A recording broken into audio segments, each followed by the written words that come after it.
There are moments in history when a single choice echoes across generations, when one act of hesitation unravels everything that came before it. Tonight, we explore a story buried in ancient text, a narrative so stark and uncompromising that it forces us to confront an uncomfortable truth. Obedience delayed is obedience denied. This is not a story about villains or heroes in the traditional sense. It is about a faithful servant, a clear command, and the catastrophic consequences of listening to the wrong voice at the wrong moment.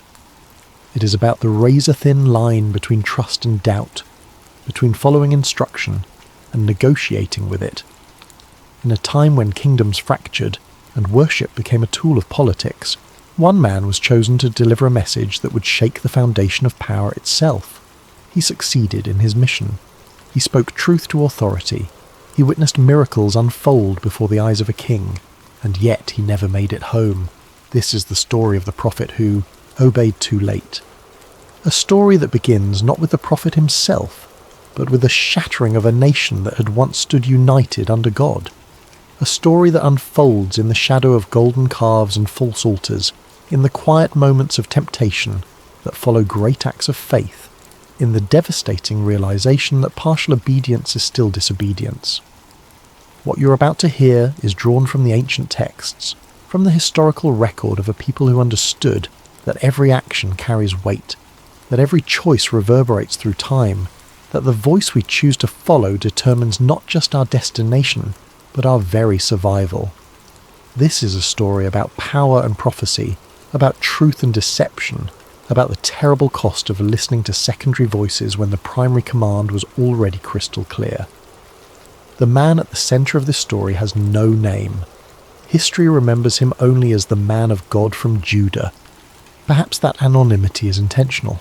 Perhaps it reminds us that this story is not really about one man's failure, but about a pattern we all face, the temptation to negotiate with clear instructions, to seek permission for what we already want to do, to trust the voice that tells us what we wish to hear. So, settle in. Let the world around you fade, and prepare to walk a road that leads from triumph to tragedy, from obedience to compromise, from faithfulness to consequence. This is the prophet who obeyed too late. Chapter 1. A kingdom divided. The kingdom of Israel had not always been broken. There was a time, not so distant in memory, when the 12 tribes stood united under one crown, one temple, one God. The reign of Solomon had brought prosperity beyond measure. His wisdom was legendary, drawing dignitaries and queens from distant lands who came to test him with hard questions and left amazed at his understanding. The temple he built in Jerusalem was a wonder of the ancient world, a structure so magnificent that it took 7 years to complete and required the labour of thousands. Gold covered its walls, cedar from Lebanon formed its beams, bronze pillars stood at its entrance, each with a name, Jachin and Boaz, representing establishment and strength. The Ark of the Covenant, that sacred chest containing the tablets of the law, resided in the innermost chamber, the Holy of Holies, where God's presence dwelt among his people. But Solomon's heart had wandered in his later years. He had married many wives, 700 wives of royal birth, the text tells us, and 300 concubines. These were not merely personal choices, they were political alliances, marriages that sealed treaties and established relationships with surrounding nations. Each wife brought her own gods, her own religious practices, her own worldview. And slowly, incrementally, Solomon's devotion fractured. He built high places for the gods of his wives. He allowed the worship of Chemosh, the detestable god of Moab. He erected altars to Molech, to whom some nations sacrificed their children. The man who had built the temple of the living God now sanctioned the worship of idols on the hills surrounding Jerusalem. God spoke to Solomon in judgment. Because you have done this and have not kept my covenant and my decrees, I will most certainly tear the kingdom away from you and give it to one of your subordinates. Nevertheless, for the sake of David your father, I will not do it during your lifetime. I will tear it out of the hand of your son. The clock was ticking. The fracture lines were already forming. When Solomon died, his son Rehoboam prepared to take the throne. The transition should have been smooth. Rehoboam was the legitimate heir, the son born to Solomon's first wife, the expected successor. But legitimacy alone does not guarantee loyalty. The people came to Rehoboam at Shechem, where he had gone to be crowned king. They sent for Jeroboam, who had fled to Egypt during Solomon's reign after the prophet. Ahijah had told him he would one day rule 10 of the 12 tribes. Jeroboam had been a capable administrator under Solomon, put in charge of the labour force from the tribes of Ephraim and Manasseh. But when Solomon learned of the prophecy concerning Jeroboam's future kingship, he tried to kill him. So Jeroboam had fled and remained in Egypt until Solomon's death. Now he returned, and the people made their request through him. "Your father put a heavy yoke on us," they said, "but now lighten the harsh labour and the heavy yoke he put on us, and we will serve you." It was a reasonable request. Solomon's building projects had been magnificent, but they had come at enormous cost. The labour required to build the temple, the palace, the fortifications, the cities, all of it had been extracted from the people. Taxes had been heavy, work crews had been conscripted, the burden had grown with each passing year. The people were not asking for revolution, they were asking for relief. Rehoboam asked for 3 days to consider their request. During that time, he consulted 2 groups of advisors. First, he spoke with the elders who had served his father Solomon. These were men of experience, men who had witnessed the glory years of the United Kingdom and also seen the growing discontent. Their advice was measured and wise. If today you will be a servant to these people and serve them and give them a favourable answer, they will always be your servants. It was counsel rooted in the ancient understanding that true leadership requires service, that a king who listens to his people earns their lasting loyalty. That strength is sometimes demonstrated through mercy rather than force. But Rehoboam rejected their counsel. Instead, he turned to the young men who had grown up with him, his peers who had never known anything but privilege and power. They gave him different advice. "Tell these people who have said to you, 'Your father put a heavy yoke on us, but make our yoke lighter.' Tell them, 'My little finger is thicker than my father's waist. My father laid on you a heavy yoke. I will make it even heavier. My father scourged you with whips. I will scourge you with scorpions.'" It was the advice of arrogance, of insecurity masked as strength, of men who had never faced real consequences and therefore could not imagine them. Rehoboam followed their counsel. When the 3 days had passed and the people returned for his answer, he spoke harshly to them. He rejected the advice of the elders. He repeated the words of his young advisors, threatening greater burdens, harsher treatment, more severe discipline. The people's response was immediate and devastating. "What share do we have in David?" they shouted. "What part in Jesse's son? To your tents, Israel! Look after your own house, David!" It was a declaration of independence, a rejection of the dynasty, a shattering of the unity that had held for 3 generations. 10 of the 12 tribes rebelled. They appointed Jeroboam as their king, fulfilling the prophecy that had driven him into exile years before. Only the tribes of Judah and Benjamin remained loyal to Rehoboam and the house of David. United Kingdom was no more. Rehoboam considered military action. He assembled an army to force the rebellious tribes back under his authority. But God sent a prophet named Shemaiah with a message. "Do not go up to fight against your brothers, the Israelites. Go home, every one of you, for this is my doing." The division was permanent. The fracture was by divine design, a consequence of Solomon's unfaithfulness and Rehoboam's foolishness. 2 kingdoms now existed where one had stood. The southern kingdom of Judah, ruled by Rehoboam from Jerusalem. The northern kingdom of Israel, ruled by Jeroboam from Shechem. And Jeroboam faced an immediate problem that would define his entire reign and corrupt his kingdom for generations to come. The temple, the centre of worship, the place where God's presence dwelt, remained in Jerusalem, in Rehoboam's territory. 3 times a year, God's law required all Israelite men to appear before the Lord at the temple for the major festivals: Passover, the Feast of Weeks, and the Feast of Tabernacles. If the people of the northern kingdom continued travelling to Jerusalem to worship, Jeroboam feared their loyalty would eventually shift back to the house of David. The temple was more than a religious site. It was a symbol of legitimacy, of divine approval, of connection to the covenant God had made with Abraham, Isaac, and Jacob. Jeroboam consulted with his advisors. The question before them was not theological but political. How do we maintain the people's loyalty when the centre of their faith lies in enemy territory? The solution they devised was both brilliant and blasphemous. Jeroboam would create alternative centres of worship. He would give the people sanctuaries in their own land, eliminating the need to travel to Jerusalem. He would establish a religious system that mirrored the true worship just enough to seem legitimate, while being different enough to serve his political purposes. He commissioned 2 golden calves. The choice was significant. Calves, or more accurately, young bulls, were common religious symbols throughout the ancient Near East. They represented strength, virility, and divine power. The Canaanites used bull imagery in their worship of Baal. The Egyptians, where the Israelites had been enslaved for 400 years, used bulls in their religious iconography. But for Israel, the image carried a particularly dark resonance. When Moses had been on Mount Sinai receiving the law from God, the people had grown impatient. They had gathered their gold and fashioned a calf, declaring, "These are your gods, Israel, who brought you up out of Egypt." It had been the first great apostasy, the first great breaking of the covenant. Moses had come down from the mountain to find the people dancing around the golden calf, and 3,000 had died that day as judgment for their idolatry. Now Jeroboam deliberately echoed that rebellion. He placed one golden calf in Bethel, at the southern border of his kingdom, conveniently located for those who might otherwise have continued to Jerusalem. The other he placed in Dan, at the far northern extent of his territory, and he used the exact same words spoken at the first apostasy. "It is too much trouble for you to go up to Jerusalem. Here are your gods, Israel, who brought you up out of Egypt."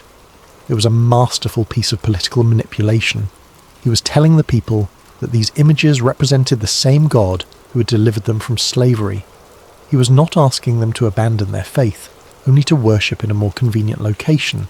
He was wrapping apostasy in the language of practicality and accessibility. But he did not stop there.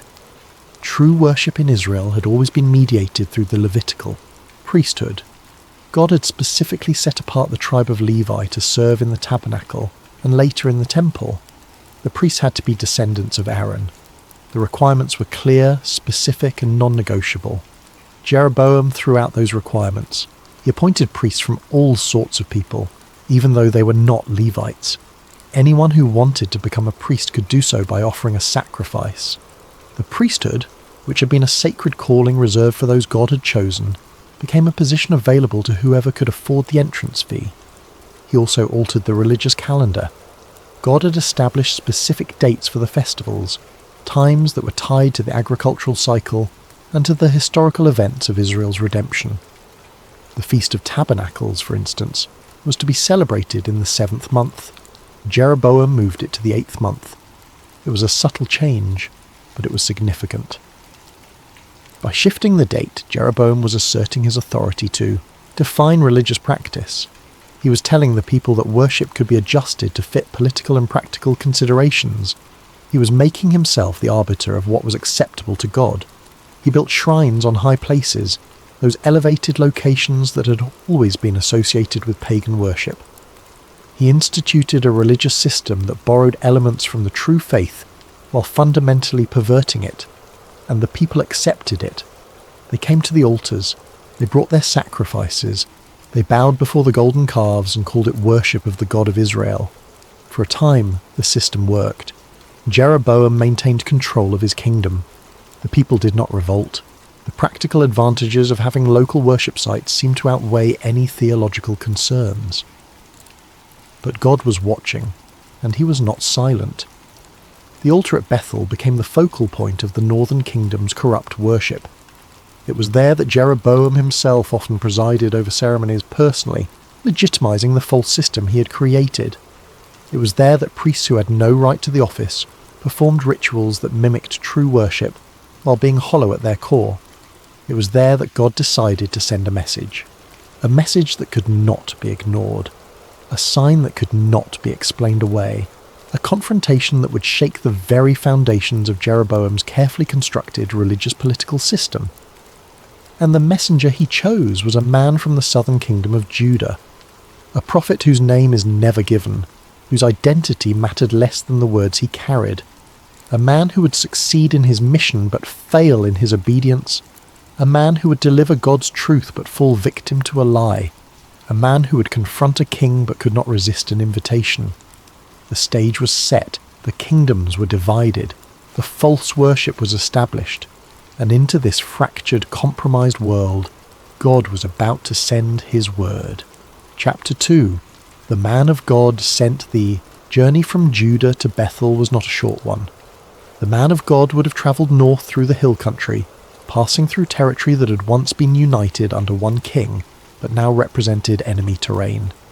He was crossing a border, entering a foreign kingdom, carrying a message that would directly challenge the authority and religious system of that kingdom's ruler. He travelled alone. There was no entourage, no bodyguards, no delegation of officials to lend him credibility or protection.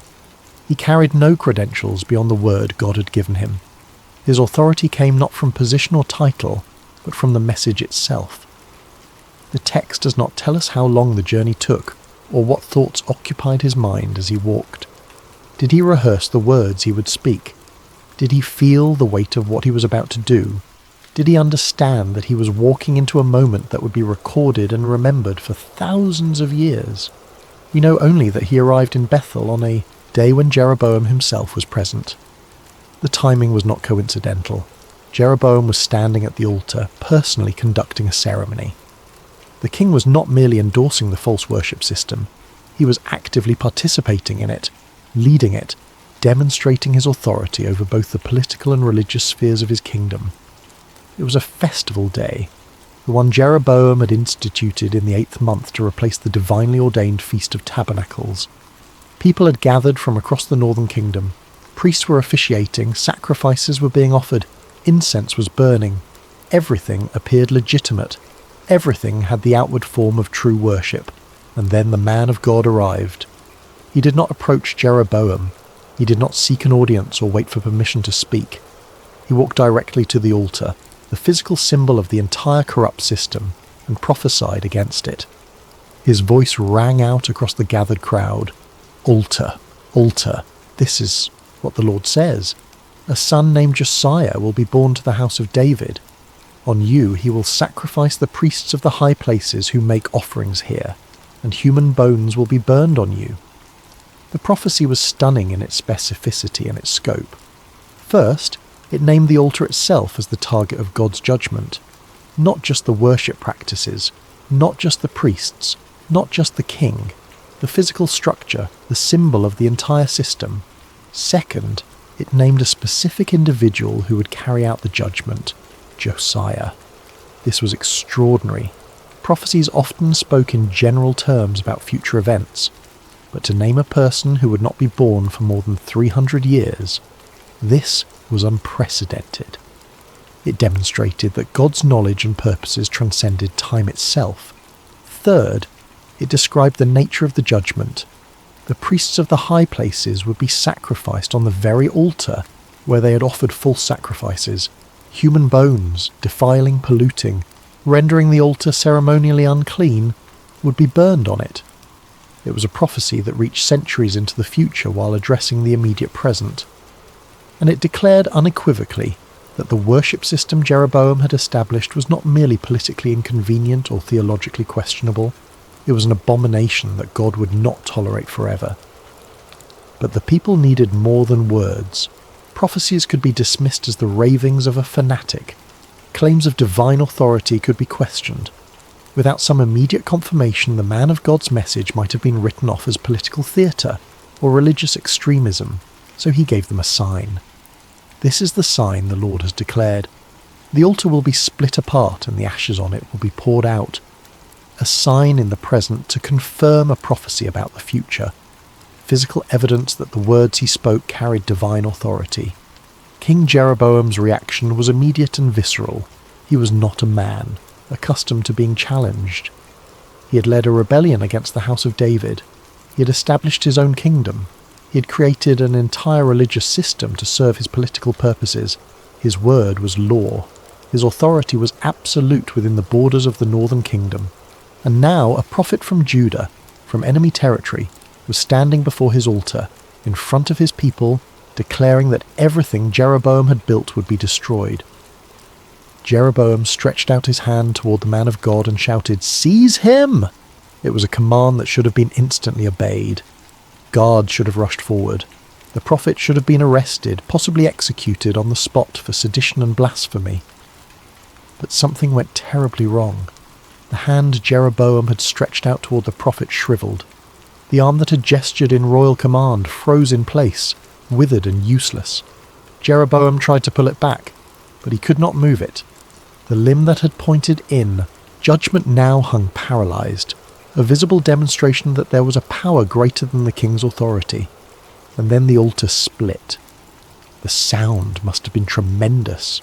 Stone and mortar cracking, the structure breaking apart down the middle. Ashes that had been contained within the altar's boundaries now spilled out onto the ground, scattering in the dust, contaminating the sacred space. The sign had been given exactly as promised. Silence fell over the gathered crowd. The ceremony had been interrupted. The king stood paralyzed. The altar lay broken, and the man of God from Judah stood as the only one present who did not seem surprised by what had just occurred. Jeroboam's rage collapsed into desperation.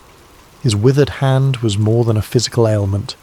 It was a symbol of his powerlessness in the face of God's authority.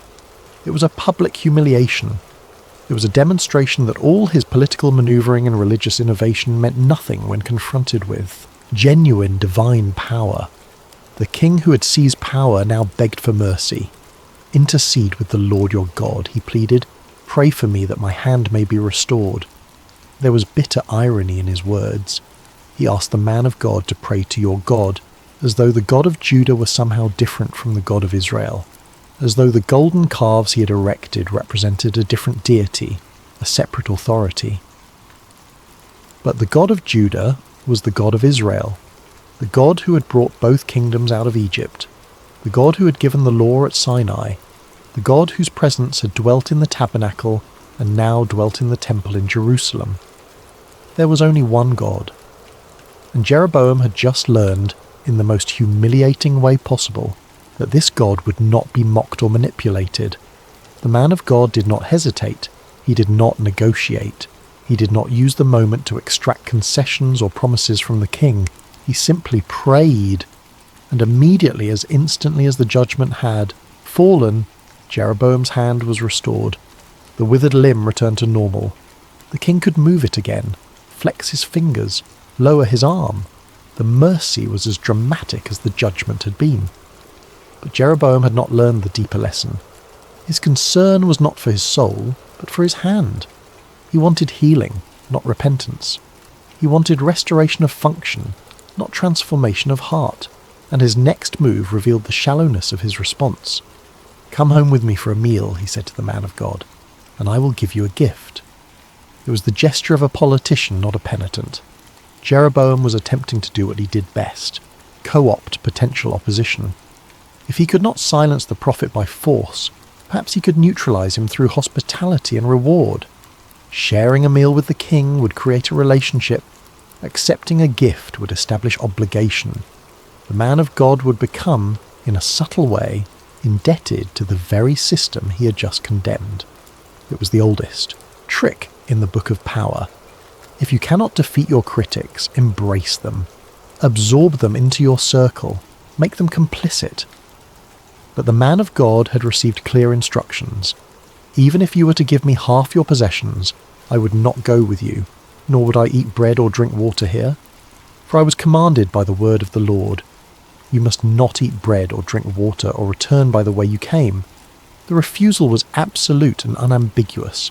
There was no consideration of circumstances, no weighing of political advantages, no thought that perhaps a meal with the king could lead to further opportunities to influence him toward repentance. The command had been clear, and the man of God intended to follow it precisely. He spoke the words of the command aloud, making his obedience public. Everyone present heard him declare his separation from the system he had condemned. He would not eat or drink in this place. He would not return by the same road. He would maintain complete independence from the corrupt worship of the northern kingdom. And then he left. He walked away from the broken altar, from the humiliated king, from the gathered crowd. He took a different road, exactly as commanded. At this moment, the man of God was completely faithful. His obedience was total. His mission was successful. His message had been delivered, confirmed by visible signs, and his personal conduct had reinforced the separation between true worship and the false system Jeroboam had established. Everything was still intact. The story could have ended here, with the man of God returning safely to Judah, his mission accomplished, his obedience complete. He would have been remembered as one of the great prophets, a man who confronted royal authority without fear, who witnessed miraculous confirmation of his message, who maintained his integrity in the face of both threats and rewards. But the story does not end here, because somewhere on that different road, somewhere, between the confrontation in Bethel and the safety of home, the man of God made a choice that would cost him everything. Chapter 3. A clear command. The instructions had been explicit and simple. Before the man of God ever left Judah, before he set foot in the northern kingdom, before he stood before the altar in Bethel, God had given him 3 commands. Do not eat bread, do not drink water, do not return by the way you came. 3 simple prohibitions, 3 clear boundaries, 3 instructions that required no interpretation, no theological expertise, no complicated reasoning to understand. But understanding the words was not the same as understanding the purpose. Why these specific commands? Why did God care whether his prophet ate or drank in Bethel? Why did the return route matter? What spiritual principle was being established through these practical restrictions? The first 2 commands, the prohibition against eating and drinking, carried deep symbolic significance in the ancient world. Food and water were more than physical sustenance. They were vehicles of relationship and covenant. When people ate together, they were establishing a bond. They were declaring through the shared meal that they belonged to the same community, that they trusted one another enough to share resources, that they were willing to be vulnerable together in the intimate act of eating and drinking. In the ancient Near East, hospitality was sacred. Sharing bread and salt created obligations that lasted for generations. To eat at someone's table was to place yourself under their protection and, in a sense, under their authority. The man of God had been sent to condemn the worship system in Bethel. His message was one of complete rejection, of fundamental opposition to everything the altar represented. By refusing to eat or drink, he was making a powerful statement. I am not part of your system. I do not share your covenant. I will not create any bond or obligation with what God has condemned. It was prophetic theatre. His abstinence reinforced his message. His physical separation embodied the spiritual separation God demanded between true worship and idolatry. But there was also a protective element. Eating and drinking with the wrong people could compromise the message. It could blur the lines. It could create confusion about whether the prophet's condemnation was total or partial, whether his opposition was fundamental, or merely a disagreement over details. In refusing food and water, the man of God was protecting the purity of his witness. The third command, to return by a different route, served a similar purpose. To go back the same way would suggest routine, repeatability, the possibility of future visits. It would make the prophetic confrontation seem like one installment in an ongoing relationship rather than a single, decisive declaration. The different route emphasized finality. The man of God had delivered his odd message. The sign had been given. There would be no negotiation, no follow-up meetings, no ongoing dialogue. The word had been spoken, and that was the end of it. But there was likely another layer to these commands. They were tests. God was not merely protecting his prophet or establishing symbolic boundaries. He was also evaluating the prophet's faithfulness. Would he obey commands whose full purpose was not immediately clear? Would he trust God's instructions even when they seemed merely procedural rather than deeply theological? Obedience is easiest when we understand the reasons, when the logic is clear, when the benefits are obvious, when the command aligns with our own judgment, we follow willingly, but true obedience is revealed in the moments when we do not understand, when the command seems arbitrary, when we cannot see the full picture, when our own reasoning might suggest that circumstances warrant flexibility. The man of God, standing in Bethel after witnessing the altar split and the king's hand restored, demonstrated complete obedience. When Jeroboam offered him half his possessions, the prophet did not even pause to consider. He simply repeated the command and walked away. He understood that this was not about food or water or travel routes. It was about trust. It was about recognizing that God's instructions were complete as given, that they required no improvement or adjustment, that obedience meant following them exactly without addition or subtraction. So he left Bethel by a different road. The text does not tell us how far he travelled. It does not record what he thought about as he walked. Was he replaying the confrontation in his mind, marvelling at what had happened? Was he eager to return home and report the success of his mission? Was he tired from the journey and the emotional intensity of what he had just experienced? We know only that at some point he stopped. Perhaps he needed rest. Perhaps the midday heat had grown too intense for comfortable travel. Perhaps he simply wanted a moment to collect himself before continuing the journey home. He found an oak tree and sat beneath its shade. It was a small decision, a moment of rest, a pause in his journey. But it was during this pause that everything would unravel, because the man of God was about to face a test far more subtle than Jeroboam's offer of wealth and hospitality. He was about to encounter something more dangerous than royal threats or promises of reward. He was about to hear a voice that claimed divine authority while contradicting the clear command he had already received, and in that moment, he would have to choose which voice to trust. Chapter 4. The Invitation. News travelled with remarkable speed in the ancient world.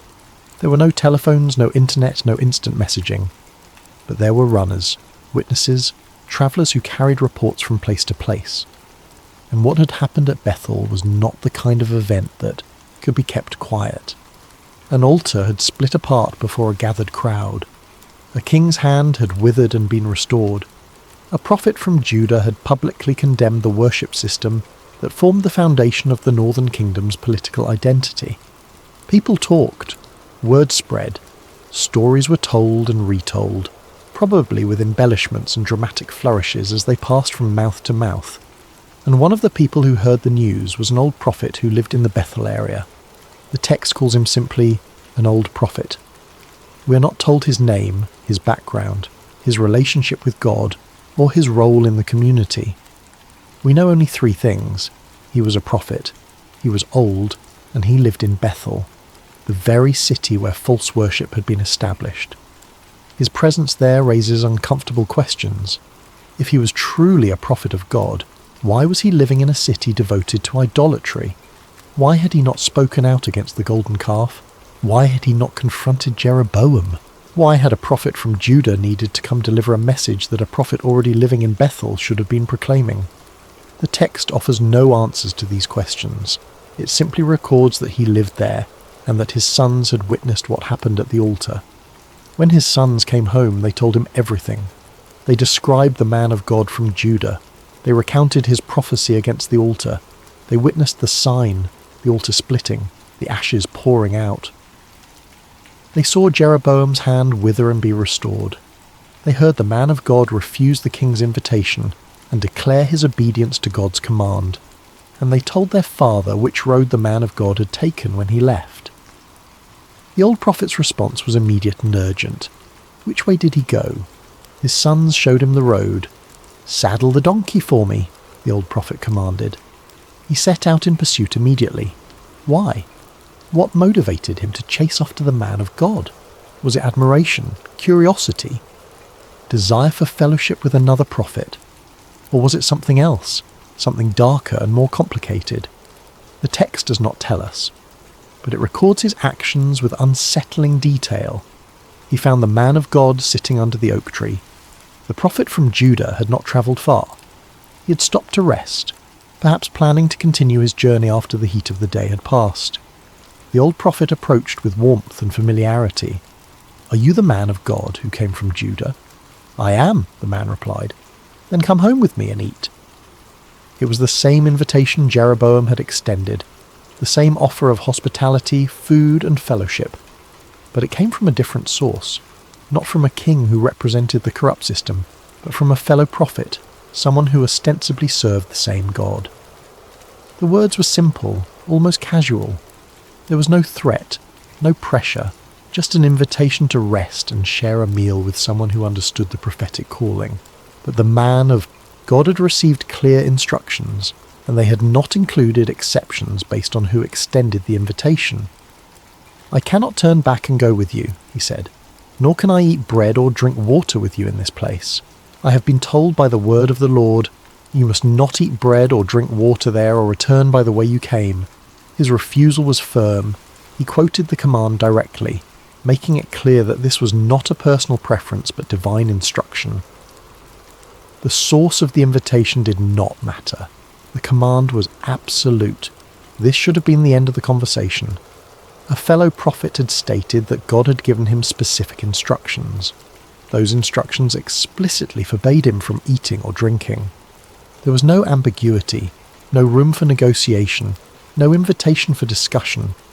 Any true prophet would have respected that, would have blessed him on his journey, would have let him continue in obedience to the command he had received. But the old prophet did not accept the refusal. Instead, he spoke words that would change everything. "I too am a prophet as you are, and an angel said to me by the word of the Lord, bring him back with you to your house, so that he may eat bread and drink water." The claim was specific and authoritative. He was establishing his credentials, "I too am a prophet," claiming equal standing with the man of God. He was citing a supernatural source, an angel. He was invoking divine authority by the word of the Lord. And he was directly contradicting the command the man of God had already received. The text adds one devastating detail, a parenthetical statement that changes everything. But he was lying to him. The old prophet lied. No angel had spoken to him. No word from the Lord had come. The entire claim was fabricated, a deliberate deception designed to persuade the man of God to break his command. But why? Why would a prophet lie? Why would someone who presumably knew the seriousness of speaking falsely, in God's name, deliberately deceive a fellow servant? Was it jealousy? Had the old prophet spent years living in Bethel without taking a stand against the false worship, and now he felt diminished by this younger prophet who had done what he himself had failed to do? Was it a test? Did he want to see if the man of God would stand firm in his obedience, and was he disappointed when the prophet failed? Was it loneliness? Had he been isolated for so long that he was desperate for fellowship with someone who shared his calling? And was he willing to lie to secure that fellowship? Or was it something darker, a deliberate attempt to compromise a faithful prophet, to bring him down to the same level of compromise the old prophet himself had accepted? The text never reveals his motivation. It simply records the lie and moves forward, leaving us to wrestle with the uncomfortable reality that prophets can deceive, that people who speak for God can also speak falsehoods, that religious authority can be used to lead others astray. The man of God now faced an agonizing dilemma. He had a clear command from God, but he also had what appeared to be an updated command, delivered through another prophet, claiming angelic authority and invoking God's name. On the surface, the old prophet's claims seemed plausible. God had certainly used angels to communicate with his people throughout history. The angel of the Lord had appeared to Abraham, to Moses, to Gideon, to many others. Prophets did sometimes receive messages intended for other prophets, and there was a certain logic to it. Perhaps God had seen that the man of God was tired. Perhaps he wanted to show mercy by allowing him rest and refreshment. Perhaps the original command had served its purpose, establishing separation from the corrupt system in Bethel, and now that purpose had been fulfilled, the restriction could be lifted. But that logic required ignoring one critical fact. The new message contradicted the original command. God's word does not contradict itself. His instructions do not change based on convenience or circumstances unless he explicitly says so. The command had been clear and absolute, with no conditions or time limits attached. If God wanted to change his command, he would have spoken directly to the man of God. He would not have used a third party, especially not one who had failed to take a stand against the false worship in his own city. The man of God should have recognized this. He should have said, "I appreciate your invitation, but God spoke clearly to me. If he wants to change that command, he will tell me himself. Until then, I must obey what I have already been told." But he did not say that. Perhaps exhaustion clouded his judgment. Perhaps the appeal to prophetic and angelic authority seemed too legitimate to question. Perhaps he wanted to believe the new message because it gave him permission to do what part of him had wanted all along, to rest, to eat, to accept fellowship after the intensity of his confrontation with Jeroboam. Or perhaps, and this is the most troubling possibility, he simply preferred hearing a voice that told him what he wanted to hear. The man of God accepted the invitation. He turned around. He went back, not all the way to Bethel, but to the old prophet's house, which was near enough to violate the spirit if not the letter of the command. He entered the home of someone who lived in the region he had been told to separate himself from, and he sat down to eat. In that moment the man of God broke his obedience. He chose a secondary voice over the primary command. He trusted an outside authority over the clear instruction God had given him directly, and there would be no going back. Chapter 5. The old prophet appears. The old prophet had succeeded in his persuasion. The man of God from Judah now sat in his house, the very place he had refused to go when invited by Jeroboam. The difference, presumably, was that this invitation came from a fellow prophet rather than from the king who represented the corrupt system. But the command had not made that distinction. God had not said, "Do not eat or drink with those who worship falsely," but it is acceptable to eat with prophets who live among those worshippers. The prohibition had been absolute and geographical. Do not eat or drink in this place. The man of God had negotiated with the command. He had found what seemed like a reasonable exception. He had allowed himself to be persuaded that circumstances warranted flexibility. We can imagine the scene. Perhaps the old prophet was a gracious host. Perhaps the conversation was warm and engaging. Perhaps there was genuine pleasure in the fellowship between two men who shared the prophetic calling, even if their circumstances were vastly different. The man of God might have convinced himself that this was acceptable. After all, he had not eaten with Jeroboam. He had maintained his witness before the king and the people. He had refused the royal invitation. Surely sharing a meal with a fellow prophet, someone who claimed to have received a message from an angel, was different. But God does not grade on a curve. Partial obedience is still disobedience. The command had been clear, and the man of God had broken it. The old prophet's role in this tragedy is one of the most puzzling aspects of the story. He had deliberately lied. He had used his position as a prophet to deceive. He had invoked divine authority falsely, claiming an angelic message that had never been given. Why would he do this? What did he hope to gain? If his motive was fellowship, he succeeded. The man of God was now in his home, sharing his table, providing the companionship the old prophet might have craved. If his motive was to test the man of God's faithfulness, he succeeded as well, though the result was tragic. He had discovered that even a prophet who could stand firm before a king could be swayed by the right words from the right source. If his motive was jealousy or resentment, wanting to bring down someone who had demonstrated courage he himself lacked, then he succeeded in that too. The man of God's failure would now be part of his story, a stain on what should have been a tale of complete faithfulness. But whatever his motive, the old prophet was about to discover that deceiving a servant of God carries consequences, not just for the deceived, but for the deceiver as well. Because as they sat at the table, something shifted. The comfortable conversation stopped, the atmosphere changed, and the word of the Lord, the genuine word, not a fabricated claim, came to the old prophet. Chapter 6. The Lie. The meal had begun normally enough. Bread was broken, water was poured. The ordinary rituals of hospitality unfolded in the home of the old prophet.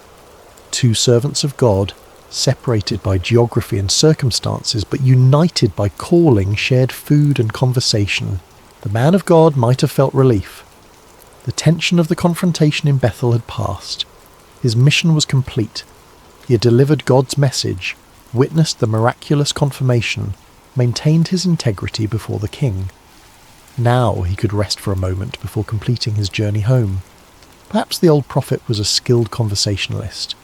Perhaps he asked questions about life in Judah, about the temple in Jerusalem, about the man of God's prophetic experiences. Perhaps he shared stories from his own life, tales from years of ministry, reflections on the challenges of maintaining faith in a culture that had turned toward idolatry. We do not know what they discussed. The text does not record their conversation, but it records what happened in the middle of the meal. The word of the Lord came to the old prophet who had brought him back, not to the man of God, not to the one who had been faithful up until this moment, not to the prophet who had confronted Jeroboam and witnessed miracles, to the old prophet, the liar, the deceiver, the one who had deliberately led another prophet into disobedience. It is one of the strangest reversals in all of Scripture.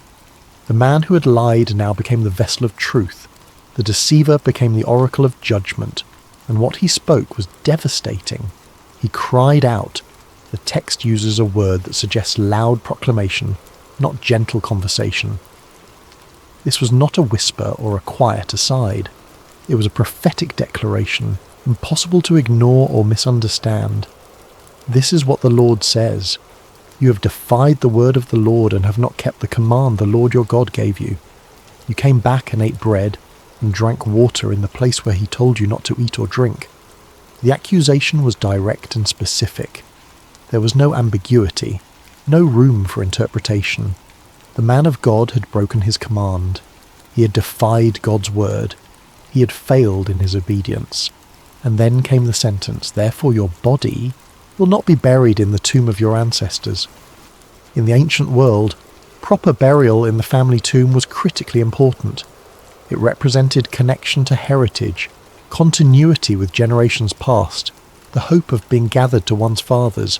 To be denied burial with one's ancestors was to be cut off, separated, left alone even in death. It was a sentence of tragic finality.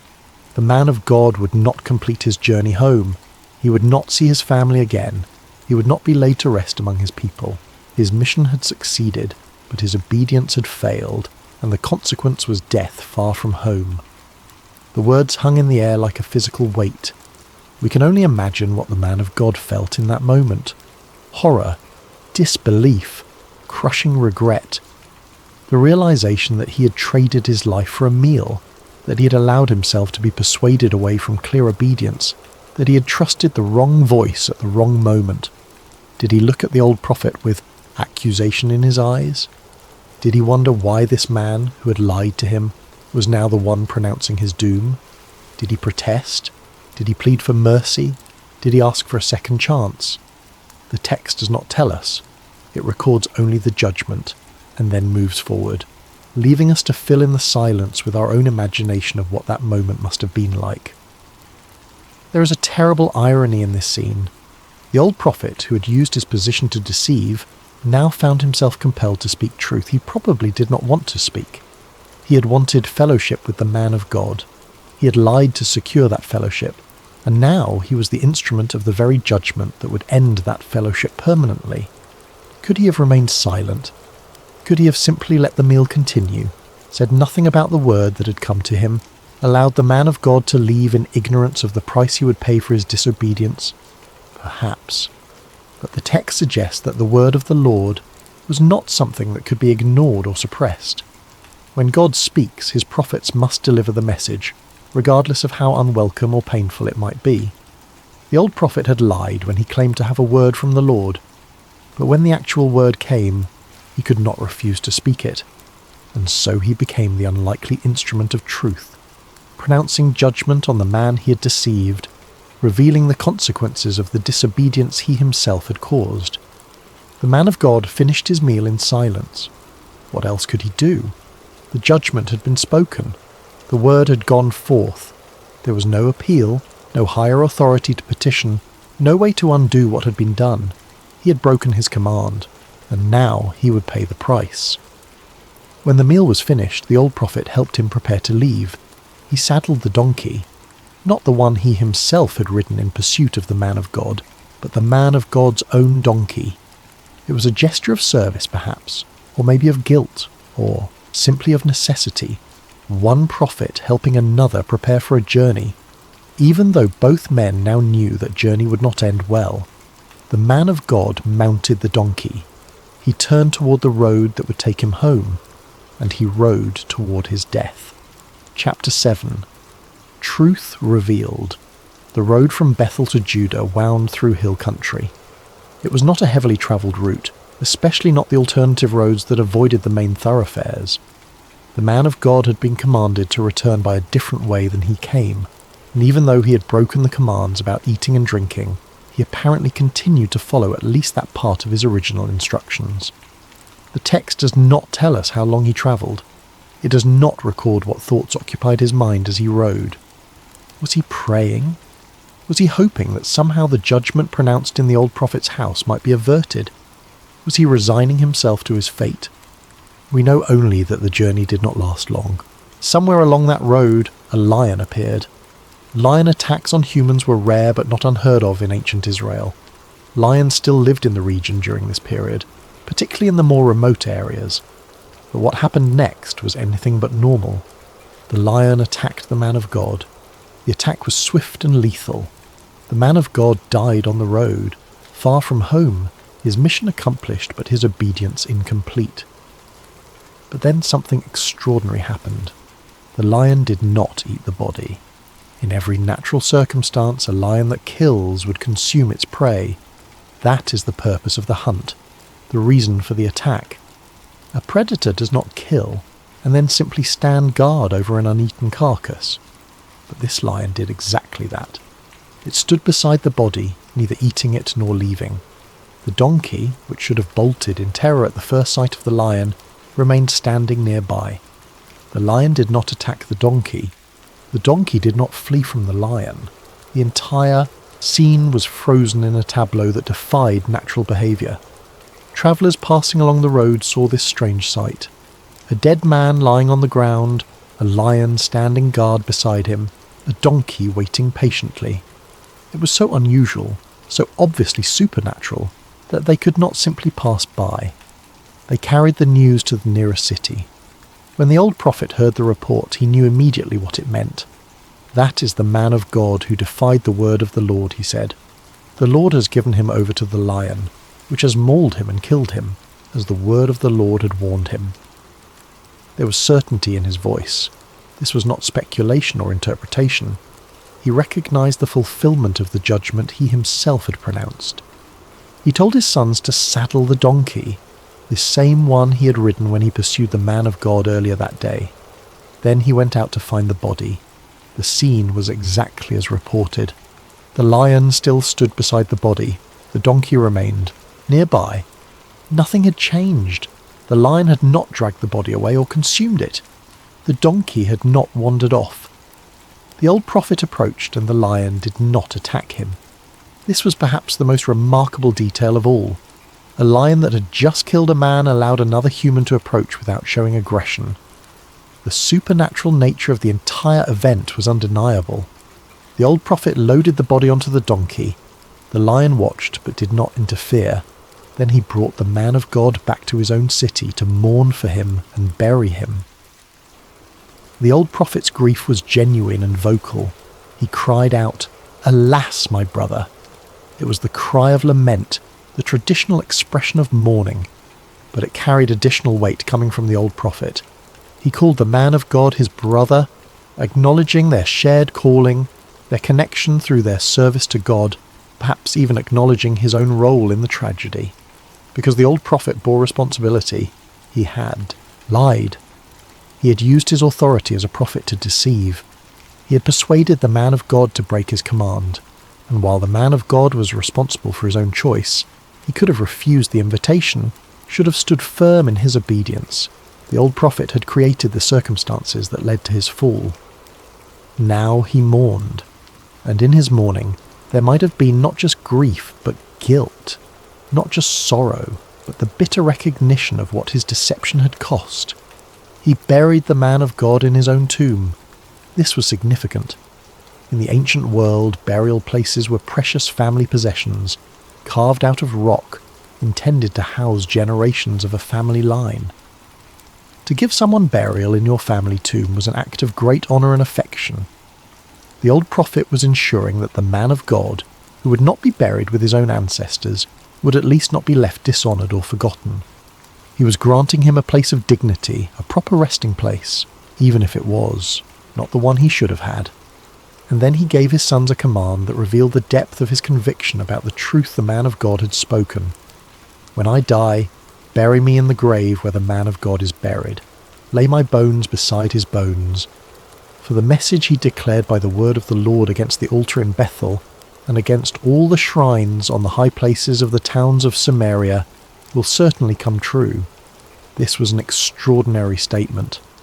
The old prophet was declaring that the prophecy spoken in Bethel was true and would be fulfilled. He believed the word the man of God had proclaimed. He recognized it as genuine divine revelation, and he wanted to be buried beside the man who had carried that word, as though proximity to him might offer some protection when judgment finally came. Because the old prophet understood something important. The man of God's disobedience did not invalidate his prophecy. The message remained true even though the messenger had failed. The word stood even though the one who spoke it had fallen. This is one of the mysteries of how God works through imperfect people. The truth of God's word is not dependent on the moral perfection of those who speak it. The prophecy against the altar in Bethel would be fulfilled exactly as declared centuries later by a king named Josiah. The man of God had succeeded in his mission. He had delivered the message. He had witnessed its confirmation. He had confronted power and refused royal bribery. But he had failed in his obedience. He had listened to the wrong voice. He had trusted a secondary source over the primary command, and that failure cost him his life. He never made it home. He never saw his family again. He never stood in the streets of his own city and reported what God had done through him in Bethel. His body lay in a tomb that was not his own, beside a man who had both honoured him and betrayed him, in a region he should have left without looking back. The mission succeeded. The messenger fell. And the story was recorded as a permanent warning about the cost of partial obedience and the danger of listening to voices that contradict the clear command of God. Chapter 8. The Consequence. The death of the man of God sent ripples through both kingdoms. In Judah, his home, his family would have waited for his return. They would have expected to hear the story of his confrontation with Jeroboam, the miraculous signs, the fulfillment of his prophetic mission. Instead, they eventually received news of his death far from home, killed by a lion under circumstances so unusual they could only be understood as divine judgment. In Bethel, and throughout the northern kingdom, the news spread differently. The prophet who had condemned the altar and witnessed its destruction had himself been destroyed. Some might have interpreted this as vindication of Jeroboam's system. Look what happened to the one who spoke against us. Others might have seen it as confirmation of the prophecy's power. Even the messenger was subject to the word of God. And if God's word caught him in disobedience, how much more would it catch those who worshipped falsely? But Jeroboam himself learned nothing from what had happened. The text records a devastating summary. Even after this, Jeroboam did not change his evil ways, but once more appointed priests for the high places from all sorts of people. Anyone who wanted to become a priest he consecrated for the high places. The altar had been broken. The king's hand had withered and been restored. A prophet had pronounced judgment that would be fulfilled centuries later, and none of it mattered. Jeroboam continued in his corruption, maintained his false worship system, appointed unqualified priests, led his people deeper into idolatry. The text adds, "This was the sin of the house of Jeroboam that led to its downfall and to its destruction from the face of the earth." The man of God's prophecy would be fulfilled, but not in Jeroboam's lifetime. The judgment would come, but it would come slowly, building over generations, culminating in the complete destruction of the northern kingdom and the scattering of its people. For now, the false worship continued. The golden calves remained in place. The priests who had no right to the office continued their ceremonies. The people continued to confuse convenience with faithfulness, political expediency with spiritual truth. And the man of God lay in a tomb in Bethel, his mission accomplished, his obedience incomplete, his life cut short by a single act of listening to the wrong voice. The manner of his death was crucial to understanding the story. This was not a random tragedy. It was not an unfortunate accident. The supernatural elements were too pronounced to be dismissed as coincidence. A lion that killed but did not eat. A donkey that did not flee. A scene frozen in time, waiting to be discovered by travellers who would carry the news and confirm the judgment that had been pronounced. God could have simply let the man of God return home and die there of natural causes later. The broken command could have been forgiven or overlooked. The mercy God had shown Jeroboam, healing his hand even after his attempt to arrest the prophet, could have been extended to his own servant. But it was not. Why? Why was the judgment so immediate and so severe? Why was there no opportunity for repentance, no chance to return to the right path, no mercy extended to a man who had been faithful in so much? The text does not provide a comfortable answer, but it suggests several possibilities. First, the man of God was a prophet, a representative of God's word to the people. His obedience or disobedience carried symbolic weight beyond his personal situation. If a prophet could negotiate with God's commands, what message did that send to everyone else? If God's chosen messenger could be swayed by secondary voices, how could the people be expected to stand firm? The severity of the judgment was partly about maintaining the authority and clarity of God's word. Prophets were held to a higher standard precisely because they spoke for God. Their failures were not merely personal, they had public implications for how people understood God's character and his commands. Second, the command itself was not arbitrary. It was designed to maintain separation from a corrupt system. By eating and drinking in the region he had condemned, the man of God was symbolically compromising his message. He was creating confusion about whether his opposition to the false worship was absolute or negotiable. The command was protective. It was meant to guard the purity of his witness.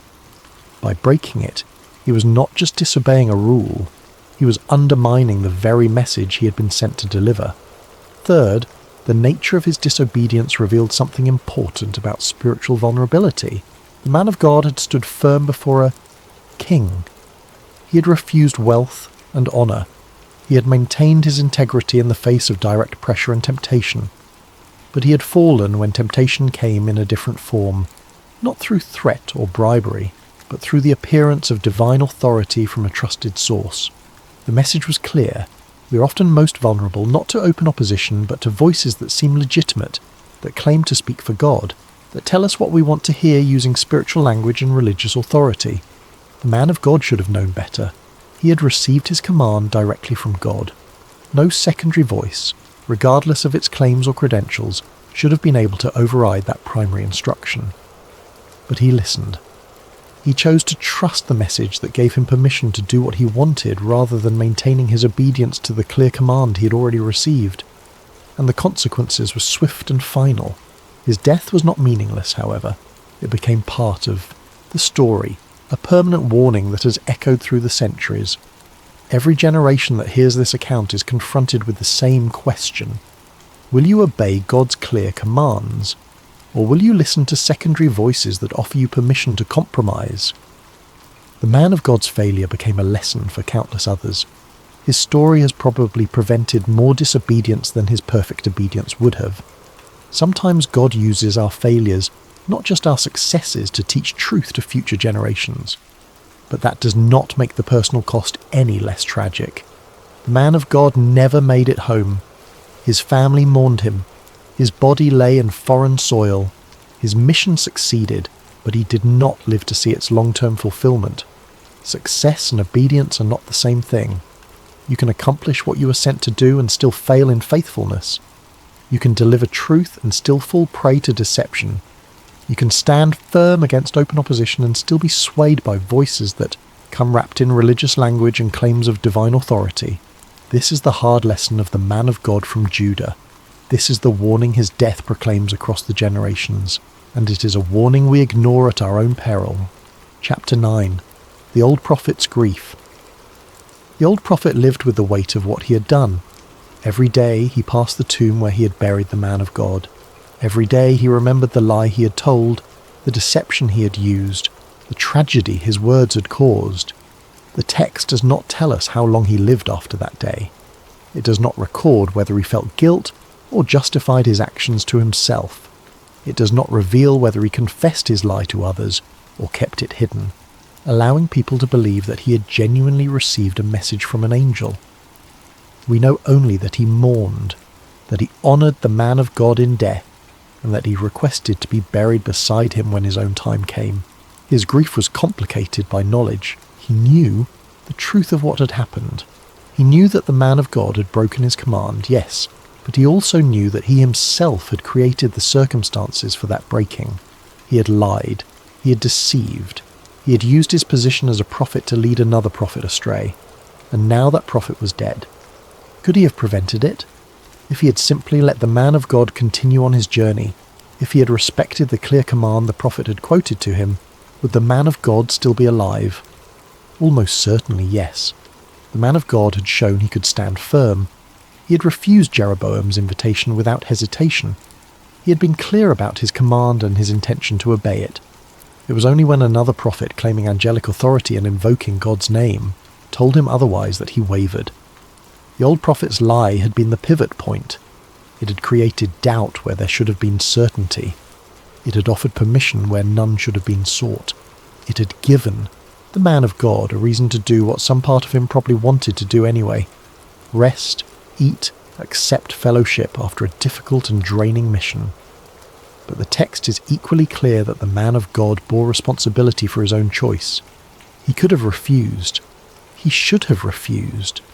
He had every reason to be suspicious of a message that contradicted the clear command he had already received. God had spoken to him directly. If God wanted to change that command, he would have spoken to him directly again. The man of God should not have needed an intermediary, should not have trusted a secondary voice, should not have allowed himself to be persuaded away from his original instructions. So the tragedy had two authors, the old prophet who deceived, and the man of God who chose to believe the deception. But only one of them paid with his life. This raises troubling questions about justice and mercy. Why was the man of God killed while the old prophet lived? Why was the deceived punished while the deceiver continued on? Why did the one who had been faithful in so much suffer death, while the one who had lived in compromise survived?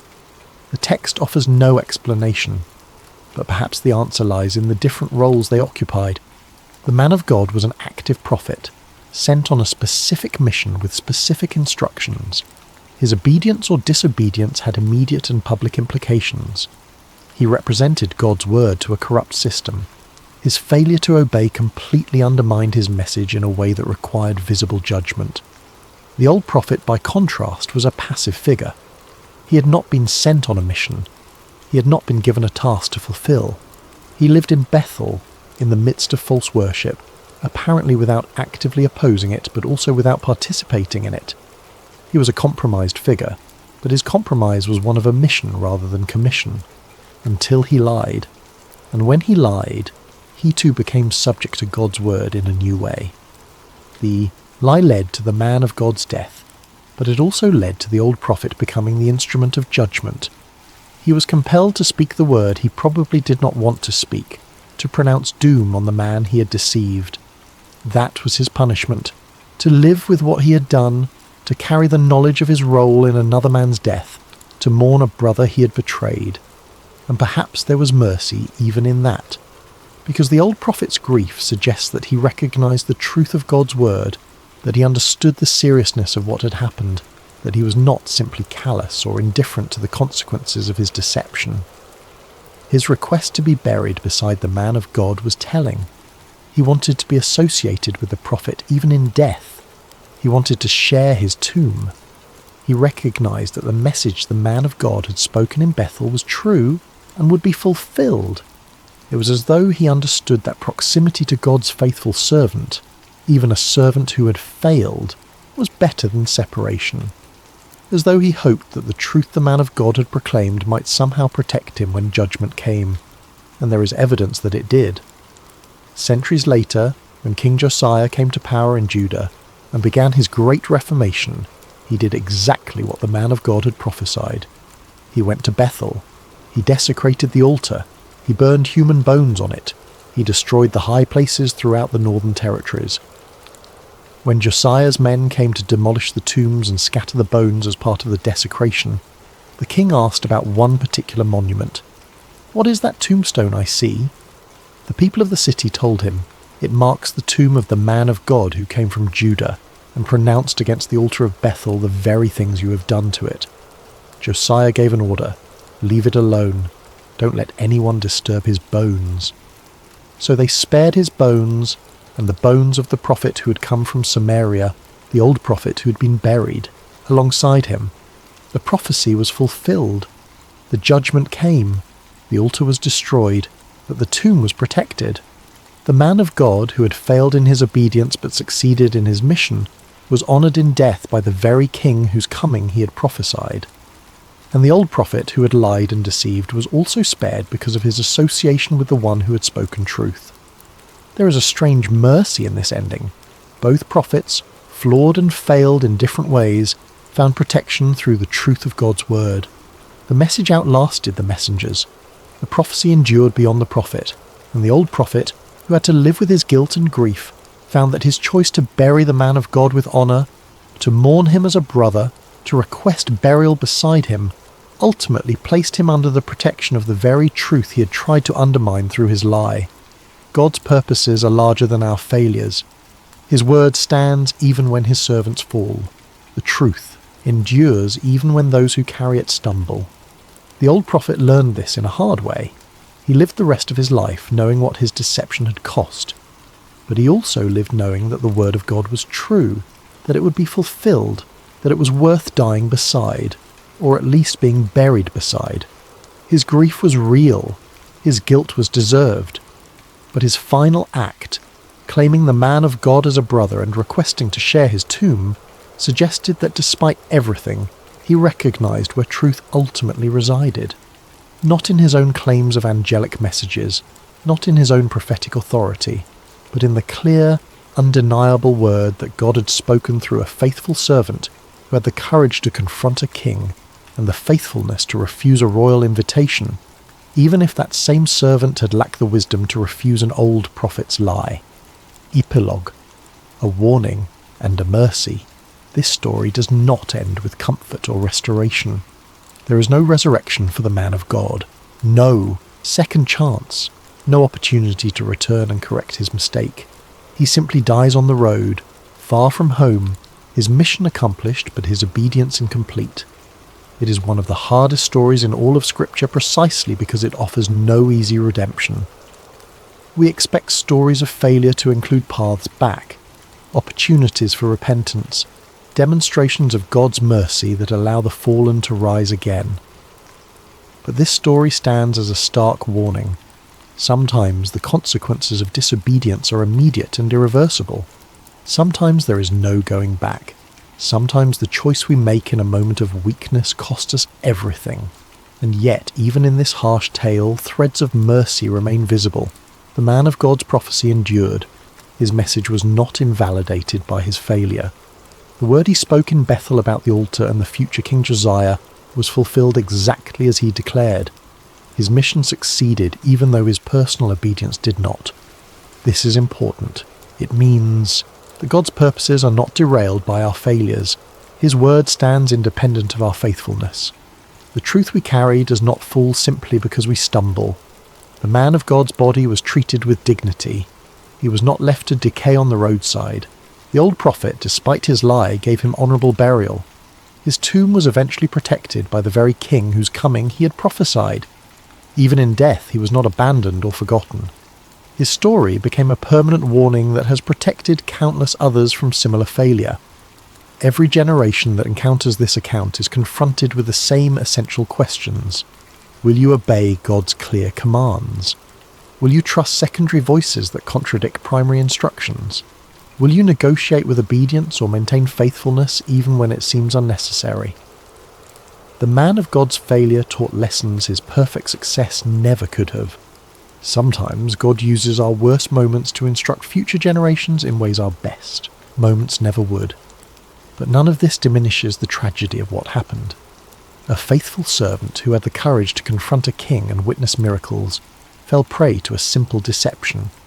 A prophet who stood firm against threats and bribes was swayed by words that claimed divine authority while contradicting God's clear command.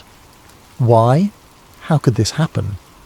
The story suggests several vulnerabilities we all share. First, we're often most susceptible to deception after moments of great spiritual victory. The man of God had just experienced tremendous success. He had delivered God's message, seen it confirmed by miraculous signs, refused the king's temptations. He might have felt that the hard part was over, that he could relax his vigilance, that he had proven his faithfulness and could now accept a small measure of comfort. But spiritual warfare does not cease after victory. Sometimes the attack comes precisely when we think we are safe.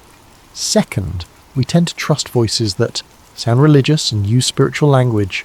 The old prophet claimed angelic authority. He invoked God's name. He presented himself as a fellow servant with legitimate standing to receive divine messages. The man of God should have been skeptical of claims that contradicted his direct instructions. But the religious packaging made the deception seem plausible, even authoritative. We face the same danger today. Not every voice that speaks religious language speaks truth. Not every claim of divine authority is legitimate. Not every prophet who names God actually represents him faithfully. The standard by which we must evaluate all secondary voices is the primary word we have already received. If someone tells us something that contradicts what God has clearly said, we must reject it regardless of how spiritual it sounds, or how impressive the messenger's credentials might be. Third, we often want permission to do what we already desire. The man of God was tired. He had been through a demanding experience.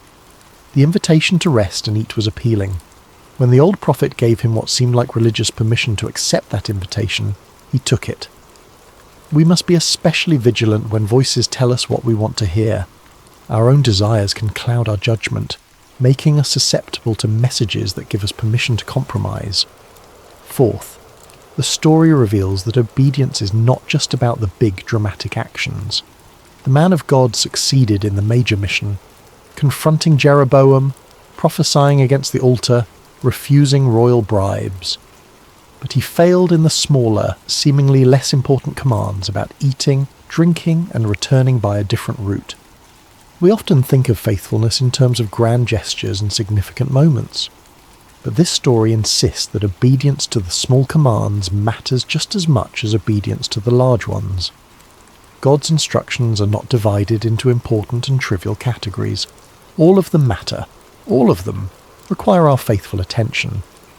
Fifth, the story demonstrates that consequences are real and not always reversible.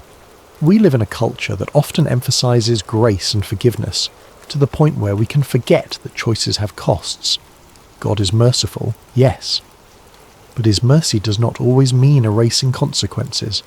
The man of God died because of his disobedience. That was the consequence. It was not reversed or softened. The judgment was carried out. This is a sobering reminder that while God's grace is infinite, we should not presume upon it. We should not assume that we can disobey and then simply ask for forgiveness without experiencing any consequences. Sometimes the cost of disobedience is more than we can bear. But even with all these warnings, even with the tragedy of the man of God's death, the story contains hope. The hope is not in the man of God being saved from consequences. He was not. The hope is in the enduring power of God's word. The prophecy stood. The message remained true. The word accomplished what it was sent to do, regardless of what happened to the messenger. This is ultimately the story's deepest truth. God's purposes cannot be thwarted by human failure. His word will be fulfilled. His plans will be accomplished. His truth will endure.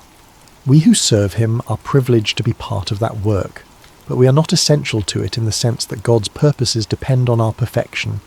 He can work through our faithfulness, and he can also work through our failures to teach lessons we never intended. The man of God did not intend to become a warning. He intended to be a successful prophet who delivered God's message and returned home safely.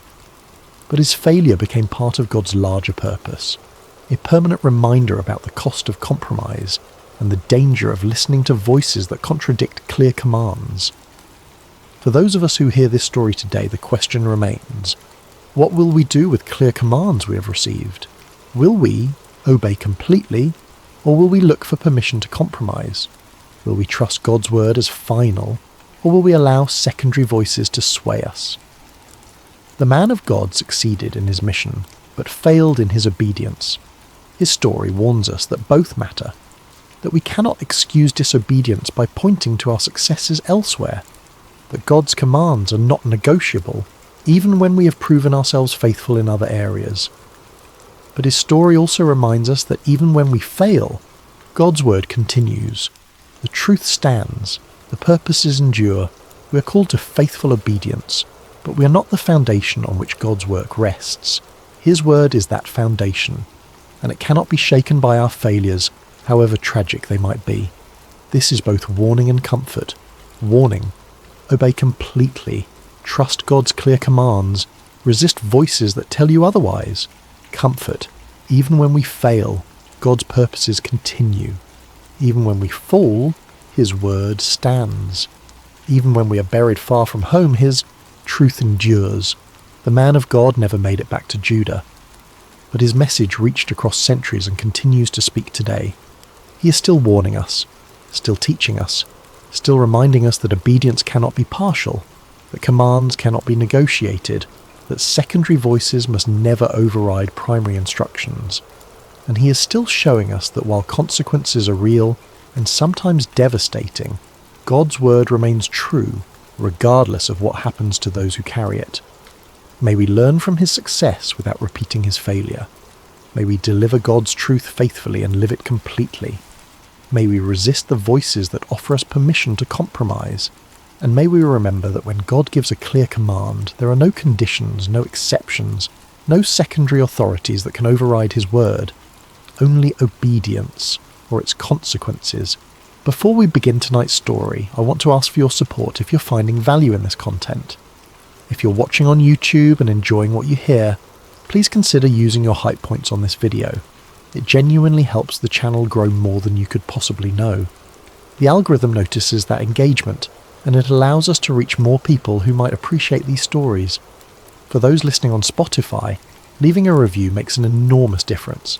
It takes just a moment, but it helps others discover the channel and keeps us creating content like this. I'd also love to know where you are in the world right now and what time it is for you. Drop a comment if you feel like it. We absolutely love seeing where everyone is tuning in from. There's something special about knowing this community spans continents and time zones. And of course, if you enjoy these documentary-style deep dives into history, mystery and the unexplained, please subscribe. It costs nothing and means everything. Now let's begin. Sometimes the most profound moments in history happen in complete silence. No crowds, no cameras, no declarations carved into stone. Just an ordinary man, an ordinary house, and the presence of something so extraordinary that kings feared to approach it. This is the story of Obed-Edom, a man whose name you probably don't know, who never sought fame, never performed miracles, and never delivered a single recorded speech. Yet for 3 months, his home became the dwelling place of God himself, and everything in his life transformed. This is a story about reverence, about trust, about what happens when blessing arrives uninvited at your door, and you choose to welcome it with humility rather than fear. This is a story the world has largely forgotten, but perhaps it's the story we need most. Chapter 1. The Ark returns. The year is approximately 990 years before the Common Era. King David sits on the throne of a united Israel, a nation still finding its identity, still learning what it means to be chosen by God. The wars of consolidation are largely behind him. The capital is being established in Jerusalem, and David, in a moment of spiritual clarity, realizes something is deeply wrong. The Ark of the Covenant, the most sacred object in all of Israel, the physical manifestation of God's presence among his people, has been sitting neglected in the house of Abinadab for 20 years. 20 years. For 2 decades, while Israel fought its enemies and established its borders, the ark remained in obscurity, treated almost like a relic from a bygone era rather than the living presence of the Almighty. David cannot tolerate this any longer. The ark must return. It must be brought to Jerusalem, placed at the centre of national life, honoured as it deserves. This is not merely a matter of religious protocol. For David, this is about restoring the very heart of Israel's identity. He calls together 30,000 chosen men of Israel. This is not a quiet procession. This is a celebration, a national event, a moment of collective joy. Musicians are assembled, instruments are prepared. The mood is festive, almost euphoric. The significance of this moment cannot be overstated. The ark represents more than religious symbolism. It contains the stone tablets inscribed with the 10 Commandments, given directly by God to Moses on Mount Sinai. It holds a golden jar of manna, the bread from heaven that sustained Israel for 40 years in the wilderness. It contains Aaron's rod that budded, proof of God's chosen priesthood. But more than the physical objects inside, the ark represents the very presence of God dwelling among his people. The mercy seat on top, where the cherubim face each other with outstretched wings, is described as the place where God meets with humanity. Between those golden figures, the invisible presence of the Almighty is said to dwell. This is not merely a religious artifact. This is the throne of God on earth, and it has been sitting in a relative obscurity for 2 decades. The ark is placed on a new cart, freshly constructed for the occasion. The cart is driven by Uzzah and Ahio, sons of Abinadab, the man in whose house the ark has rested all these years. They guide the oxen, they steady the cart. They know this object better than anyone, or so everyone believes. David himself dances before the ark with all his might. The king, stripped of royal pretense, celebrating with unbridled joy. The crowd follows his lead. Music fills the air. Cymbals crash. Harps play. Voices rise in song. This is how blessing should arrive, they think, with celebration, with joy, with the whole nation watching. The procession winds through the hills toward Jerusalem. Thousands of feet march in rhythm. The sound of celebration echoes off the ancient stones. Children run alongside the procession, caught up in the excitement. Women watch from doorways, some joining the celebration, others preparing food for the festivities they know will follow. This is meant to be the greatest day in David's reign, the restoration of God's presence to the centre of national life, the fulfilment of a dream David has harboured since becoming king. But beneath the celebration, there is a problem. The law of Moses, given centuries earlier on Mount Sinai, contains specific instructions about how the ark must be transported. It is not to be placed on a cart, no matter how new or sturdy. It is to be carried on poles by the Levites, specific descendants of Levi set apart for this sacred duty. The poles are designed to rest on their shoulders. No hands are to touch the ark itself. These instructions are not arbitrary. They reflect something profound about the nature of God's presence. Holiness cannot be approached casually. Reverence requires obedience, not merely enthusiasm. The Philistines, when they captured the ark decades earlier, had returned it on a cart. But they were Philistines. They did not know the law. They did not understand the proper protocols. Their ignorance was excusable. Israel's ignorance is not. But in the excitement of the moment, these details have been overlooked. Perhaps the exact procedures were forgotten during the 20 years of the ark's absence. Perhaps the enthusiasm of the moment clouded judgment. Perhaps David, in his genuine desire to honour God, assumed good intentions were enough. The procession moves forward, music swelling, voices rising, the entire nation swept up in the moment, and then everything changes. Chapter 2. A sudden tragedy. The road is uneven. Ancient pathways carved through limestone hills, worn by centuries of travellers, oxen, and weather. The wheels of the cart navigate stones and ruts, the precious cargo swaying slightly with each movement. The oxen stumble. It is a small thing, the kind of minor disruption that happens countless times in any journey.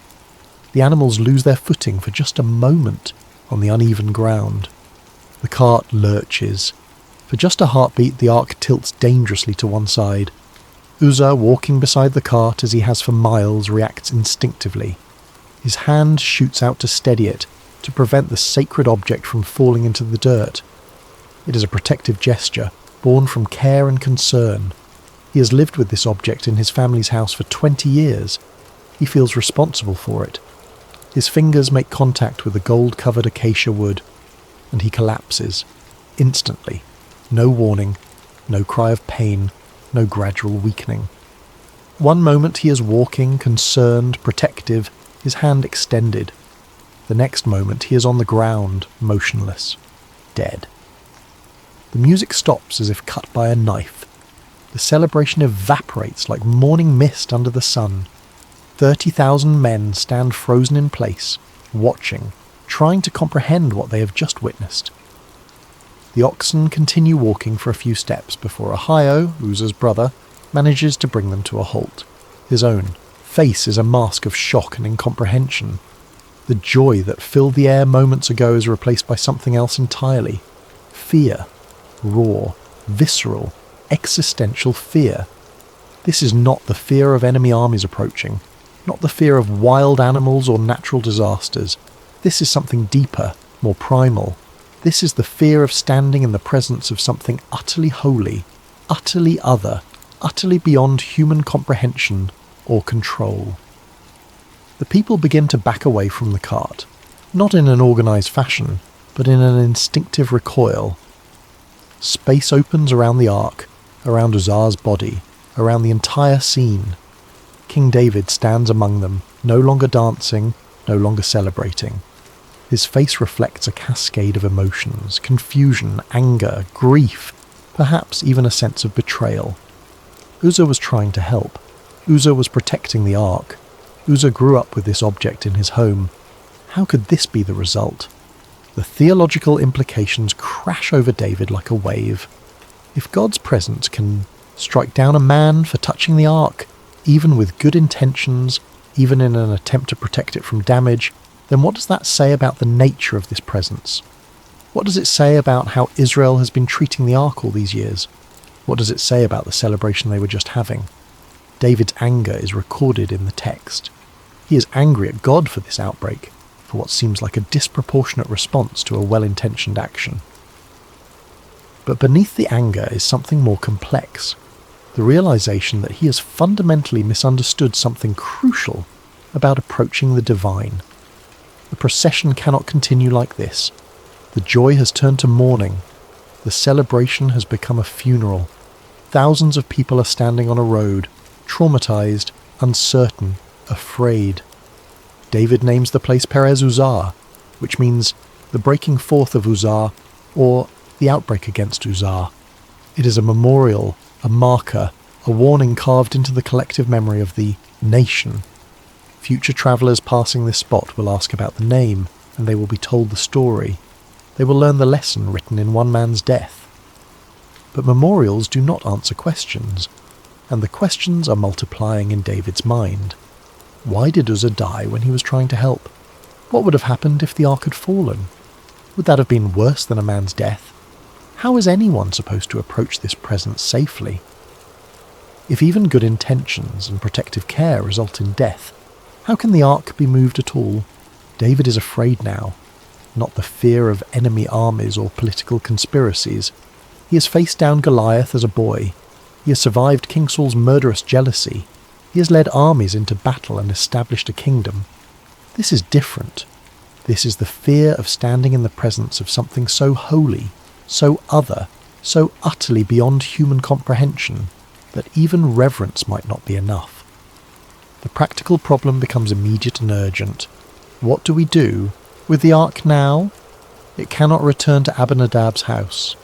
That chapter has ended literally and symbolically in tragedy. It cannot continue to Jerusalem. David is too shaken, too uncertain. The people are too afraid. No one wants to be responsible for what might happen next. The ark needs to rest somewhere while David figures out what went wrong and how to proceed correctly.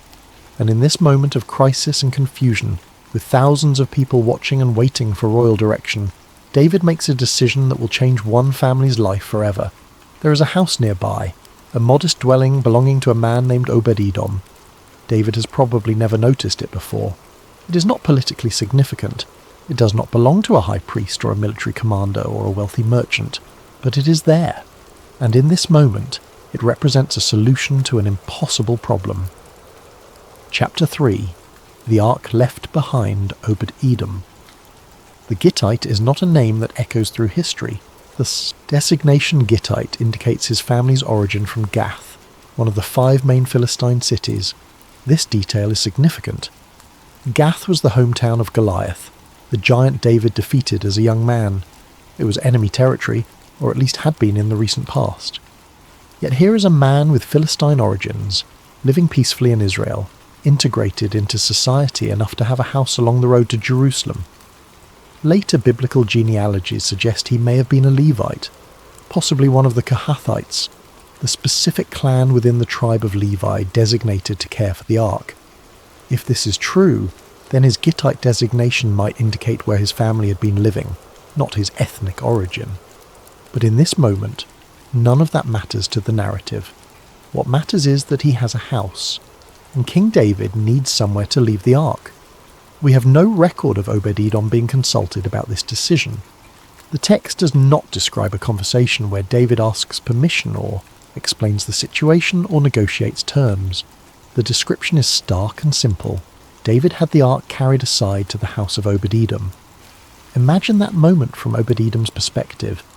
You are at home, perhaps with your family, going about an ordinary day. Maybe you heard the music in the distance. Maybe you even walked to the road to watch the procession pass. Maybe you were planning to join the celebration in Jerusalem later. Then the music stops. Confusion ripples through the crowd. Word spreads quickly in the way news travels through ancient communities. Someone died. Someone touched the ark and died instantly. The king is angry. The king is afraid. The procession has stopped. And then you see them approaching your house. Not just a few officials, but the royal procession itself, the king himself. And they are carrying the Ark of the Covenant toward your doorway, the same ark that just killed a man for touching it, the same ark that represents the presence of the living God, the same ark that the king himself is too afraid to keep moving toward Jerusalem. You have just watched a man die for one moment of contact with this object. You know the power it represents. You know the fear it has instilled in the king himself, a man known for his courage and faith. And now it is being carried through your doorway, into your home, into the space where your family eats and sleeps and lives. Most people would refuse.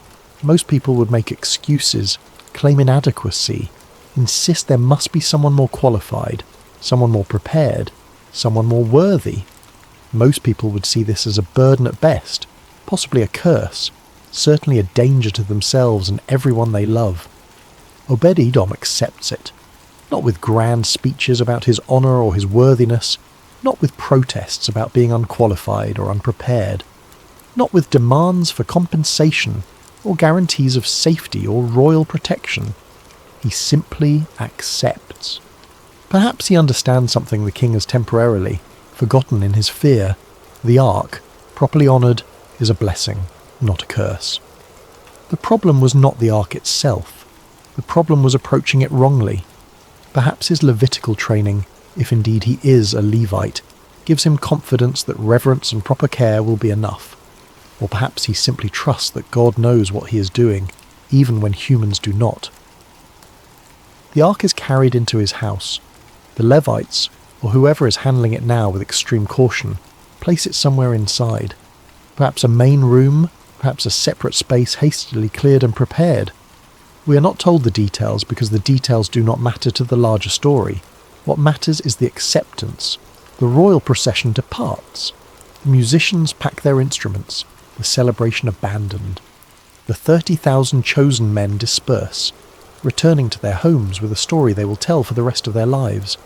King David returns to Jerusalem troubled, uncertain, angry and afraid, and Obed-Edom is left, with the presence of God in his house, for an indefinite period.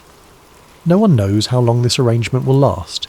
Days, weeks, months, years, until David figures out what went wrong, Until the king's fear subsides? Until some prophet or priest receives divine instruction about how to proceed? The future is completely uncertain, but the present is crystal clear. The Ark of the Covenant, the throne of God on earth, the most sacred object in all of Israel, is now residing in the house of Obed-Edom the Gittite. The story could have ended there. A footnote in a larger narrative about David's reign. A minor detail about where the Ark was stored temporarily during a crisis. But the story is just beginning. Chapter 4. Living with the Presence. The first night must have been extraordinary. Imagine the conversations in that household as evening falls.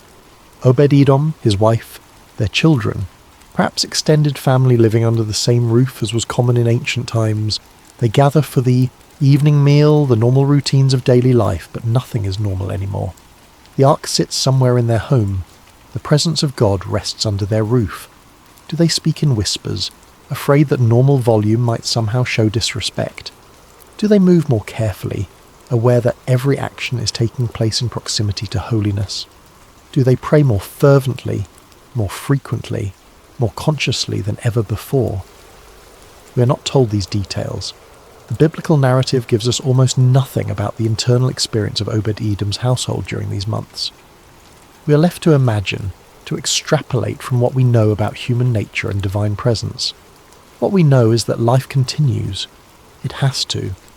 Life does not pause for theology. Crops still need tending, animals still need feeding, children still need raising, work still needs doing. The ordinary necessities of existence continue regardless of how extraordinary the circumstances might be. Days pass, then weeks. The initial shock begins to fade, not into casualness, but into something like routine. You cannot remain in a constant state of heightened alertness indefinitely. The human mind adapts. The extraordinary becomes, in a sense, ordinary, but the awareness never disappears entirely. You cannot forget that the Ark of the Covenant is in your home. You cannot treat it casually. Every time you walk past the room where it rests, you remember. Every morning when you wake, you remember. Every night before sleep, you remember. The presence of God is here. Obed-Edom chooses reverence as his response. Not the reverence of spectacle or ceremony, not the reverence of religious performance or public display, not the reverence of keeping maximum distance and avoiding all contact out of fear, but the reverence of faithful presence, of treating something sacred with consistent daily care, of allowing holiness to shape the rhythms of life rather than interrupt them. His household wakes each morning with an awareness that permeates everything. They work, they eat, they pray, they go about the ordinary tasks of ancient agricultural life. But all of it happens in the context of this extraordinary awareness. There is no evidence in the text of fear dominating their experience. This is remarkable when you consider the context. King David, the warrior poet, the man after God's own heart, the giant slayer, the king who united Israel, was too afraid to keep the ark moving toward Jerusalem. The entire nation watched Uzzah fall dead and recoiled in terror. 30,000 men dispersed with that image burned into their memory. Yet this relatively unknown family accepts the presence of God into their home and responds not with paralyzing terror, but with faithful, reverent stewardship. Perhaps it is precisely because Obed-Edom is not the king that he can do this. Kings think about political implications and national consequences. Kings worry about perception and protocol and precedent. Kings carry the weight of collective expectations. Every decision a king makes affects thousands or millions of people. The pressure of that responsibility can make even simple acts feel impossibly complex. But Obed-Edom is simply a man with a family, trying to honour God in the ordinary circumstances of life. He has no audience to perform for except God himself, no legacy to protect beyond his own household, no reputation to uphold beyond his immediate community. He can simply be faithful. There is profound freedom in obscurity. The person no one is watching can focus entirely on doing what is right, rather than on how it appears to others. The family no one cares about politically can concentrate on genuine devotion rather than public perception. Obed-Edom and his household develop rhythms around the ark's presence. Perhaps they maintain a certain respectful distance. Perhaps they keep the room where it rests particularly clean. Perhaps they pray facing that direction. Perhaps they incorporate acknowledgement of God's presence into their daily prayers and routines. We do not know the specific practices because the text does not record them. What the text records is the outcome of those practices, and in that outcome, something remarkable begins to happen, something that will eventually reach the king's ears and change everything. Chapter 5. Unexpected Blessing. 3 months pass, 90 days of the ark resting in the house of Obed-Edom, 90 days of faithful stewardship, 90 days of reverent care, 90 days of ordinary life lived in proximity to extraordinary holiness. And during those 90 days, everything in that household begins to flourish. The biblical text is characteristically sparse in its description, offering just a handful of words to describe what happened. The Lord blessed Obed-Edom and all his household, but those few words contain entire volumes of meaning.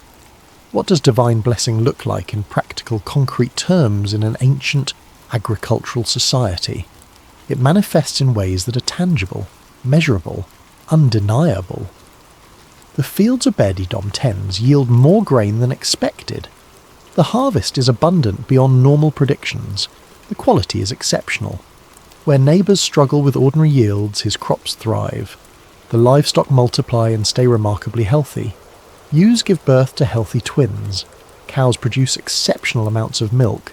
Animals that in other households might sicken or die remain vigorous and productive. Business transactions, whatever form they take in this economy, seem to succeed. If Obed-Edom sells goods, he gets fair prices. If he trades, he makes beneficial exchanges. The ordinary commerce of life flows smoothly. The children in the household thrive. They stay healthy when sickness moves through the region. They grow strong. They learn quickly.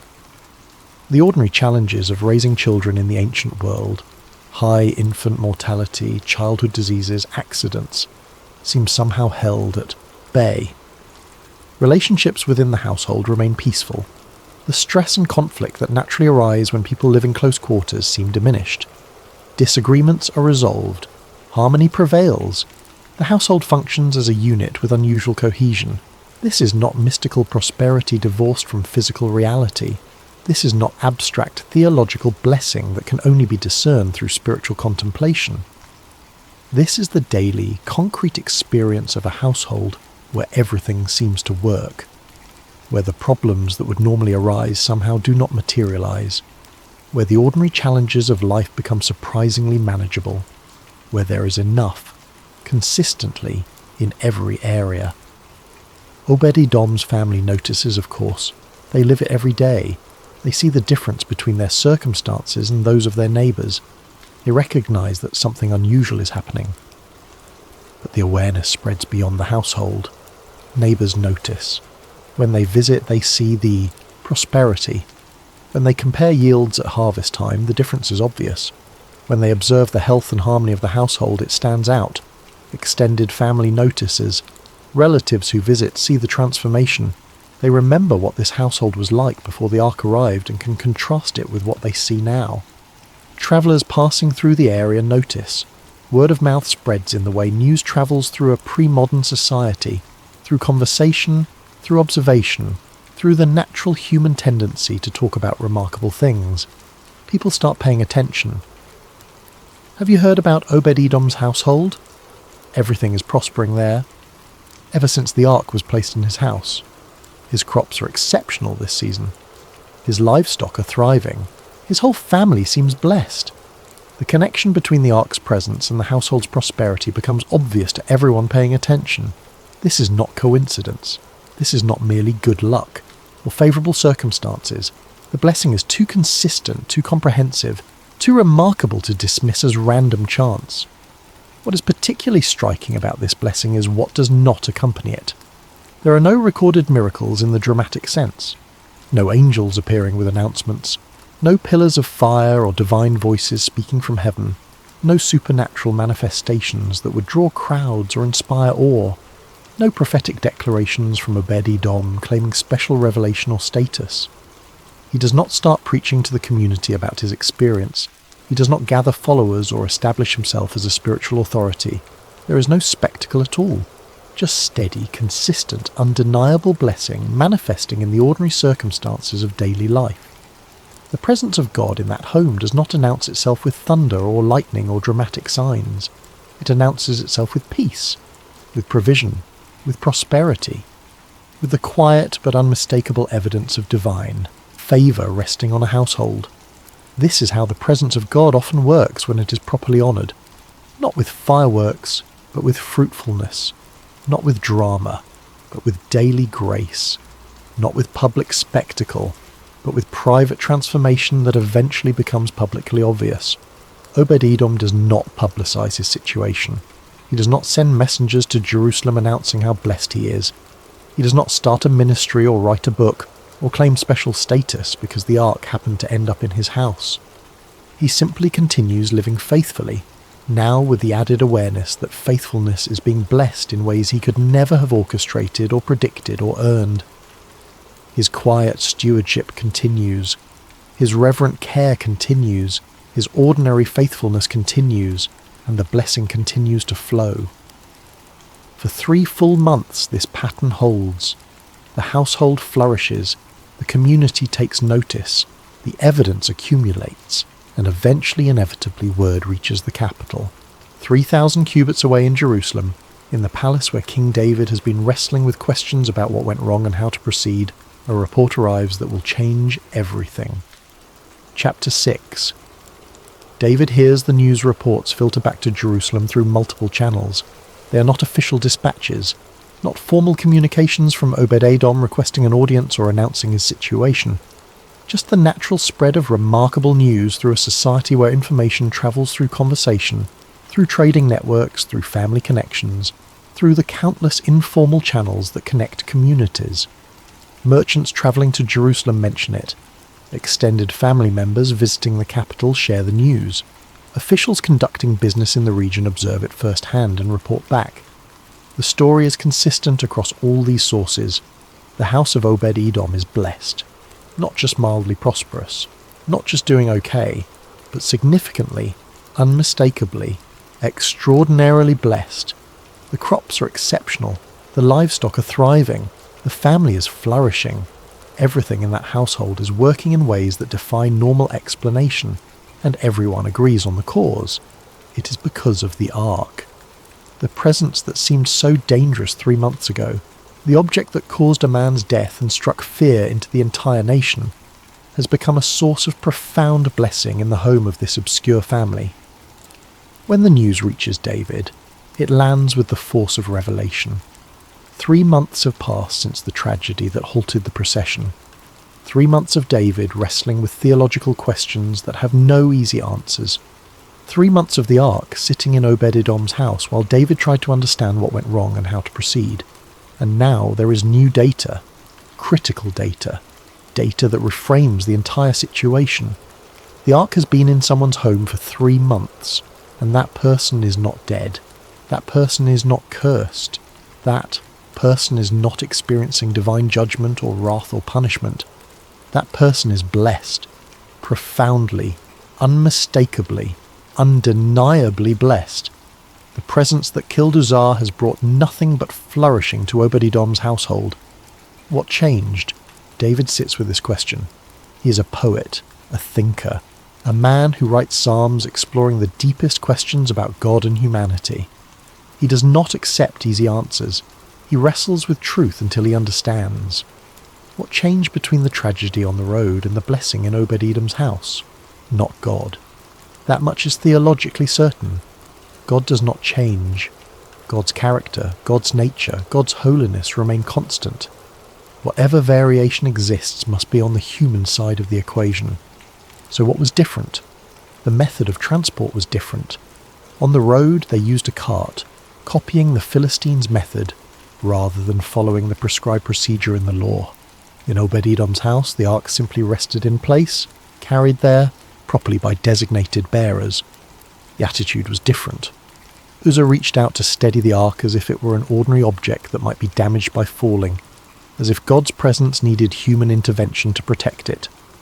Obed-Edom, by contrast, received the ark with reverence, not trying to manage it or control it, simply honouring its presence.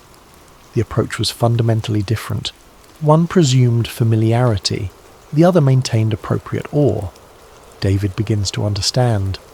The problem was never that God's presence is inherently dangerous to be near. The problem was approaching that presence wrongly, with presumption rather than reverence, with casual familiarity rather than appropriate recognition of holiness.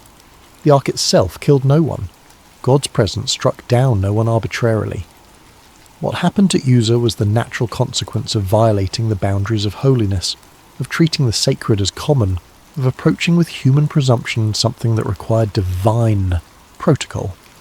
Once you understand how to honour the presence of God, once you approach with proper reverence, follow prescribed procedures, maintain appropriate boundaries, that presence becomes blessing rather than danger.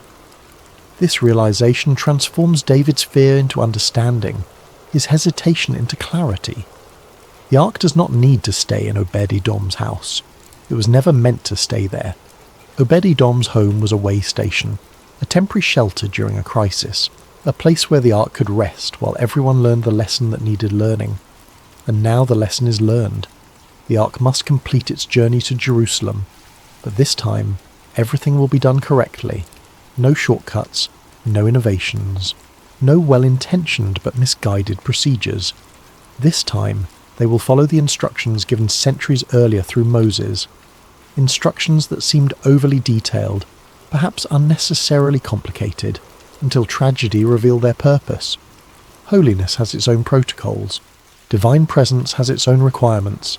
These are not arbitrary rules designed to make things difficult.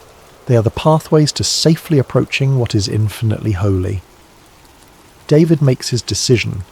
Preparations begin immediately, but first, a message must be sent to Obed-Edom. Chapter 7. The ark moves again.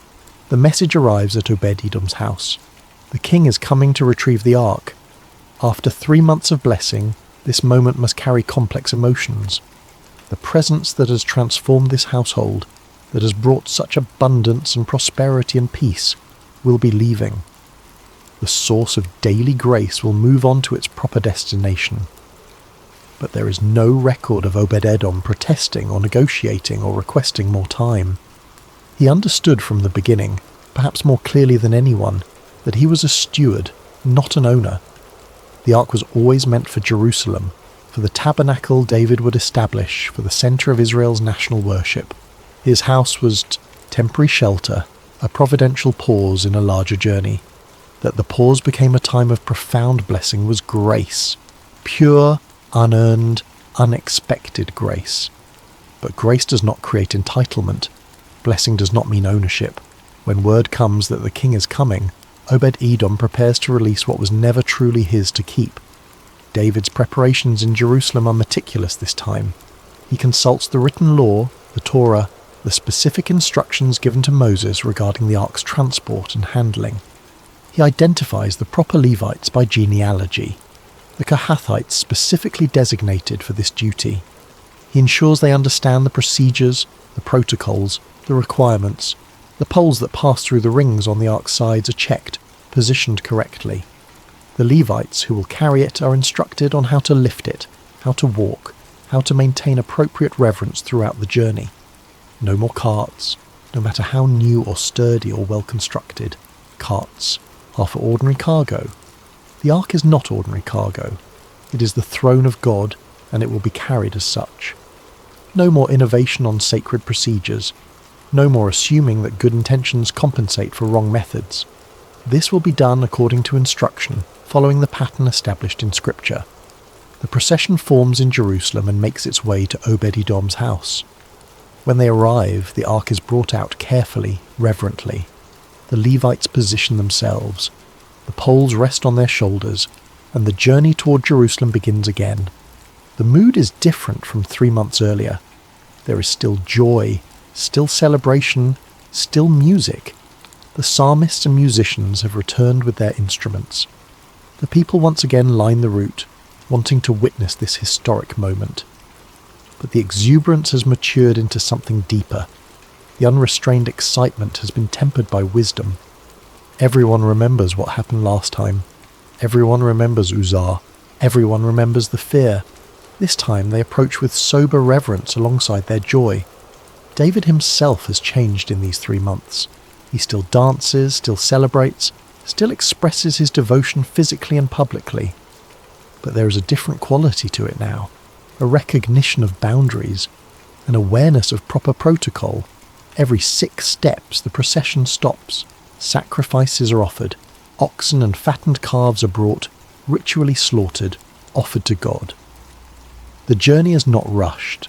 Every movement forward is accompanied by worship, by acknowledgement, by sacrifice. This is not about efficiency or getting to Jerusalem as quickly as possible. This is about honouring every step of the journey. This is about approaching with the reverence that should have characterised the first attempt. The procession moves slowly, deliberately, carefully. Musicians play, people sing, David dances, but all of it happens within the structure of proper procedure. The ark passes through the countryside, past the place now called Perez Uzzah, where tragedy struck. The memory hangs in the air, unspoken but acknowledged by everyone.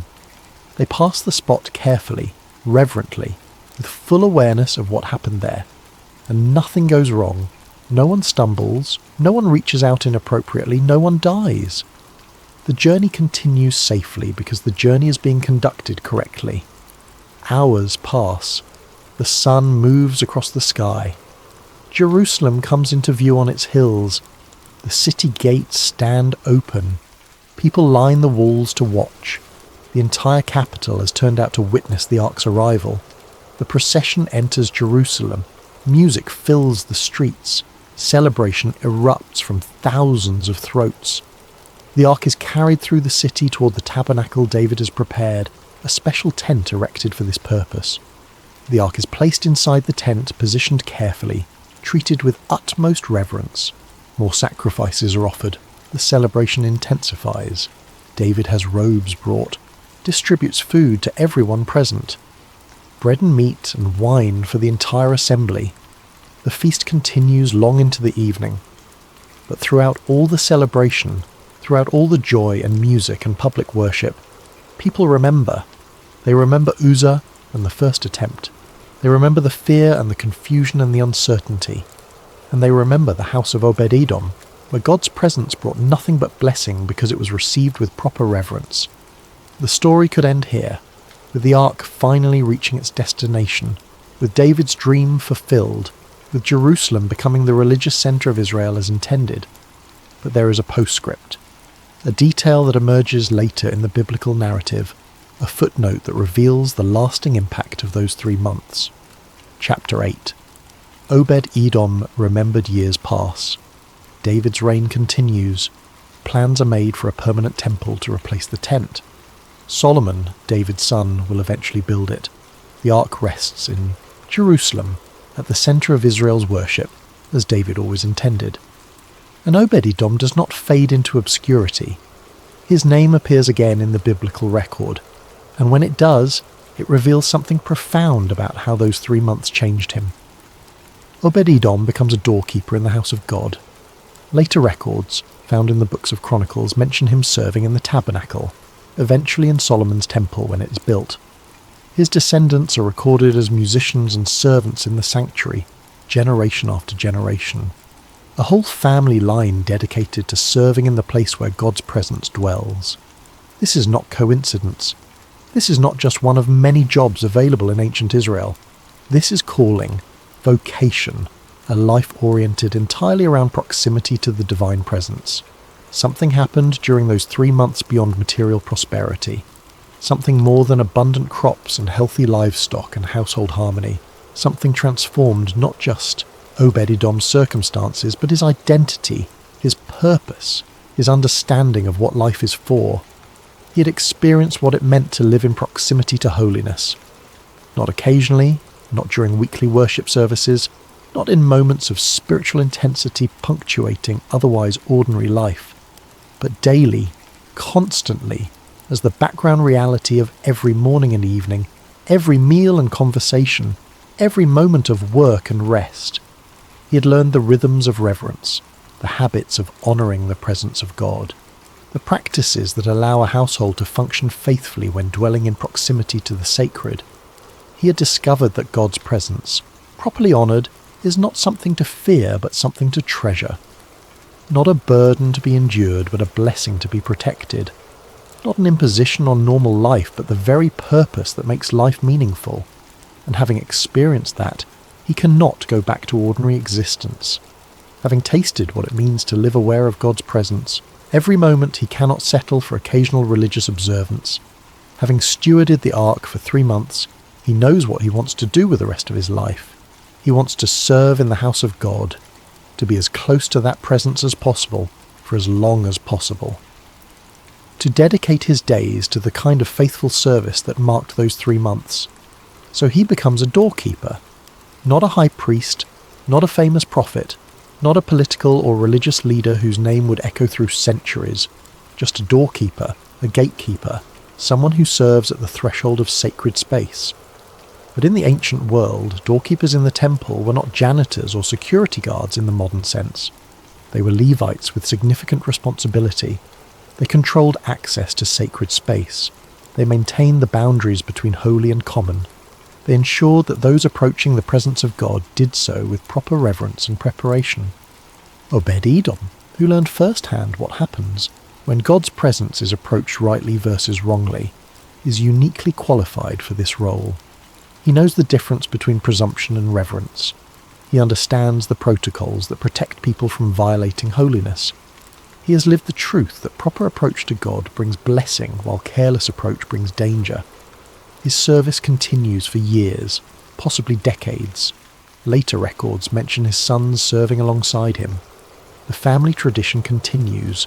Generation after generation of Obed-Edom's descendants serve in the temple, many as musicians, some as gatekeepers. The blessing that began with 3 months of crops and livestock and household prosperity extends across generations in a different form. Not material wealth this time, but something more valuable. The privilege of serving in God's presence, of living lives oriented entirely around worship and reverence. This is the true legacy of those 3 months. Not just that one household prospered for a season, but that the experience transformed a family's calling for generations. Not just that blessing was received, but that the experience of receiving it correctly reshaped an entire lineage's understanding of what matters most. When the chroniclers later compile the genealogies and organisational records of temple servants during David's reign, Obed-Edom's name appears prominently. His sons are listed by name. His family's role is documented. The man who once received the ark into his house during a crisis becomes permanently associated with faithful service in God's house. And throughout it all, there is no evidence of self-promotion or claiming special status. Obed-Edom does not write his own story or establish himself as an authority based on his unique experience. He simply serves faithfully in the same spirit that marked those 3 months when the ark rested under his roof. The man who accepted blessing without demanding it also accepts obscurity without resenting it. The man who welcomed God's presence without presumption continues serving in God's presence without pretense. His name is remembered not because he sought fame, but because faithful service in obscurity eventually becomes visible simply by its consistency and longevity. Epilogue: a house that welcomed God. The story of Obed-Edom is barely 3 verses in most Bibles. In 2 Samuel, it occupies a single sentence. The ark of the Lord remained in the house of Obed-Edom the Gittite for 3 months, and the Lord blessed him and his entire household. A footnote in the larger narrative of King David's reign. A brief pause in the story of how the ark reached Jerusalem, easy to miss while reading about battles and kingdoms and prophetic promises. But perhaps that is precisely the point. The most profound encounters with God often happen quietly, in places no one is watching, with people no one considers important. Not in the national celebrations with 30,000 witnesses. Not in the moments of spectacular public worship with music and dancing and collective euphoria. Not in the grand gestures that make headlines and inspire songs, but in ordinary houses with ordinary families who respond to unexpected circumstances with faithful reverence. Obed-Edom never asked for the ark to be placed in his home. He did not campaign for the honour or position himself to receive blessing. The crisis that brought God's presence to his doorstep was not of his making. The tragedy that halted David's procession was not his fault. He simply found himself, through no action of his own, responsible for stewarding the most sacred object in Israel. And he accepted that responsibility with humility and faithfulness. He never sought recognition or reward. He never used his experience as a credential or a platform. He never leveraged those 3 months into social status, or political influence, or religious authority. He simply honoured what was entrusted to him, for as long as it was entrusted to him. And when it was time for the ark to move on, he released it without complaint or negotiation. The blessing he received was not payment for services rendered. It was not wages earned through correct performance. It was grace. The natural overflow of God's presence when that presence is welcomed and honoured rightly. And when the blessing moved on in its physical form, when the ark continued to Jerusalem and was no longer under his roof, he followed it. He reoriented his entire life around continued proximity to God's presence.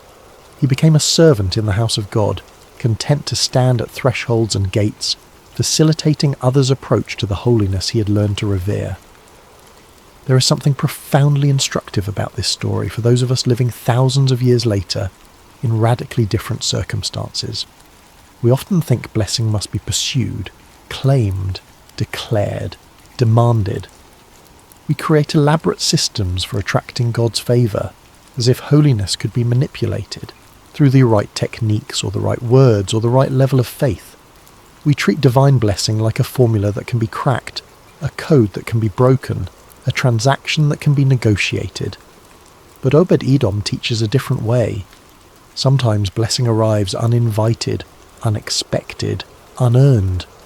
Sometimes the presence of God shows up in our lives not because we achieved something, or figured out the formula or demonstrated sufficient faith, but simply because in the ordinary faithfulness of daily life, we created space for holiness.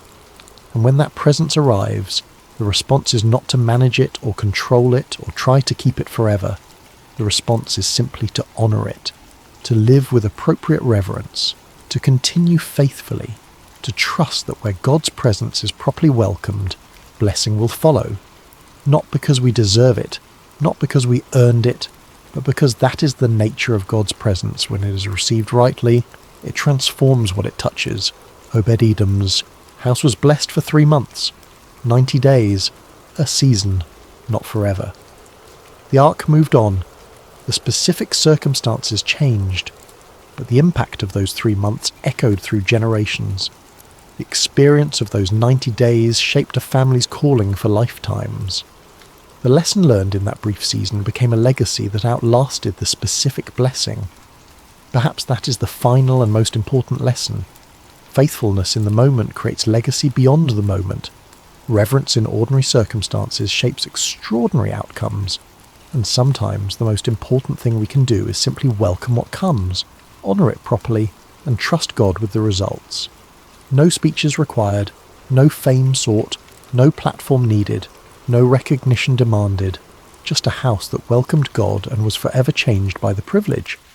In a world that constantly urges us to promote ourselves, to leverage our experiences, to build platforms and establish authority and claim special status, the story of Obed-Edom whispers a different truth. Sometimes the greatest honour is faithful obscurity. Sometimes the deepest blessing is serving in places no one notices. Sometimes the most profound impact comes from simply doing what's right when no one is watching. Obed-Edom stands as a quiet rebuke to the constant noise of self-promotion and a gentle invitation to a different way. A way where we welcome what God brings without demanding more.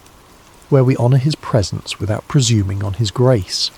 Where we serve faithfully whether anyone notices or not. The ark stayed in his house for 3 months, but the lesson stays with us still. May we, like Obed-Edom, have the wisdom to welcome blessing with humility, the faithfulness to honour God's presence with reverence, and the grace to continue serving even when the spectacular moment passes and ordinary life resumes. For in the end, it is not the spectacular moments that define us.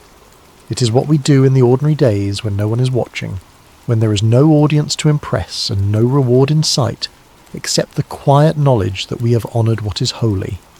That is the story of Obed-Edom. That is the lesson of the house that God blessed. And that, perhaps, is the story we need most in every generation. Before we begin tonight's story, if you're enjoying this content, using hype points on this video helps the channel more than you could possibly know. It truly makes a difference in ways that go beyond what most people realise.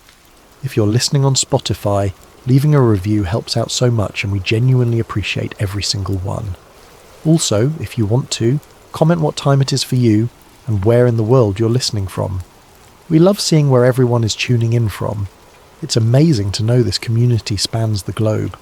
And of course, if you enjoy these stories, subscribing really helps us continue creating this content. Now, let's begin. There's a kind of courage that doesn't announce itself. It doesn't gather crowds or make speeches in the public square. It doesn't wear armour or carry banners. This courage appears in a moment, quiet, deliberate, and often unnoticed by history until much later, if at all. It's the courage of the person who sees something wrong and decides, against every instinct of self-preservation, to act. Tonight's story takes place in Jerusalem during one of the darkest periods in its history. The city is collapsing under the weight of its own corruption, divided leadership, and the looming threat of Babylon. Fear governs every decision. Silence is survival. And in the middle of this chaos, a man most people would never remember made a choice that saved a life. His name was Obed-Melech. He was a servant, a foreigner, a man with no power, no influence, and every reason to stay quiet. But he didn't. This is his story. Chapter 1. A City Under Judgment. Jerusalem in the late 7th century before the Common Era was a city living on borrowed time. The kingdom of Judah, once a powerful nation under kings like David and Solomon, had been reduced to a small territory surrounded by empires. To the north, the Assyrians had already obliterated the kingdom of Israel decades earlier. Now a new power had risen, Babylon, and it had set its sights on Jerusalem. The transformation had been gradual but devastating. Where once the kingdom stretched from the Mediterranean to the Jordan River, from Dan to Beersheba, now it was compressed into a fraction of that territory. The great cities of the north were gone, absorbed into the Assyrian Empire and then inherited by Babylon.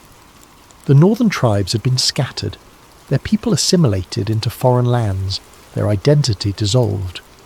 Only Judah remained, clinging to its capital, its temple, and its illusions of independence.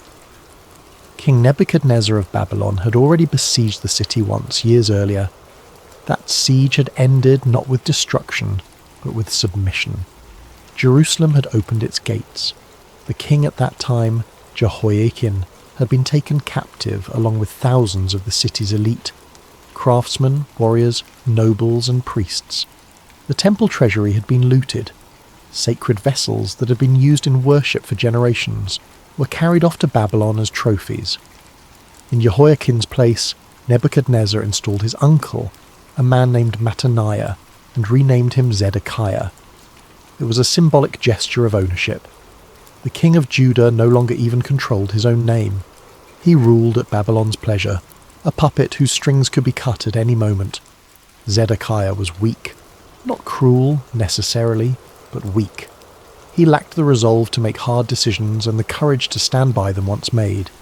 His court was full of advisors who each pulled him in different directions, and he lacked the strength to choose a path and commit to it. Some of his officials urged rebellion. They pointed to Egypt, the ancient rival of Babylon, and insisted that Pharaoh would come to their aid if they rose up.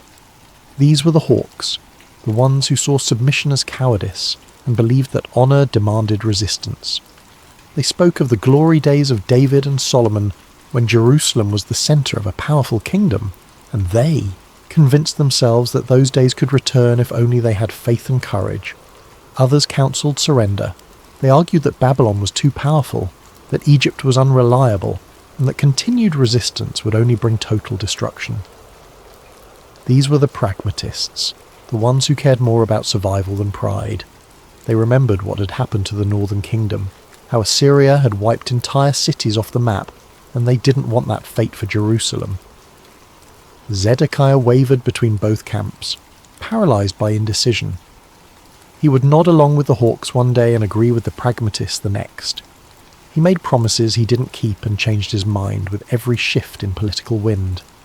His weakness created a vacuum of leadership, and into that vacuum rushed fear, corruption, and self-interest. The royal court became a snake pit. Officials schemed against each other, formed alliances that dissolved as quickly as they formed, and prioritised their own survival above everything else. No one trusted anyone. Every word was calculated. Every action was weighed against personal risk. Meanwhile, outside the palace walls, the people of Jerusalem went about their daily lives with a kind of desperate normalcy. The markets still opened each morning. Merchants spread their wares on blankets and wooden tables, selling grain and oil, pottery and cloth. The smell of fresh bread mixed with the dust of the streets. Children played in the narrow alleyways between stone houses. Women gathered at the wells to draw water and exchange news. Men worked their trades, carpenters and blacksmiths, weavers and leather workers, trying to maintain some sense of routine. But beneath the surface, everyone knew something terrible was coming. You could see it in the way people hoarded food, buying extra when they could afford it, storing it away in hidden places. You could hear it in the conversations that stopped abruptly when a stranger approached. You could feel it in the tension that hung over the city like a storm cloud that never broke. Mothers looked at their children and wondered if there would be enough food next month. Fathers repaired the walls of their homes and reinforced their doors, knowing it wouldn't be enough if Babylon came again. Elderly men and women who remembered better times spoke of the past with a mixture of nostalgia and grief, wondering if they would live to see the city destroyed. The temple still stood on its hill, dominating the skyline, but even that sacred place had become tainted by politics and corruption. The priests who served there were divided along the same lines as the officials in the king's court. Some supported rebellion, others urged surrender. Worship continued, but the rituals felt hollow, mechanical, like going through the motions of devotion without any real faith behind them. Into this environment of fear, division, and moral paralysis came a voice no one wanted to hear. His name was Jeremiah. He was from a small town called Anathoth, just a few miles north of Jerusalem. The son of a priest, Jeremiah had been called by God at a young age to be a prophet. It wasn't a calling he had wanted. In fact, when God first spoke to him, Jeremiah had protested, saying he was too young, too inexperienced, too uncertain of his own abilities. But God had insisted. And for decades now, Jeremiah had walked the streets of Jerusalem, delivering a message that grew more urgent with each passing year. Judah's rebellion was not just political, it was spiritual. The nation had turned away from God, embraced idolatry, exploited the poor and corrupted justice. And because of that, judgment was coming. Jerusalem would fall, the temple would be destroyed, the people would be taken into exile. It was a message no one wanted to accept. The officials dismissed him as a doomsayer. The priests accused him of blasphemy. How dare he suggest that God would allow his temple to be destroyed? The people mocked him, called him a traitor, accused him of being in league with Babylon. Jeremiah's message was especially hated by the hawks, the officials who were pushing for rebellion. To them, his calls for surrender to Babylon felt like treason. They argued that his prophecies weakened morale, undermined the soldiers' will to fight, and gave comfort to the enemy. In a city preparing for war, Jeremiah's words felt like sabotage. But Jeremiah wasn't pro-Babylon. He wasn't a defeatist or a coward. He was simply trying to tell the truth as God had revealed it to him. He knew that resistance was pointless, not because Babylon was militarily superior, though it was, but because Judah had already lost the only battle that mattered. They had abandoned God, and now they were facing the consequences. For years, Jeremiah had been tolerated, barely. He was an annoyance, a strange figure who wandered the streets wearing a yoke around his neck to symbolize the coming captivity, who sometimes smashed pottery in the temple courts to illustrate God's judgment, who spoke in metaphors and poetry that made people uncomfortable. But he had always been allowed to speak. The kings before Zedekiah had imprisoned him briefly, threatened him, even beat him. but they had never silenced him completely. That was about to change. The officials in Zedekiah's court had grown tired of Jeremiah's voice. They were planning a rebellion against Babylon, stockpiling weapons, negotiating with Egypt, preparing the city's defences. The last thing they needed was a prophet walking around telling everyone that resistance was futile and surrender was the only option. So they decided to get rid of him. Not publicly, not with a trial or an execution that would draw attention and possibly provoke unrest among the people who still respected Jeremiah as a prophet. Quietly, permanently, and in a way that would allow them to pretend they had nothing to do with it. Chapter 2. Jeremiah Silenced. The decision to get rid of Jeremiah wasn't made in a public trial or through any formal process. It was quieter than that, more insidious. A group of officials had been meeting privately, away from the king's chambers, in spaces where their conversations couldn't be overheard. These men had names: Shephatiah son of Matan, Gedaliah son of Pasha, Jukal son of Shelemiah, and Pasha son of Malchijah.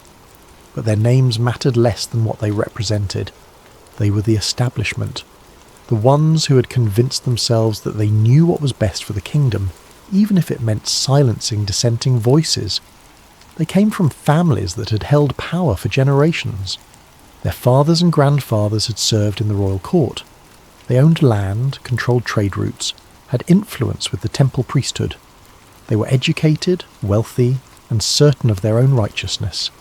And they saw Jeremiah as a threat that needed to be eliminated. The problem from their perspective was simple. Jeremiah's prophecies were undermining their plans. They had been working for months to prepare for a rebellion against Babylon. They had sent secret envoys to Egypt, negotiating promises of military support.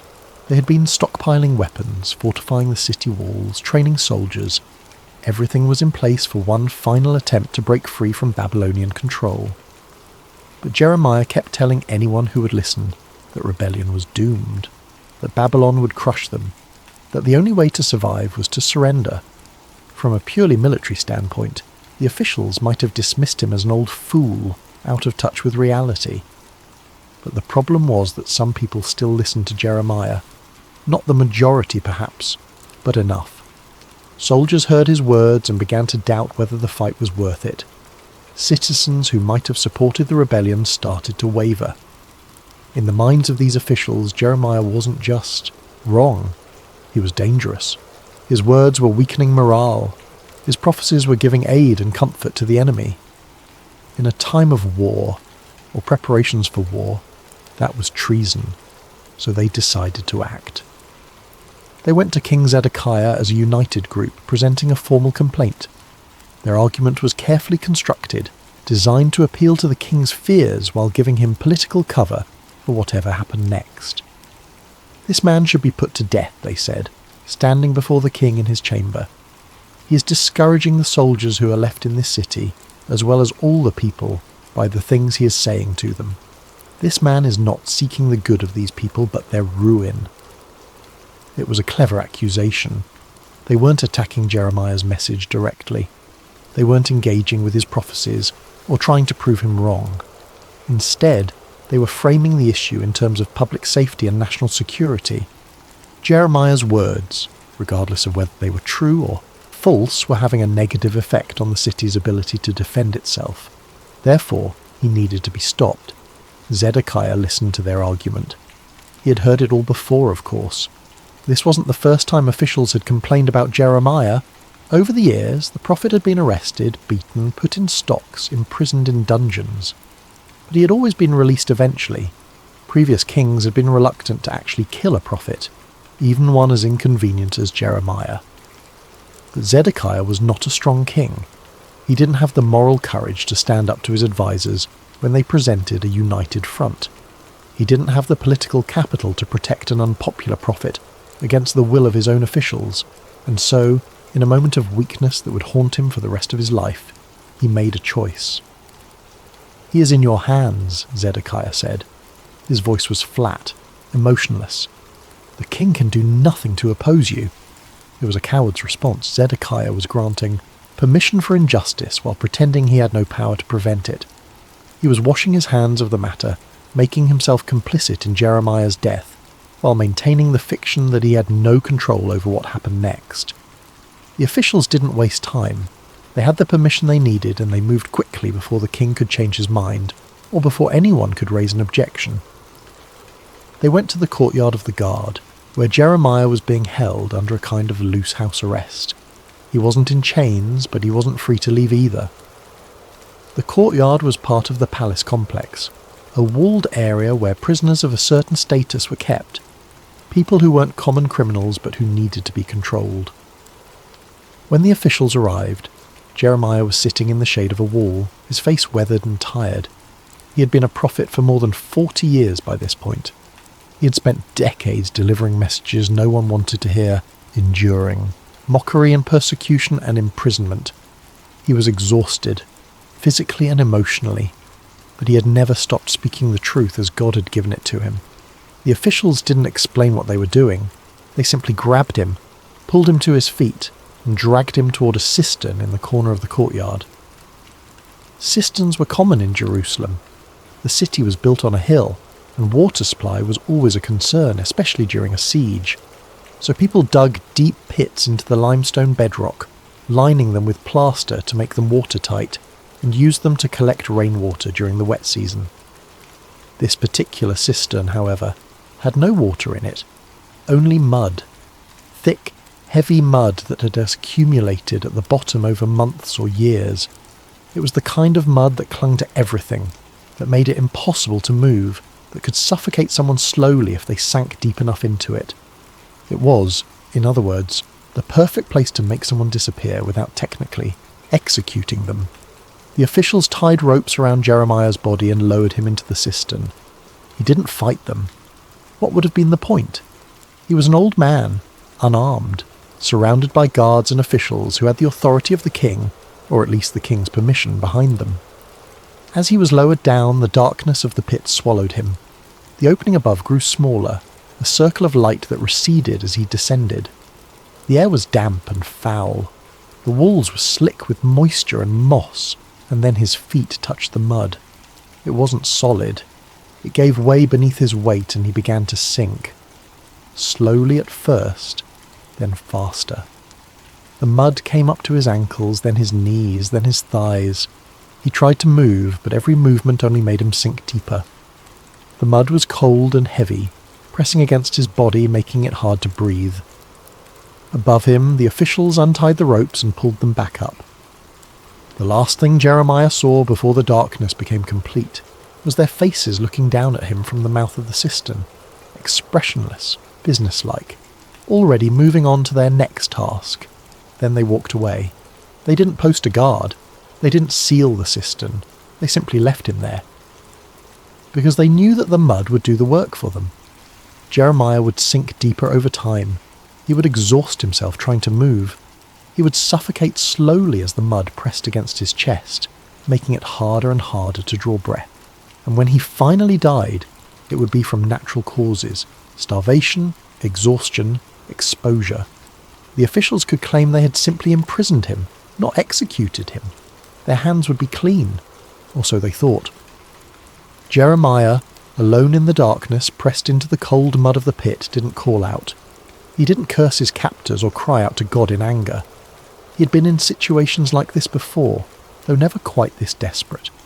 He had survived beatings, stocks, dungeons. He had learned, over 40 years of prophetic ministry, that his survival was not up to him. God had called him to speak. God had sustained him this long. If God wanted him to die in this pit, then that was God's choice. But if God wanted him to live, then someone, somehow, would come.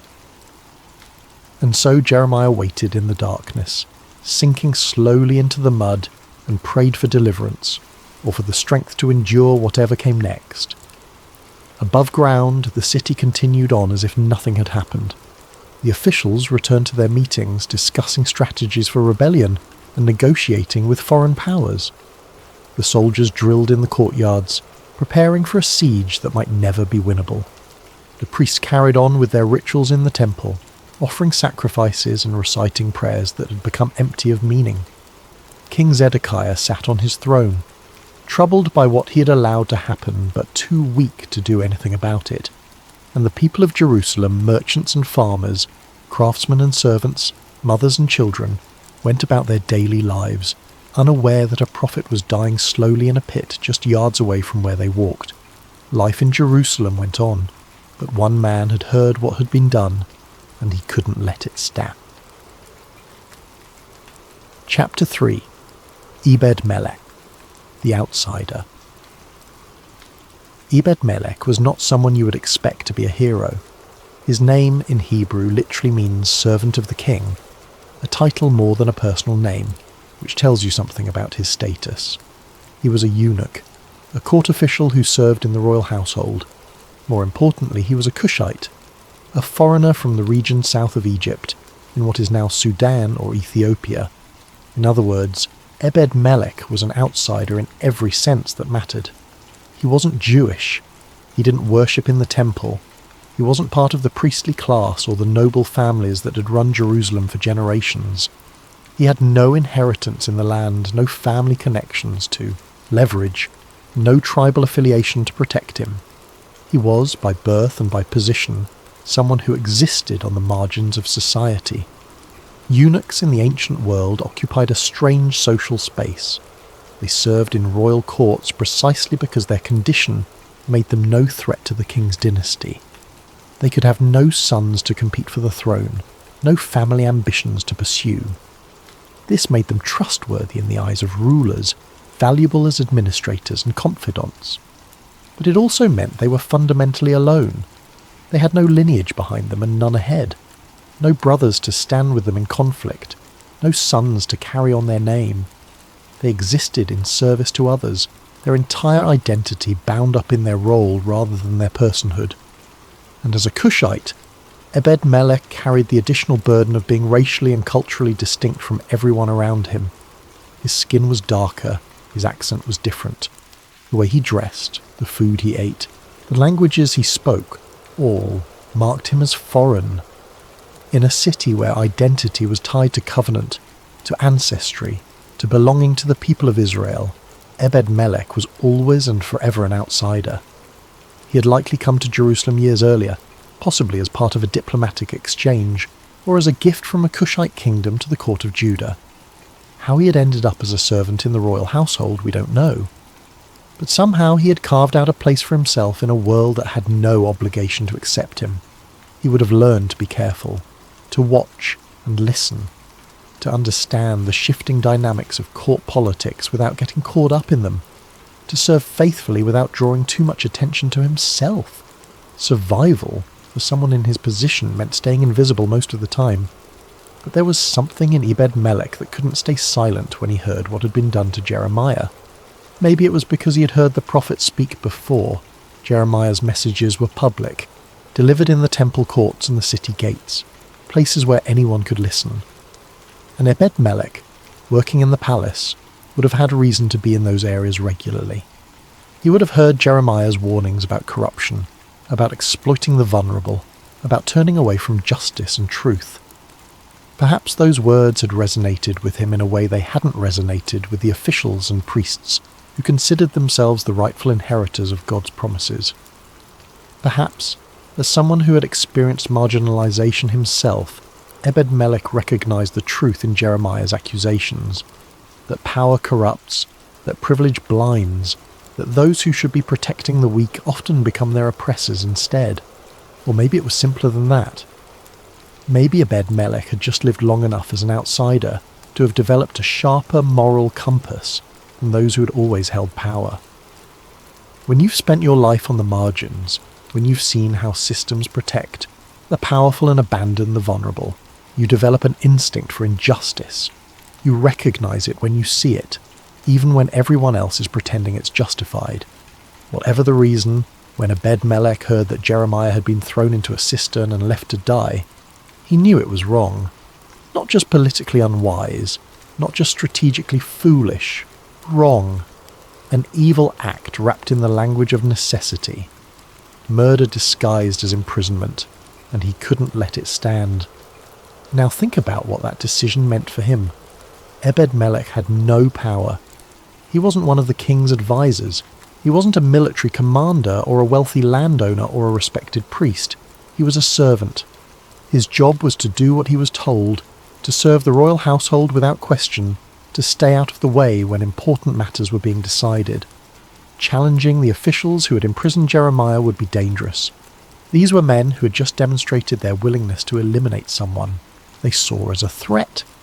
If they could do that to a prophet, someone who theoretically had God's protection, what would stop them from doing it to a foreign servant who had no one to defend him? Obed-Melech could have told himself that it wasn't his place to get involved, that he was just a servant, with no authority to question the decisions of his superiors, that speaking up would only put his own life at risk without actually changing anything. He could have convinced himself that Jeremiah's fate was God's problem to solve, not his.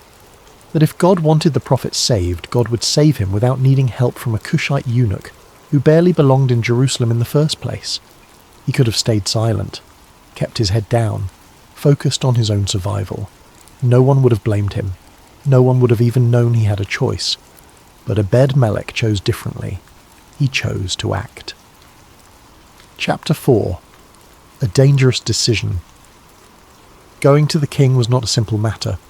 In the hierarchical structure of ancient royal courts, access to the king was carefully controlled. You didn't just walk up to the monarch and start talking. There were protocols, gatekeepers, layers of bureaucracy designed to protect the king from being bothered by every servant or citizen who had a complaint or petition. Obed-Melech would have had to navigate all of that. He would have had to find the right moment, approach the right people, make it clear that what he had to say was urgent enough to warrant the king's attention, and he would have known every step of the way that he was putting himself in danger. The officials who had imprisoned Jeremiah were powerful men. They had the king's ear, or at least they had convinced the king to give them permission to do what they wanted. They had already demonstrated their willingness to eliminate anyone they saw as a threat to their plans. If Obed-Melech challenged them publicly, if he accused them of wrongdoing in front of the king, he could easily become their next target. After all, what was the life of a foreign servant compared to the strategic calculations of the kingdom's leadership? If they could justify killing a prophet in the name of national security, they could certainly justify silencing a eunuch who was causing trouble. But Obed-Melech didn't let fear stop him. He learned that King Zedekiah was sitting at the Benjamin Gate, one of the main entrances to the city, a place where the king would sometimes hold court and hear petitions from the people. It was a public space, which meant that whatever Obed-Melech said would be heard by others. There would be witnesses.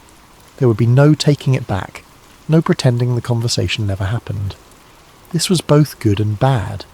Good because it meant the king couldn't simply ignore him or have him quietly arrested without anyone knowing. Bad because it meant that the officials who had imprisoned Jeremiah would hear about this confrontation almost immediately, and they would not be pleased.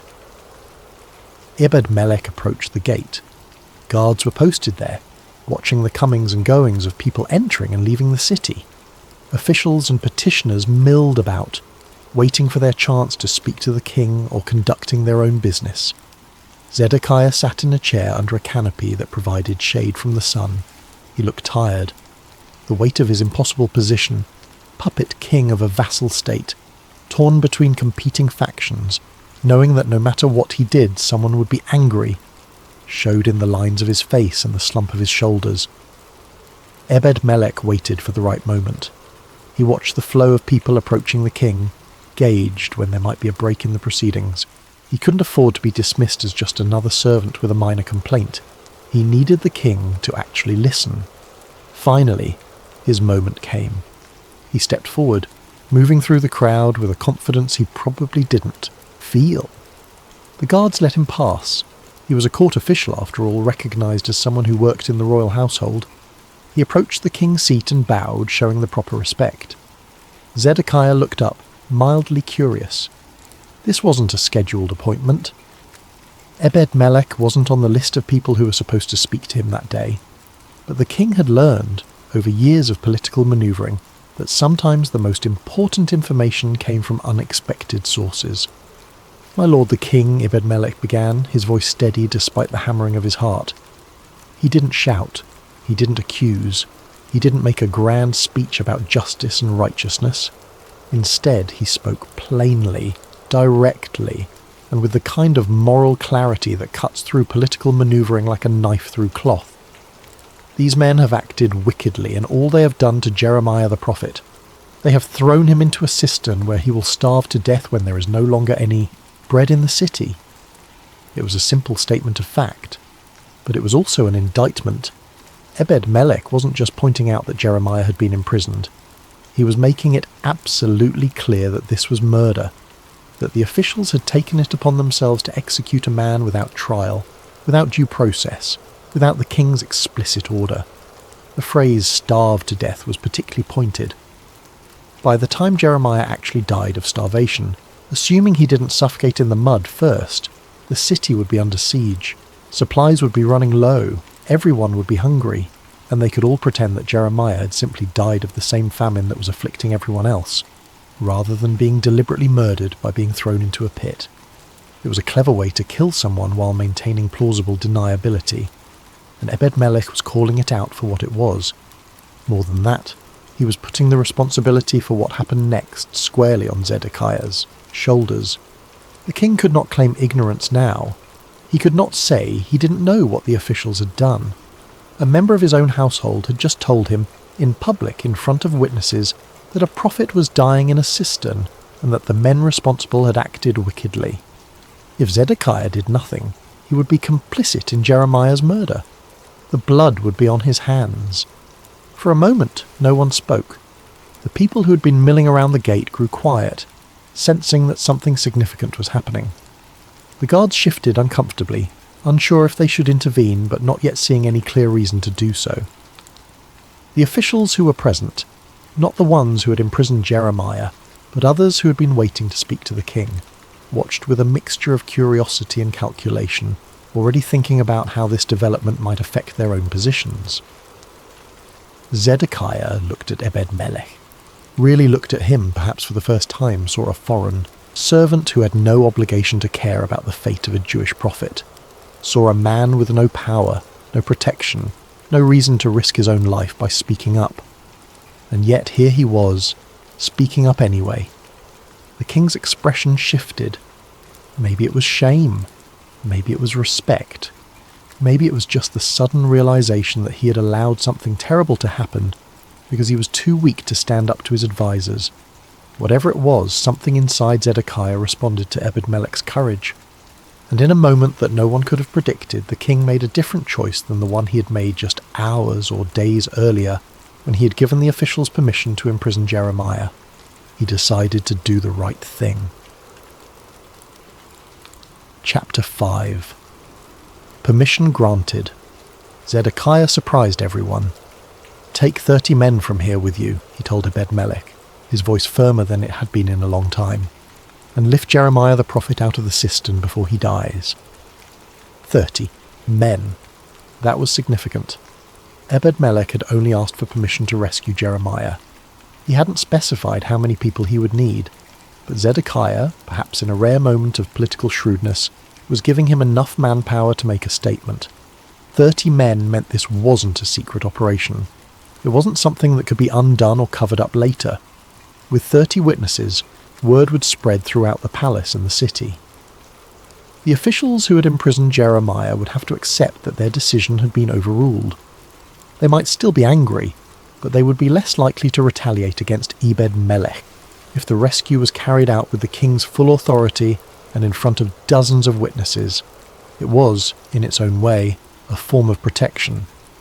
Zedekiah was weak, but he wasn't stupid. He knew that by giving Obed-Melech 30 men, he was making it harder for the officials to punish the servant for doing what the king had authorized.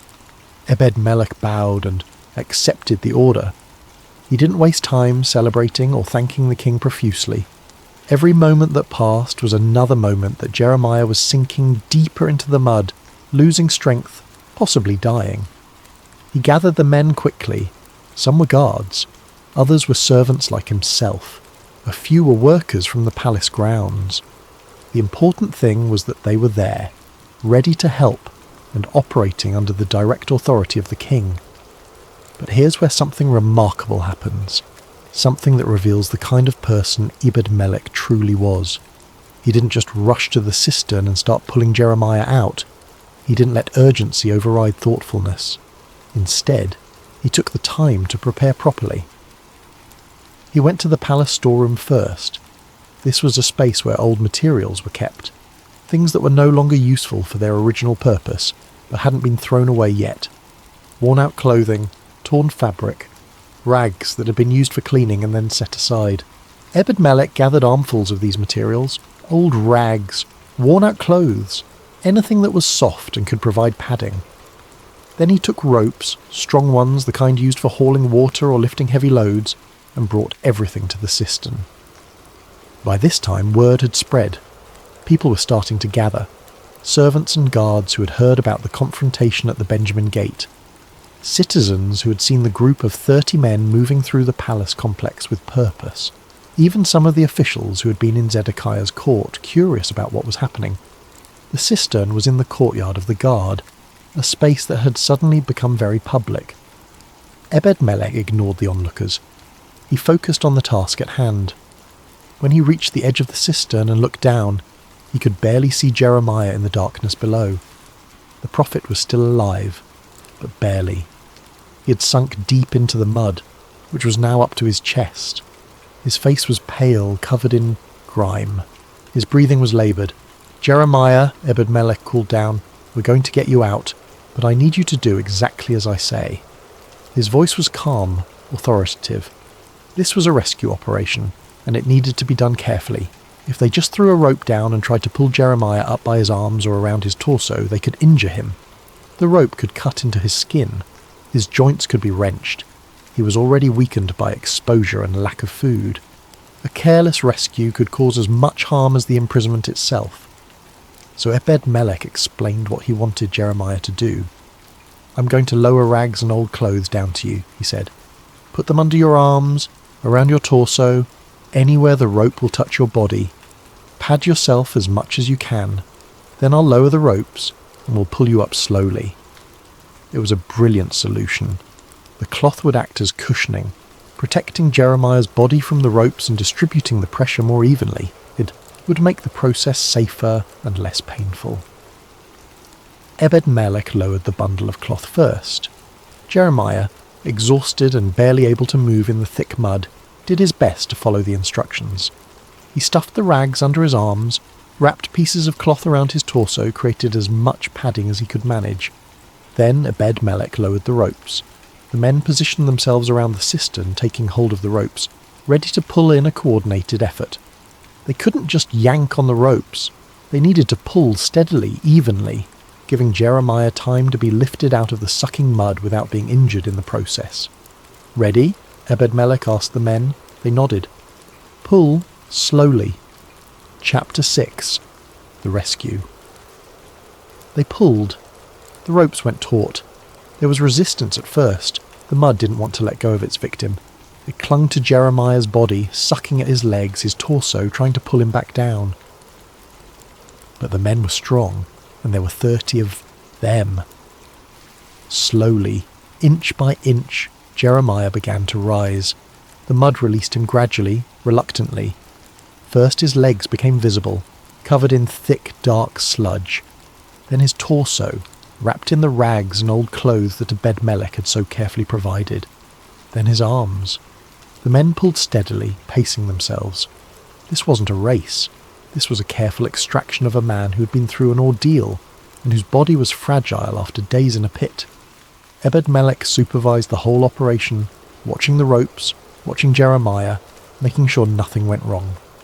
He called out instructions when necessary. Steady now, keep it even, not too fast, coordinating the effort like a conductor leading an orchestra. And finally, after what felt like an eternity but was probably only a few minutes, Jeremiah emerged from the cistern. They laid him on the ground gently.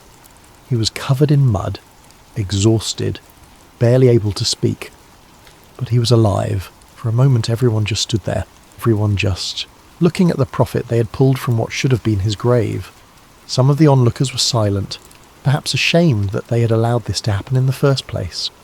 Others murmured prayers of thanks. A few of the men who had helped with the rescue clapped each other on the back, relieved that they had succeeded. Obed-Melech knelt beside Jeremiah. He didn't make a speech. He didn't announce to everyone present that he had saved the prophet's life. He simply helped Jeremiah sit up, made sure he could breathe properly, and asked if he was injured. Jeremiah shook his head weakly. He was battered, exhausted, traumatized by the experience, but he had no major injuries. The padding had worked. The careful, methodical rescue had prevented additional harm. Water was brought. Someone found a clean cloth to wipe the mud from Jeremiah's face. The prophet drank slowly, his throat raw from thirst and from breathing the damp, foul air of the cistern. When he could finally speak, Jeremiah looked at Obed-Melech. Their eyes met. The prophet's gaze was full of gratitude, but also something else. Recognition, perhaps. An acknowledgement that this foreign servant had done what no one else in Jerusalem had been willing to do. "Thank you," Jeremiah said. His voice was barely a whisper, but it carried more weight than any of the speeches he had delivered in the temple courts. Obed-Melech just nodded. He didn't need thanks. He had done what needed to be done. By the king's order, Jeremiah was taken to the courtyard of the guard, the same place he had been held before, but now with explicit instructions that he was to be protected and cared for. He was still technically a prisoner, still not free to leave or continue his public prophecies. But he was alive. He had food. He had water. He was safe from the officials who had tried to kill him. It was a compromise, typical of Zedekiah's weak leadership. The king had saved Jeremiah's life to ease his conscience, and to respond to Obed-Melech's moral courage, but he hadn't released the prophet or punished the officials who had tried to murder him. He had found a middle ground that satisfied no one and solved nothing. But for Obed-Melech it was enough. He hadn't set out to reform the entire political system of Judah. He hadn't been trying to change the king's character, or force the officials to face justice for their corruption. He had simply been trying to save one man's life, and he had succeeded.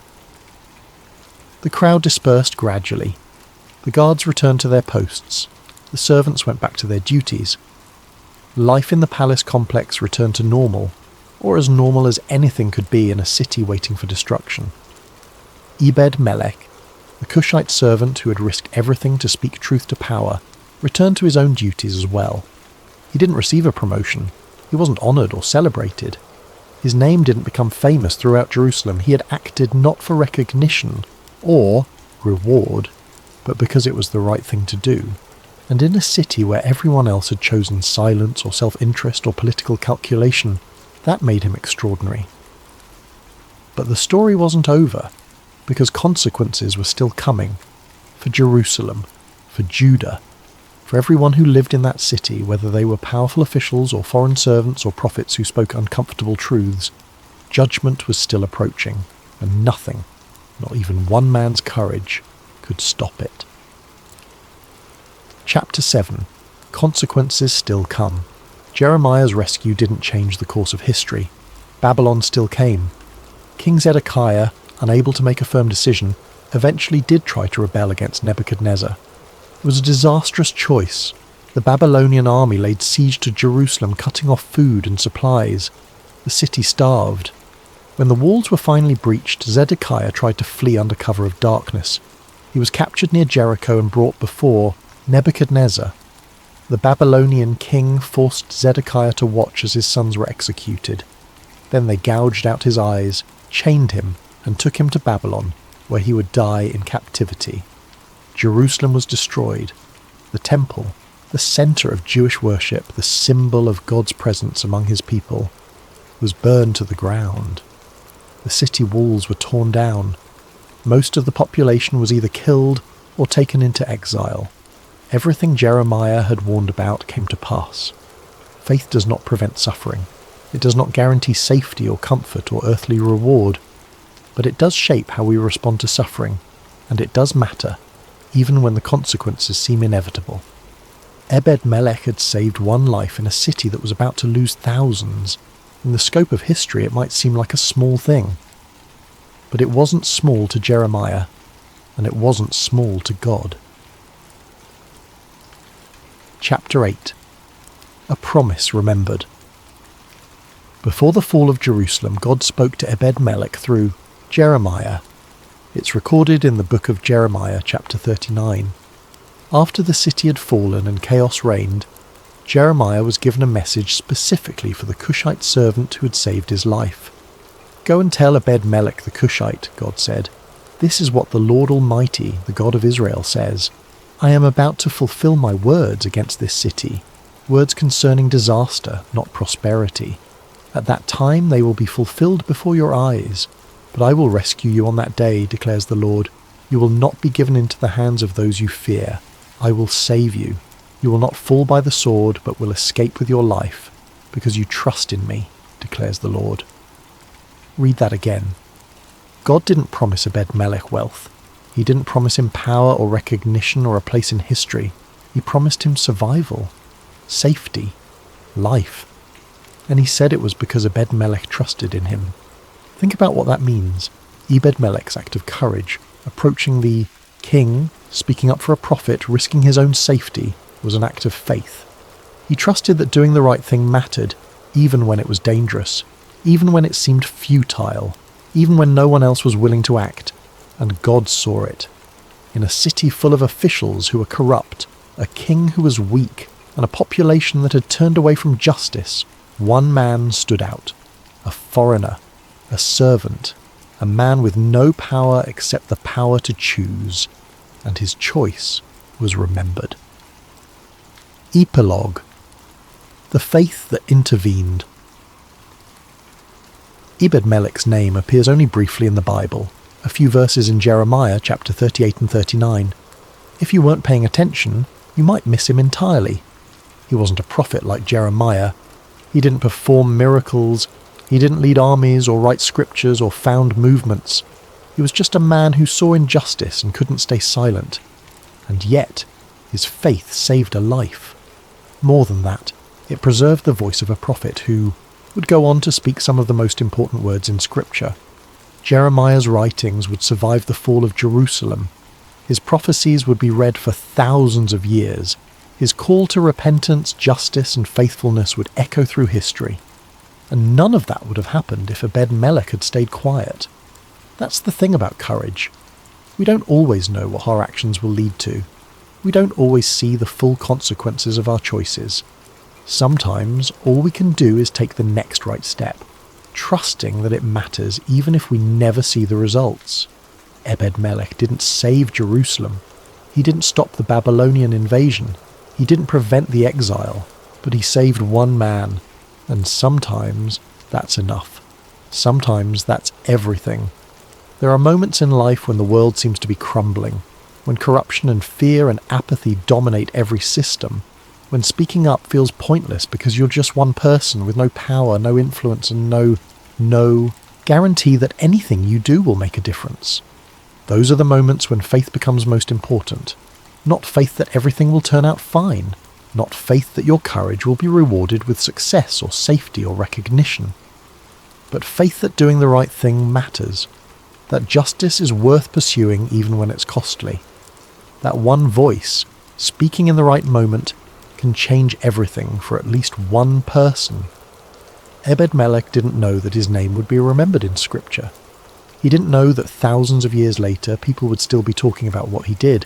He just knew that a man was dying in a pit, and he couldn't let that stand. And so he spoke, and God saw, and a life was saved.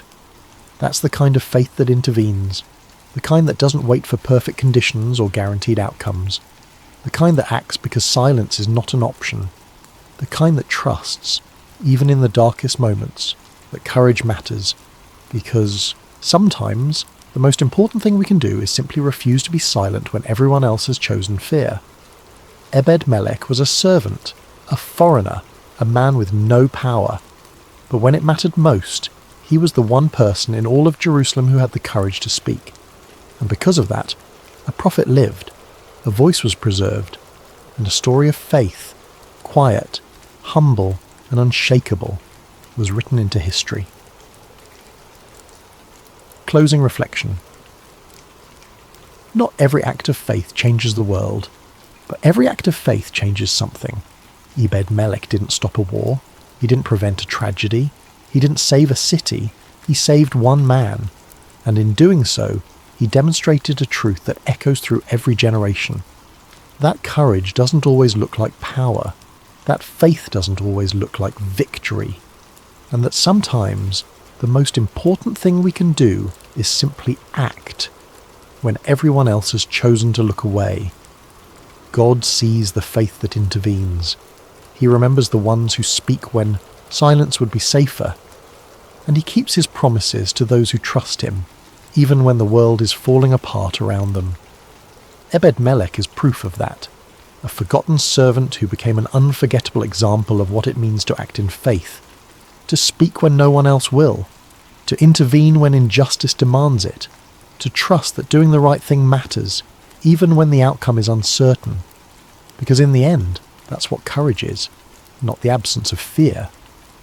But the refusal to let fear have the final word. Obed-Melech refused to be silent, and because of that, the voice of a prophet survived. The faith that intervenes doesn't need to be loud. It just needs to be willing to act. That's the lesson of Obed-Melech. That's the story worth remembering. And perhaps if we're paying attention, it's the kind of faith we're all called to embody. One act of courage at a time. There are stories in the ancient texts that shake the foundations of kingdoms. Tales of warriors who conquered nations, prophets who called down fire from heaven, kings who built empires that stretched across continents. These are the stories we remember, the ones carved into monuments and sung in hymns that echo through centuries.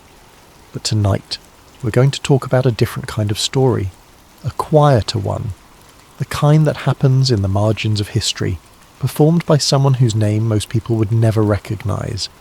This is the story of a man who did something extraordinary by doing something utterly simple. He helped when helping mattered most, and then he walked away when anyone else would have stayed for the glory. His name was Barzillai the Gileadite, and his story is one of the most beautiful examples of faith you've probably never heard. Chapter 1. A Kingdom in Crisis. The year doesn't matter as much as the moment. What you need to understand is this. King David, the giant slayer, the psalmist, the man after God's own heart, was running for his life. Not from an enemy army, not from a foreign invader, from his own son. Think about that for a moment. Let it sink in. The shepherd boy who had faced down a giant with nothing but a sling and 5 smooth stones. The warrior who had slain his tens of thousands, while Saul had only slain his thousands. The king who had united the fractured tribes of Israel into a single nation. That man was now fleeing in the night, driven from his own palace by his own flesh and blood. Absalom was everything a king might want in an heir. The scriptures describe him in terms that seem almost mythological. From the sole of his foot to the crown of his head, there was no blemish in him. His hair alone weighed hundreds of shekels when he cut it once a year. He was handsome beyond description, the kind of magnetic presence that drew every eye in a room. People couldn't help but notice him, couldn't help but be drawn to him. But Absalom had grown tired of waiting for his father's throne. You have to understand the context. David was old now, yes, but still very much alive and very much in control. Absalom saw the throne, saw the power, saw the legacy, and he wanted it. Not someday. Now. So he began a campaign that was as brilliant as it was insidious. For years, Absalom would rise early and stand beside the way of the gate. When anyone came with a dispute to bring before the king for judgment, Absalom would call out to him and ask where he was from. And when the person identified their tribe, Absalom would say, "Look, your claims are good and right, but there is no one from the king to hear you." Then he would add, almost casually, "Oh, that I were made judge in the land, that everyone who has a dispute or cause might come to me, and I would give him justice." It was insidious because it was subtle. He wasn't openly criticizing David. He was just suggesting that justice could be more accessible, more immediate, more personal. And whenever anyone approached to bow down to him, showing him the respect due to a prince, Absalom would reach out his hand and take hold of him and kiss him. He would treat them like equals, like friends, like he truly cared about their problems. He stole the hearts of Israel one conversation at a time, one handshake, one embrace, one promise that things could be better. This went on for 4 years. 4 years of patient manipulation. 4 years of building a coalition without David even realizing what was happening. And then, when the moment was right, when he had cultivated enough support and positioned enough allies, Absalom struck. He went to Hebron, the city where David had first been crowned king of Judah decades earlier. There was symbolism in that choice. Hebron represented legitimacy, tradition, the old ways, and from Hebron, Absalom proclaimed himself king. The conspiracy grew strong. The people who had once praised David now turned to his son. It wasn't universal, but it was substantial.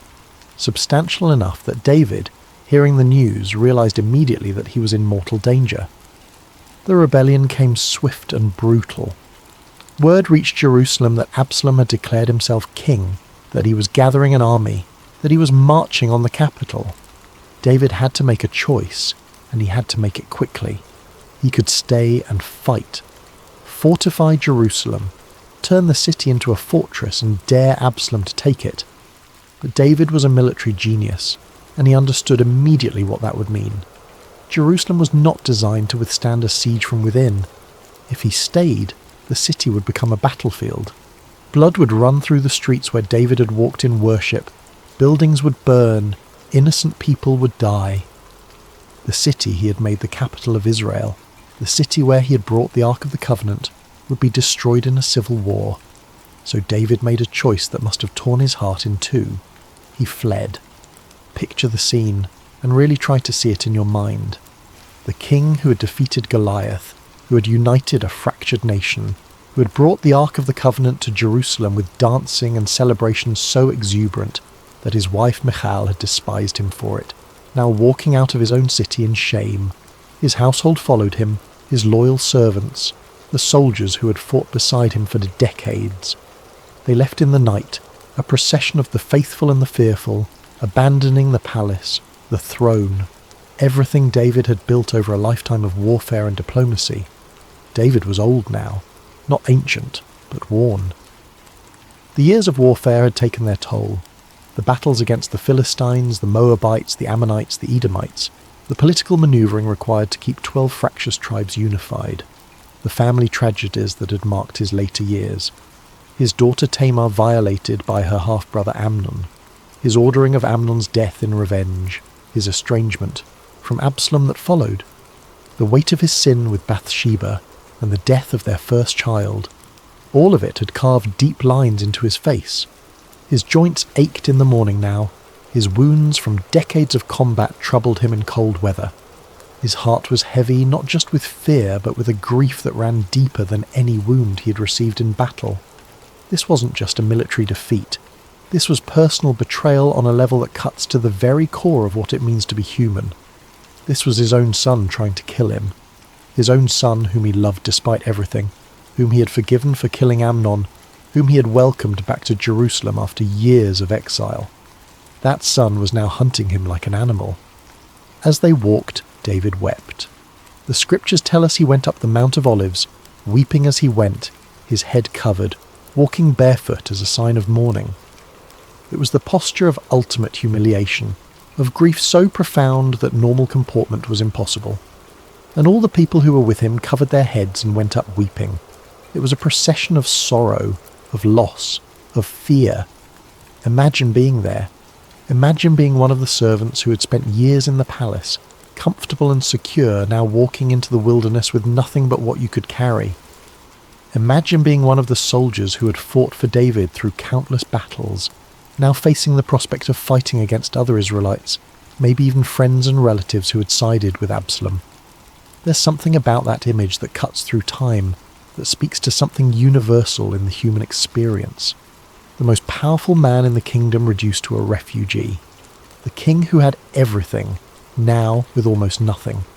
It's the kind of reversal that makes you question everything you thought you understood about power and security and success.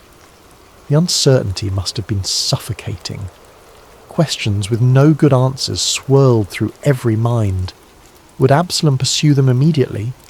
How many of David's supporters had secretly switched sides? Who could be trusted? Where would they go? How long could they survive in the wilderness?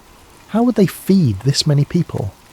What if Absalom's forces caught them before they could establish a defensive position? These weren't abstract philosophical questions. These were matters of life and death, being considered by exhausted people with empty stomachs and uncertain futures. Every mile they travelled away from Jerusalem was a mile deeper into vulnerability, a mile farther from the resources and defences of the capital city. Chapter 2. The Journey into Exile. They crossed the Jordan River on a day that must have seemed to mark the end of everything David had built. That boundary between the heartland of Israel and the territories beyond represented more than just geography. It was the line between civilization and wilderness, between kingdom and exile, between everything and nothing. The Jordan wasn't always an easy crossing.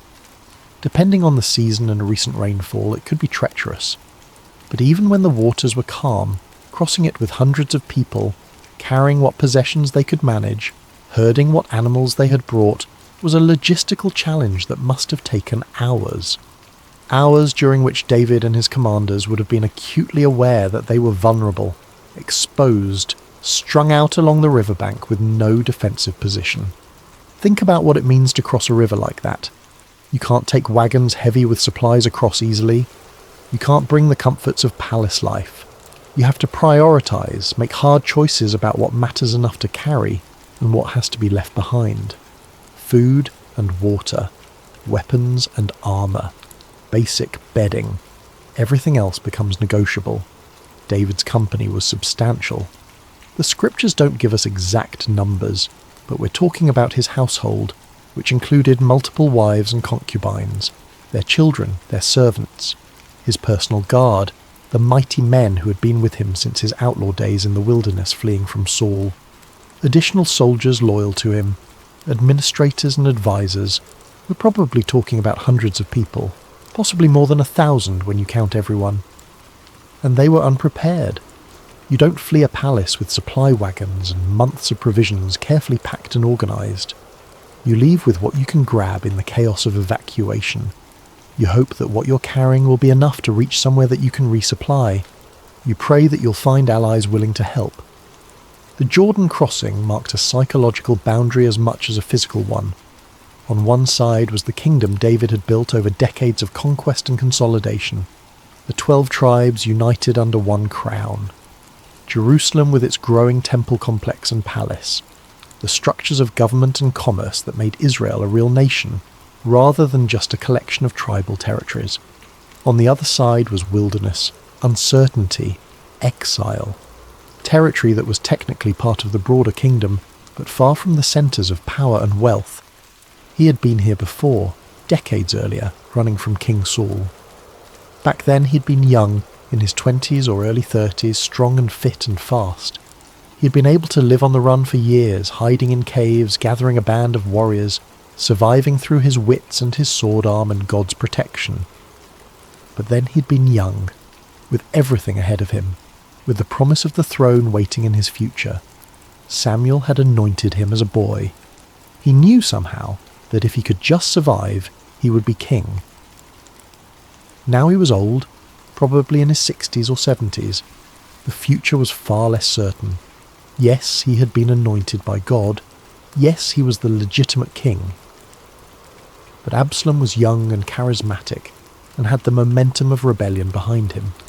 History is full of legitimate kings who died in exile, their thrones taken by usurpers who managed to hold on to power long enough to become the new legitimate authority. The nights in the wilderness were cold, not the bitter, killing cold of the mountains in winter, but the sharp, penetrating cold of the desert at night that seeps into your bones and reminds you how vulnerable you are, how thin the line is between civilization and survival, how quickly comfort can turn to suffering. They made camp where they could, probably without proper tents for most people, sleeping on the ground with inadequate blankets, huddled together for warmth, rationing what little food they had, trying to make it last, knowing that every day without resupply made the situation more desperate, trying to maintain some semblance of order and morale when everything felt like it was falling apart. But morale was a fragile thing, as delicate as morning mist. These were people who had lost everything in a single day. Servants who had worked in the palace, eating regular meals, sleeping in comfortable quarters, living lives of relative security and predictability. Now they were sleeping on the ground in the wilderness, not knowing where their next meal would come from. Soldiers who had been stationed in a fortified city, with walls and watchtowers and arsenals.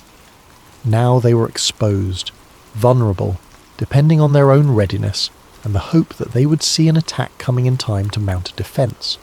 Every person in that camp had family back in Jerusalem. Brothers, sisters, parents, children. Some of them would have sided with Absalom, either because they truly believed in his cause or because they were hedging their bets, trying to end up on the winning side. Others might be in danger themselves if they were known to be associated with people who fled with David. The personal anguish must have been acute. The sense of relationships fractured, of social fabric torn, of everything familiar suddenly uncertain and dangerous. The supplies were scarce, critically so. Bread was running low.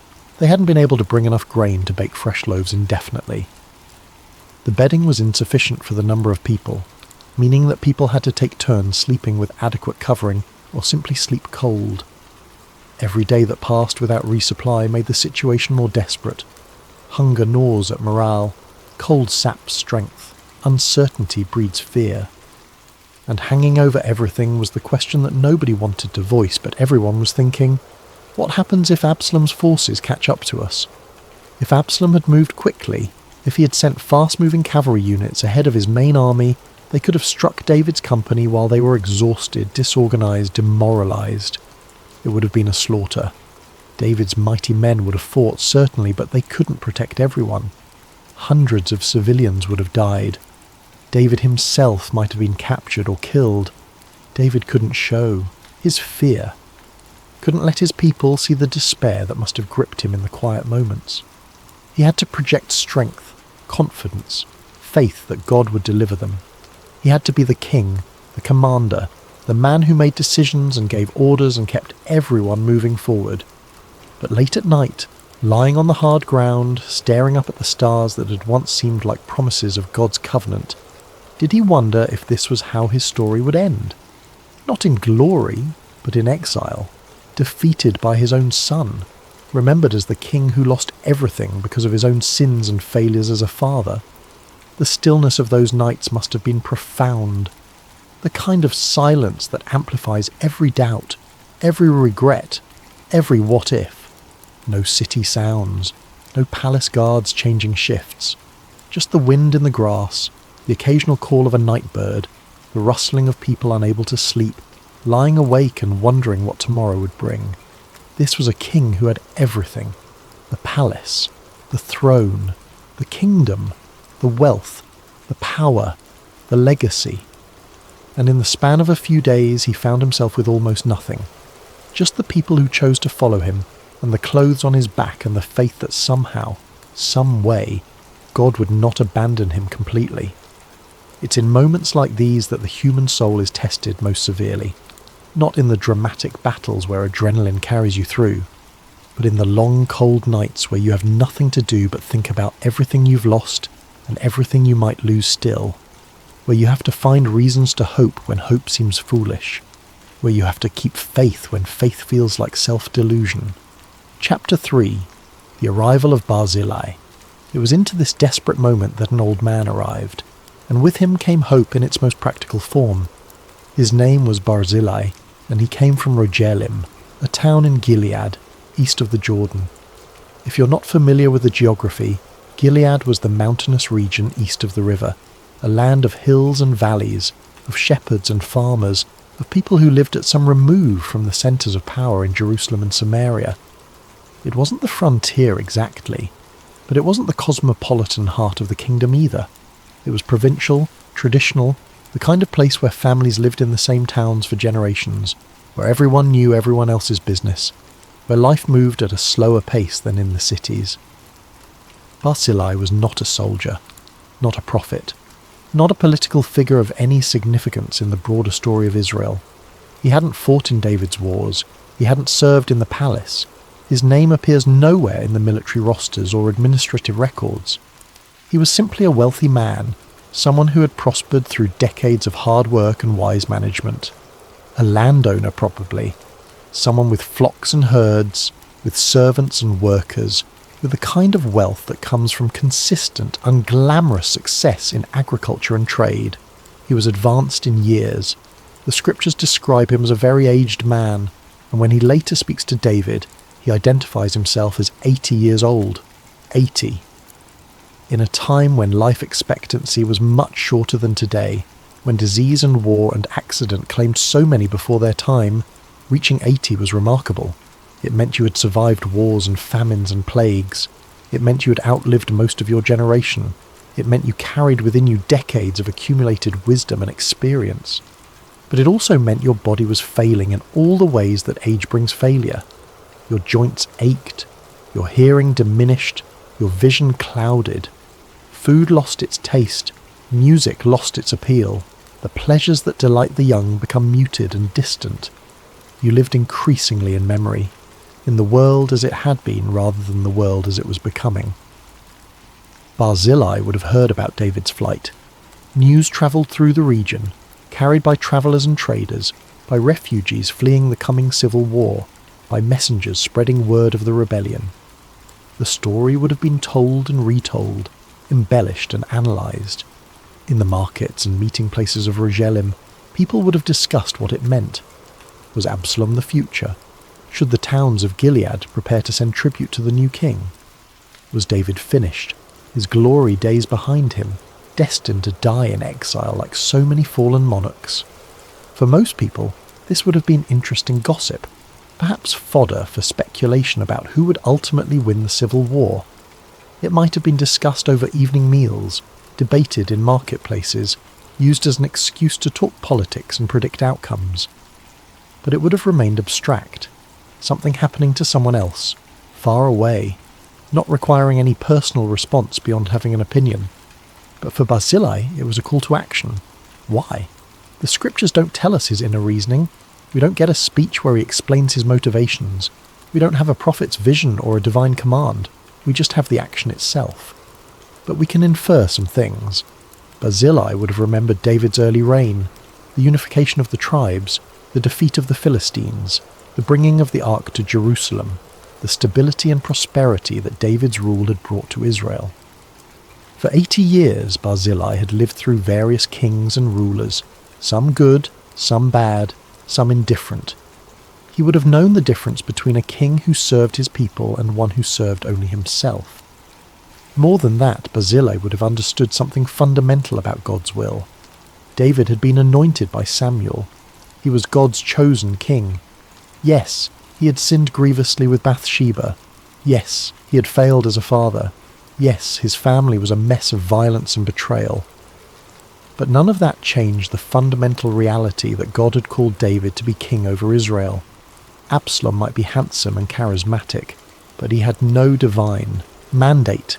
He was a usurper, a rebel, someone trying to take by force what God had not given him. And Barzillai, with the clarity that sometimes comes with age, recognized this.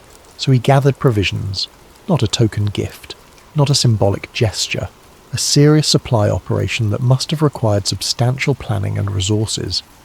Beds for sleeping. Think about what that means. Not bedrolls, but actual beds, frames and mattresses, or at least thick pallets of straw and fabric that could provide real comfort. For a company of hundreds sleeping on the hard ground, this wasn't luxury. This was basic human dignity. This was the difference between waking up exhausted and in pain versus waking up with enough rest to face another day. Basins for washing. Again, not luxury but necessity. When you're travelling in the wilderness, when you're sweating and dusty and grimy, the ability to wash becomes essential not just for comfort but for health. Cleanliness prevents disease. It maintains morale. It reminds people that they're still human beings deserving of basic care. Earthen vessels for cooking and storage, pots and jars and containers. Without these, you can't prepare food properly. You can't store water.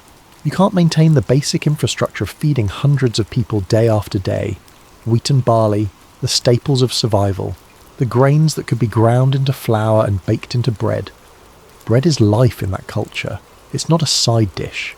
It's the main meal. the thing that fills the stomach and provides energy. Without grain, people starve. With grain, they can survive for months. Flour and roasted grain, ready to eat. This is important.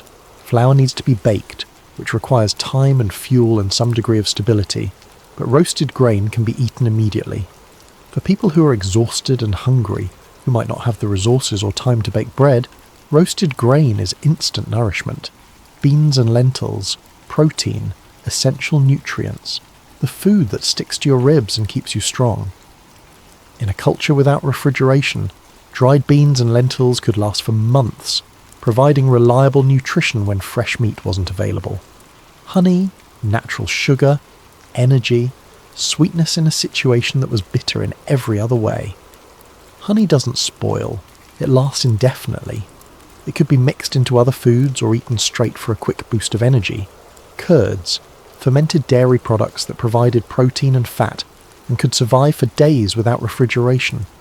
Essential nutrition for people who needed to maintain their strength. Sheep, fresh meat. But more than that, living animals that could provide ongoing sustenance. Sheep could be butchered as needed, providing fresh meat for days. They could be milked. Their wool could be used.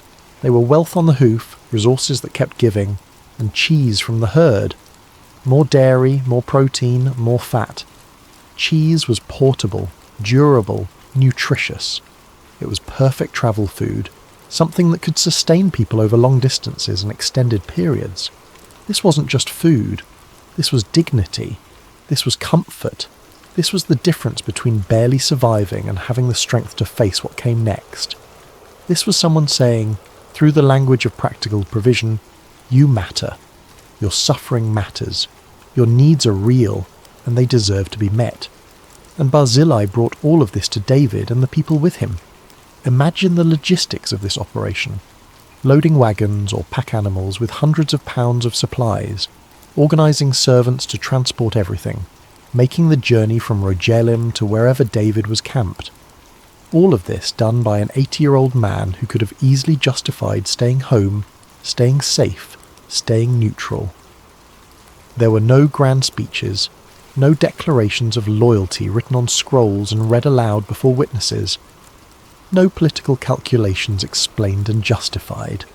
He simply arrived, this old man from a small town, and gave what was needed. Imagine being David in that moment, exhausted from days of travel, uncertain about the future, wondering if God had abandoned him, trying to maintain confidence and strength for the people following him, while inside feeling the weight of failure and fear. And then this stranger appears, this elderly man who owes you nothing, who has no obligation to risk Absalom's wrath, who would be perfectly justified in staying neutral and waiting to see who wins.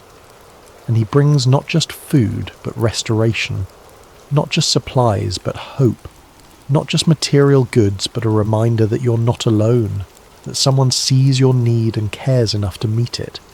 It must have felt like a miracle, like manna in the desert that fed the Israelites during the Exodus, like water from the rock that Moses struck, like God saying, through the hands of an old man from Gilead, I have not forgotten you, I have not abandoned you, even now in your lowest moment, I am providing for you. Chapter 4. Faith shown through action. What's remarkable about Barzillai's act is what he didn't do. He didn't ask questions. He didn't demand explanations for why the king was in exile. He didn't require assurances that David would win the civil war before committing his resources. He didn't calculate whether his investment would pay off politically. He simply recognized that David was God's anointed king, and that the king was in need, and that he had the means to help. And so he helped. This is faith in its purest form, not the kind that requires signs and wonders, not the kind that needs prophetic confirmation, not the kind that waits for absolute certainty before acting. This is the faith that sees a need and meets it, trusts that doing good is its own justification, believes that serving God's purposes sometimes means simply serving God's people. Barzillai didn't need to understand the full picture. He didn't need to know how the story would end. He just needed to know what was right in that moment and then do it. There's a Christian principle here that's easy to miss in our modern context. We often think of faith as being about belief, about intellectual assent to certain propositions about God and the universe, and belief matters. But biblical faith is always about action. It's about what you do when belief encounters reality. James, the brother of Jesus, would later write that faith without works is dead, that you can't claim to have faith in God while ignoring the practical needs of the people around you. Barzillai embodied this truth centuries before James wrote those words. He saw the king in exile, hungry and exposed, and he brought food and shelter. That was his sermon. That was his testimony. That was his worship. Sometimes the most profound spiritual acts are the most practical. A cup of cold water given in Jesus' name, a meal provided to the hungry, shelter offered to the homeless, comfort extended to the grieving. These aren't lesser forms of ministry. They're often the most important kind. Barzillai understood something that many people of faith forget. God doesn't just care about our souls. He cares about our bodies too. He cares whether we have food to eat and places to sleep. He cares about our physical well-being as much as our spiritual condition. And sometimes the most spiritual thing you can do is meet a physical need. David would remember this. Long after the crisis passed, long after he returned to Jerusalem and re-established his kingdom, he would remember the old man from Gilead who helped when helping mattered most. Chapter 5. The Return of the King. The rebellion didn't last. Absalom's charisma couldn't overcome the fundamental problem at the heart of his coup. He was fighting against God's chosen king. David had been anointed by Samuel as a boy. He had defeated Goliath when Saul's army cowered in fear. He had united Israel and Judah. He had brought the ark to Jerusalem. He had made mistakes, grievous ones, but God had not rejected him. The battle came, inevitable and brutal. Absalom's forces met David's loyal troops in the forest of Ephraim. The fighting was fierce, but Absalom's army broke. 20,000 men died that day, many of them killed not by swords, but by the forest itself, lost in the dense woods, falling into ravines, caught in the treacherous terrain. Absalom himself died in a way that seemed almost mythological. Riding his mule beneath the thick branches of a great oak, his hair, his magnificent hair that he had been so proud of, caught in the tree. The mule went on without him, leaving Absalom hanging between heaven and earth, and there Joab found him and killed him, against David's explicit orders. When David heard his son was dead, he wept. The victory was complete, but it tasted like ashes. He had his kingdom back, but at the cost of his son. The scriptures record his grief. "O my son Absalom, my son Absalom! Would God I had died for thee, O Absalom, my son, my son!" But the kingdom needed a king, not a mourner. Eventually David had to pull himself together, accept the congratulations of his supporters, and begin the journey back to Jerusalem, back across the Jordan, back to the palace, back to the throne. As he prepared to return, David thought about the people who had stood by him, the soldiers who had fought for him, the servants who had followed him into exile, and especially those who had helped him when help was most needed. He thought about the old man from Rogelim. Chapter 6. An Unexpected Offer. Barzillai came to meet David at the Jordan as the king prepared to cross back into the heartland of Israel. It was a moment of transition, of restoration. The exile was over. The rightful king was returning. David, surrounded by his advisors and supporters, saw Barzillai approaching. This elderly man who had asked for nothing, who had given everything, who had sustained them in their darkest hour. And David made him an offer that would have seemed like a dream to almost anyone in that situation. "Come with me to Jerusalem," David said. "Come across the Jordan. Be with me. I will provide for you. You will have a place at my table. You will live in the palace, honoured and cared for all your remaining days." This was an extraordinary offer. To live in the royal court, to eat at the king's table, to be part of the inner circle of power and influence. This was the kind of reward that people schemed and fought for. This was access, prestige, comfort, security. For an old man who had spent his life in a provincial town, this would have represented the culmination of a lifetime. To end your days in the royal palace, honoured by the king, remembered in the annals of the kingdom. This was immortality, in a sense. This was the kind of legacy that would echo through generations. Anyone else would have said yes immediately. Anyone else would have seen this as God's blessing, the reward for faithfulness, the open door that should never be closed. But Barzillai was not anyone else. Chapter 7. Barzillai's gentle refusal. Barzillai's response is one of the most beautiful moments in Scripture, though it's often overlooked in favour of more dramatic stories. He said to the king, "How long do I have left to live that I should go up with the king to Jerusalem? I am now 80 years old. Can I tell the difference between what is enjoyable and what is not? Can your servant taste what he eats and drinks? Can I still hear the voices of male and female singers? Why should your servant be an added burden to my lord the king?" There's no bitterness in these words, no false humility, no manipulation, just honest, gentle clarity about where he was in life. Barzillai knew himself. He knew his limitations. He knew that at 80 years old the pleasures of the royal court would be lost on him. The fine foods would taste like nothing. The music would be difficult to hear. The social dynamics would be exhausting. What seemed like a blessing to a younger person would be for him a burden. But more than that, and this is the crucial point, Barzillai knew what he wanted, and what he wanted was to go home. Not because he was rejecting David's gift, not because he thought less of the honour being offered, but because he had lived long enough to know the difference between glory and peace, between recognition and contentment, between what looks impressive and what actually brings joy. He wanted to die in his own town, near the grave of his father and mother. He wanted to end his days in familiar surroundings, among people he had known his whole life. He wanted the simple pleasures of home, not the complex pleasures of the palace. This is wisdom that can only come with age. The young chase glory. The old seek peace. The young want to be remembered. The old want to rest. But Barzillai didn't leave David without an answer to his generosity. He said, "Here is your servant Chimham. Let him cross over with my lord the king. Do for him whatever you wish." Chimham was likely Barzillai's son or servant, someone younger who could actually benefit from the king's offer.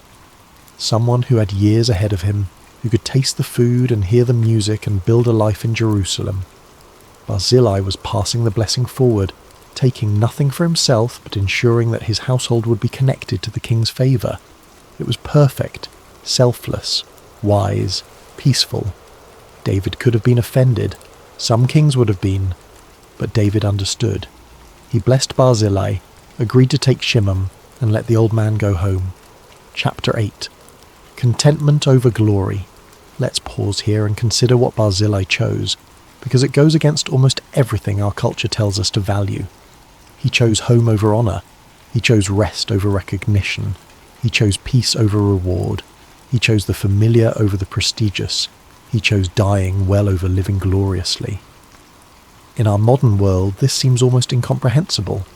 We're taught to always say yes to opportunity, to maximise every advantage, to never turn down a promotion, an upgrade, an access pass to a better life. We're taught that contentment is just another word for settling, that peace is what you accept when you can't achieve glory. But Barzillai knew something that we've forgotten. Not every blessing must be accepted to be appreciated. Not every door that opens needs to be walked through. Not every gift needs to be unwrapped to be valued. He appreciated David's offer deeply. He recognised it as the genuine honour it was. But he also recognised that it wasn't right for him, and he had the wisdom and self-knowledge to say so. This is spiritual maturity of the highest order. It's easy to want what you can't have. It's much harder to not want what you can have. It's easy to chase opportunities. It's much harder to discern which opportunities are actually meant for you. Barzillai had spent his life building something meaningful in Rogelim. He had relationships there, history there, roots that went deep into that soil. Jerusalem was glorious, but it wasn't home. The palace was magnificent, but it wasn't where he belonged. There's a Christian principle here that runs counter to much of what passes for Christian teaching today. We often act as if God's blessings always look like advancement, promotion, increase, expansion, more money, more influence, more recognition, more everything. But sometimes God's greatest blessings look like permission to stay put, permission to be content with enough, permission to choose peace over prestige, permission to walk away from opportunity without guilt or regret. Barzillai embodied this truth. He had helped the king, and the king wanted to reward him, and he said, essentially, "Thank you, but I have everything I need. I did what I did because it was right, not because I wanted something in return, and now I want to go home." This is faith that has moved beyond transaction, beyond the expectation that good deeds earn rewards, beyond the need for recognition or validation. This is faith that serves because serving is its own reward, that gives because giving is its own joy, that helps because helping is its own purpose. Chapter 9. A quiet farewell. The goodbye happened at the Jordan River, that same boundary Barzillai had crossed to bring provisions to David in exile. David now crossed to return to his kingdom, and Barzillai went back the other way, back to Rogelim, back to his normal life. David kissed him, the gesture of respect and affection between men who understood each other, the blessing of a king upon a servant who had served perfectly without ever claiming to be anything more than what he was. There was no crowd, no public ceremony, no monument erected in Barzillai's honour, just two men parting ways at a river, one returning to power and glory, the other returning to obscurity and peace. And yet, there's something profoundly beautiful about this moment, something that captures the essence of true faithfulness. Barzillai had done what needed doing. He had helped when helping mattered. He had expected nothing. And now he was walking away, not in bitterness or disappointment, but in contentment. The scriptures tell us that David did provide for Shimon, though the details are sparse. Barzillai's household was cared for. His kindness was remembered and rewarded, even if he himself didn't stay to experience that reward personally. But Barzillai went home, back to Rogelim, back to his own bed, his own table, his own town, back to the graves of his parents and the land he knew, back to the life he'd built over 80 years, and when he died, which could not have been many years later given his age, he died at home, surrounded by family and friends, remembered in his own community as the man who'd helped a king. But more than that, remembered as a good man, a faithful man, a man who knew who he was and what mattered. Epilogue. The faith that leaves no monument. Most people have never heard of Barzillai the Gileadite. His name doesn't echo through history like David's or Solomon's. There are no churches named after him, no famous paintings depicting his deeds, no theological traditions built on his words, but his story is recorded in scripture, preserved for thousands of years, passed down through generations. Why? Because God values faithfulness even when it goes unnoticed by the world. Because the kingdom of heaven operates on different principles than earthly kingdoms. Because sometimes the most important thing you can do is simply help when someone needs help, without calculating what you'll get in return. Barzillai teaches us several profound truths about faith and faithfulness. First, that the right action at the right moment can change everything. David might not have survived his exile without provisions. The entire history of Israel might have been different. One man's generosity rippled through centuries. Second, that faithfulness doesn't require recognition. Barzillai helped because it was right, not because he wanted to be remembered. And yet he is remembered, recorded in the eternal word of God, precisely because he didn't seek that recognition. Third, that wisdom sometimes means walking away from reward. Not every blessing needs to be claimed. Not every honour needs to be accepted. Sometimes the greatest blessing is permission to go home, to rest, to be content with enough. Fourth, that passing blessings forward is as important as receiving them. Barzillai didn't need David's patronage, but Shimon did. So Barzillai made sure the blessing went to someone who could use it. Generosity doesn't end with receiving, it continues with giving. Fifth, and perhaps most importantly, that a life lived in quiet obedience is never forgotten by God. The world may not know your name, history books may not record your deeds, but God sees, God knows, God remembers, and that is enough. As you drift off to sleep tonight, consider Barzillai's example. Not the dramatic moments of your life, but the quiet ones. Not the recognition you've received, but the good you've done that nobody noticed. Not the opportunities you've seized, but the ones you've wisely let pass by. There's something deeply peaceful about living the way Barzillai lived. doing good without expecting return, helping without demanding recognition, knowing when enough is enough, choosing home over honour, choosing peace over prestige, choosing contentment over glory. The world will tell you this is weakness. The world will tell you to always want more, achieve more, become more. But Barzillai knew better. He knew that sometimes the greatest strength is the ability to walk away. Sometimes the greatest achievement is knowing when you've achieved enough.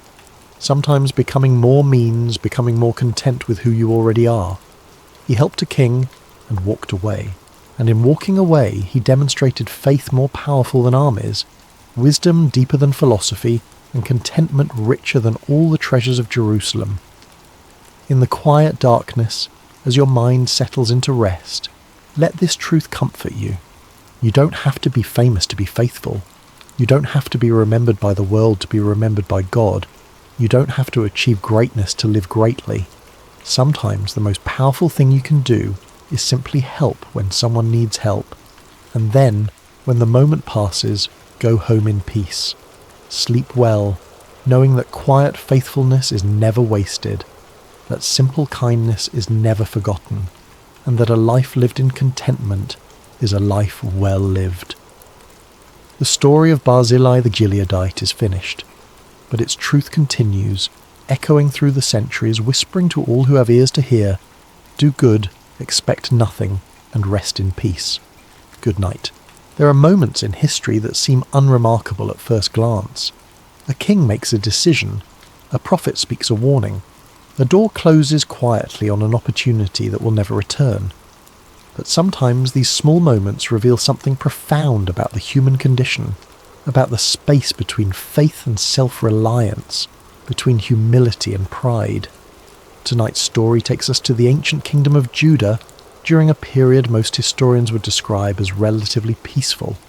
There were no apocalyptic battles, no dramatic exiles, no nation-ending catastrophes.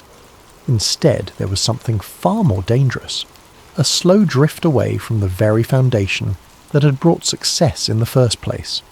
This is the story of Hanani the seer and King Asa of Judah, a narrative about what happens when a leader who once trusted God completely decides that human alliances offer better security than divine faithfulness. It's a story about the test that comes not during crisis but during comfort, and it reveals a truth that echoes across millennia, that faith proven once must be renewed continually, or it withers in the shadow of our own accomplishments. Chapter 1. A King Who Began Well. The reign of Asa began with the kind of promise that makes historians take notice. When he ascended to the throne of Judah, the kingdom was spiritually fractured, morally compromised, and politically vulnerable. His predecessors had allowed the worship of foreign gods to take root in the land, permitted sacred prostitution at pagan shrines, and tolerated practices that violated everything the covenant with God represented. The nation that was supposed to be set apart had become indistinguishable from its neighbours. Asa inherited this mess as a young king, and the expectations were not high.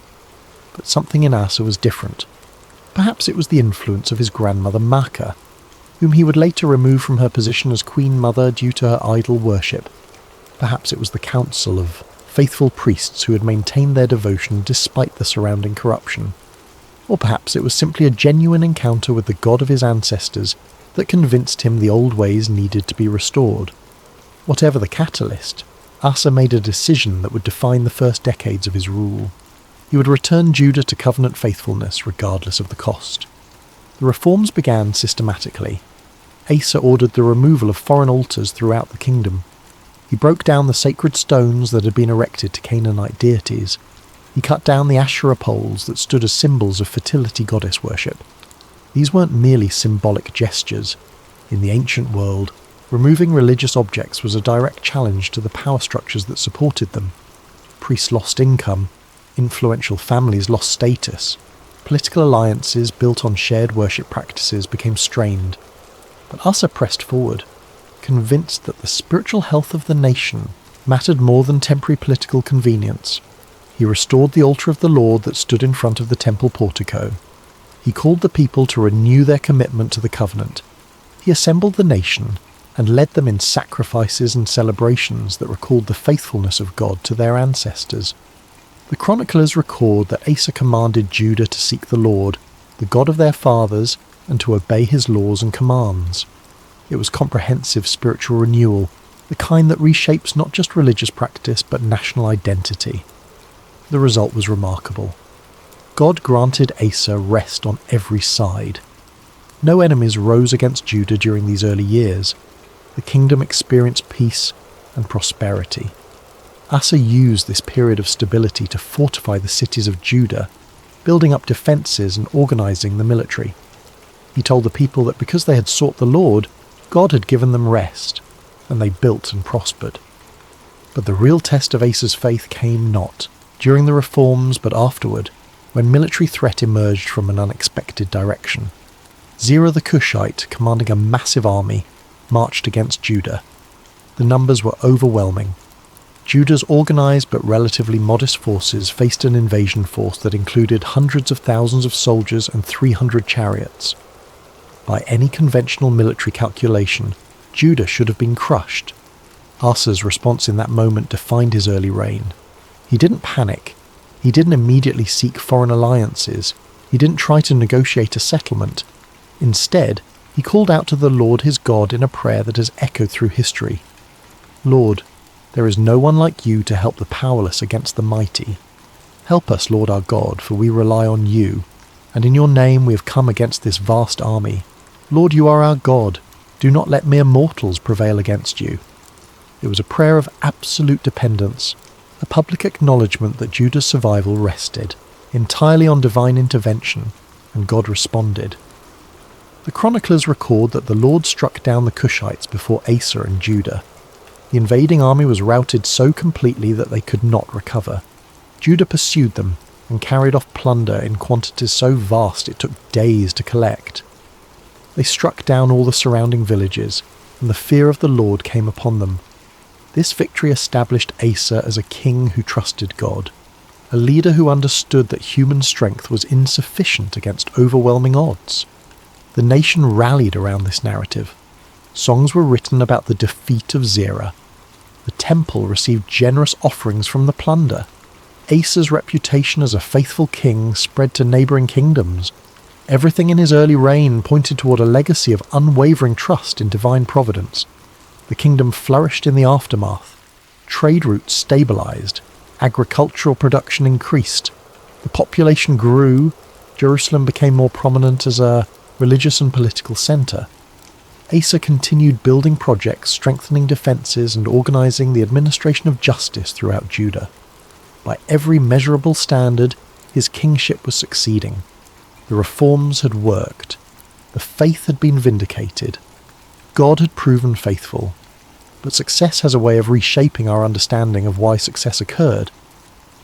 When decades pass between the moment of desperate prayer and the next serious crisis, memory becomes selective. The vivid desperation fades. The overwhelming gratitude softens into comfortable assumption. We begin to believe that our careful planning, our wise administration, our strategic thinking played a larger role than perhaps they did. We forget the prayer that acknowledged powerlessness, and remember instead the victory that proved our strength. Asa ruled in this space of established success for years. The kingdom he governed was stable, prosperous, and secure. His early decisions had created conditions for lasting peace. His spiritual leadership had unified the nation around covenant faithfulness. By the time 35 years of his reign had passed, it would have been easy to believe that Judah's strength was self-sustaining, that the foundation he had built was sufficient to handle whatever challenges might emerge. The reforms were complete, the systems were working, the threats had been neutralized. But faith is not a foundation we build once and walk away from.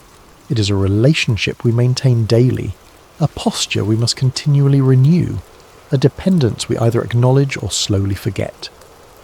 And in the 36th year of Asa's reign, that reality would be tested in a way that revealed how much had changed since the day he faced Zerah's army and cried out to God in desperate faith.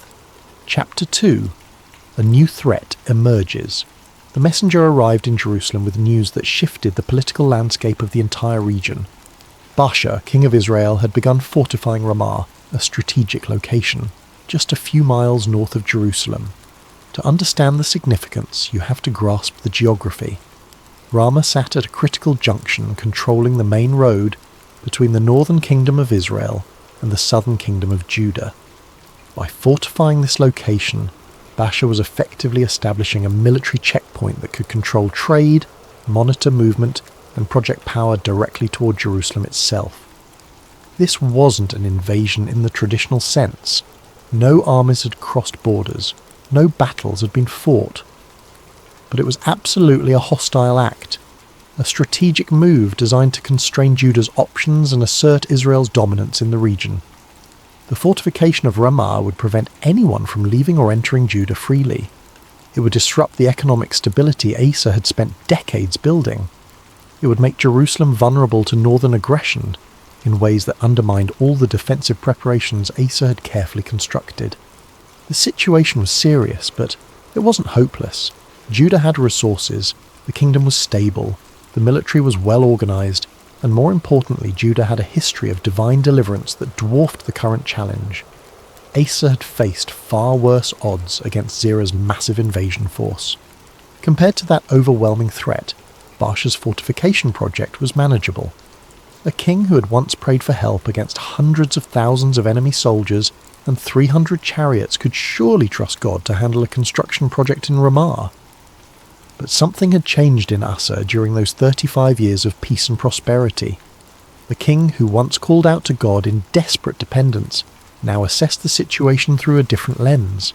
He looked at the problem and saw not an opportunity to trust God again, but a political challenge requiring a political solution. He considered his options with the calculating eye of an experienced administrator rather than the faith-filled heart of a desperate supplicant. Asa turned his attention north, but not toward God. He looked toward Damascus, toward Ben-Hadad, king of Aram. Here was a powerful regional player with his own interests in keeping Israel from becoming too strong. Here was a potential ally with military resources that could pressure Israel from the north, while Judah responded from the south. Here was a practical solution that made perfect strategic sense by the logic of international politics. The plan was straightforward. Asa would send gifts to Ben-Hadad, treasures that would make an alliance attractive. He would appeal to their existing diplomatic relationship and propose a new agreement. If Ben-Hadad attacked Israel from the north, Baasha would be forced to abandon the Ramah project to defend his own territory. The threat would be neutralized without Judah risking a direct military confrontation. It was, by conventional wisdom, a smart move.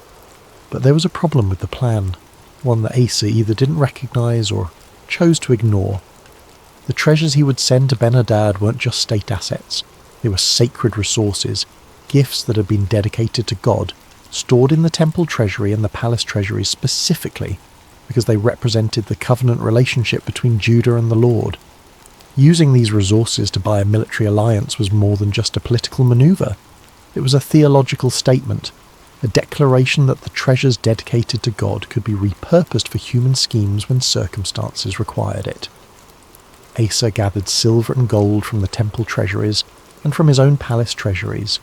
The amounts were substantial, enough to make Ben-Hadad take notice, enough to shift the balance of regional power. He sent them north with a message carefully crafted to appeal to Ben-Hadad's interests. Let there be a treaty between me and you, as there was between my father and your father. See, I am sending you silver and gold.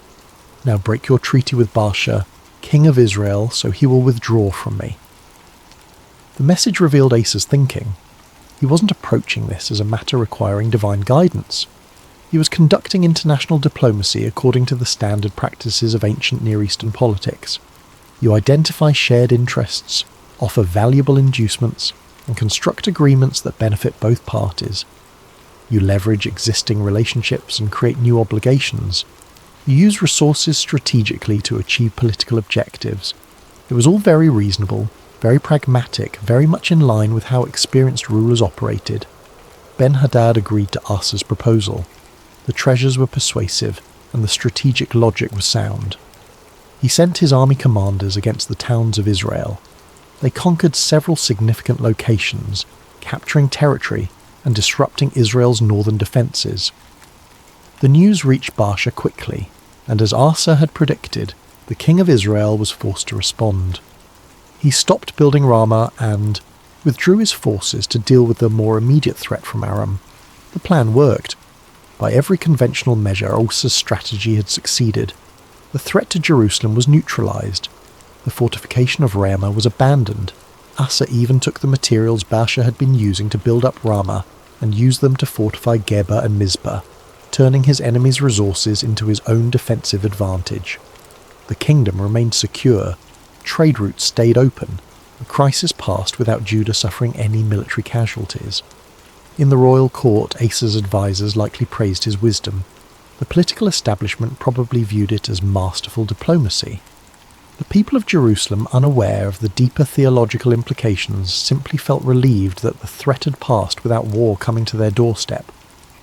By the metrics that typically measure royal success, Asa had performed brilliantly. He had identified a problem, formulated a solution, and executed it effectively. The king who had once reformed Judah's spiritual life had now demonstrated equal skill in managing its political challenges. But there was a perspective missing from all these calculations, a voice that would speak uncomfortable truth about what had actually happened. Because while Asa had solved the immediate political problem, he had revealed something far more troubling about the trajectory of his faith. The king who once declared, "Lord, there is no one like you to help the powerless against the mighty," had just demonstrated that he no longer saw himself as powerless. The leader who once relied entirely on God had just bet the temple treasury on a foreign alliance. The man who had taught his nation to trust divine providence above human strength had just written a different lesson entirely, and someone was about to point that out. Chapter 3. The Prophet Speaks. Hanani was not a prominent figure in the royal court. He wasn't one of the advisors who surrounded Asa daily offering counsel on political matters and military strategy. He wasn't part of the administrative structure that managed the kingdom's affairs. He was a seer, someone who saw things others missed, who perceived spiritual realities beneath political surfaces, who understood that the visible outcomes of human decisions were only part of the story being written. The scriptures give us almost nothing about Hanani's background. We don't know his age, his family connections, or how long he had served as a prophet. We know only that when God needed someone to speak truth to a king who had stopped listening for divine guidance, Hanani was the one called, and he approached Asa not with dramatic thunder or supernatural signs, but with the quiet authority of someone delivering a message he didn't author, but was responsible for communicating. The meeting probably took place in one of the private chambers of the palace, away from the court officials and military commanders who might have defended Asa's strategy. There was no public spectacle, no crowd gathered to witness a prophetic confrontation. Just a king who thought he had handled a crisis well, and a prophet who saw it very differently. Hanani's opening words cut through any pleasantries. Because you relied on the king of Aram and not on the Lord your God, the army of the king of Aram has escaped from your hand. It was a simple observation, but it reframed everything. Asa thought he had neutralized a threat and strengthened Judah's position. Hanani pointed out what Asa had actually done. He had enabled an enemy to grow stronger while demonstrating that Judah no longer trusted God to handle its problems. The immediate crisis with Baasha was resolved, but a larger strategic opportunity had been missed. If Asa had trusted God as he once had, both Baasha's forces and Ben-Hadad's army might have been defeated. Instead, Asa's alliance had simply shifted regional power without actually securing lasting peace. But Hanani wasn't finished. He needed Asa to remember what he seemed to have forgotten. Were not the Cushites and Libyans a mighty army with great numbers of chariots and horsemen? Yet when you relied on the Lord, he delivered them into your hand.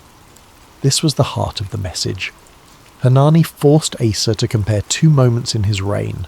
The first, facing an overwhelming invasion with nothing but desperate faith, and a prayer acknowledging powerlessness. The second, facing a fortification project with carefully calculated diplomacy and temple treasures. The first crisis was objectively more dangerous. The second crisis was objectively more manageable. Yet Asa trusted God for the first and trusted human alliances for the second. What had changed? Not the nature of the threat, not God's ability to deliver. What had changed was Asa himself. Success, stability, and years of peace had gradually shifted his understanding of where security actually came from. The king who once knew he was powerless against a mighty army now believed he was powerful enough to solve his own problems. The man who once cried out to God had learned to rely on his own wisdom and resources. Hanani then delivered the theological principle behind his critique, words that would echo far beyond this single conversation.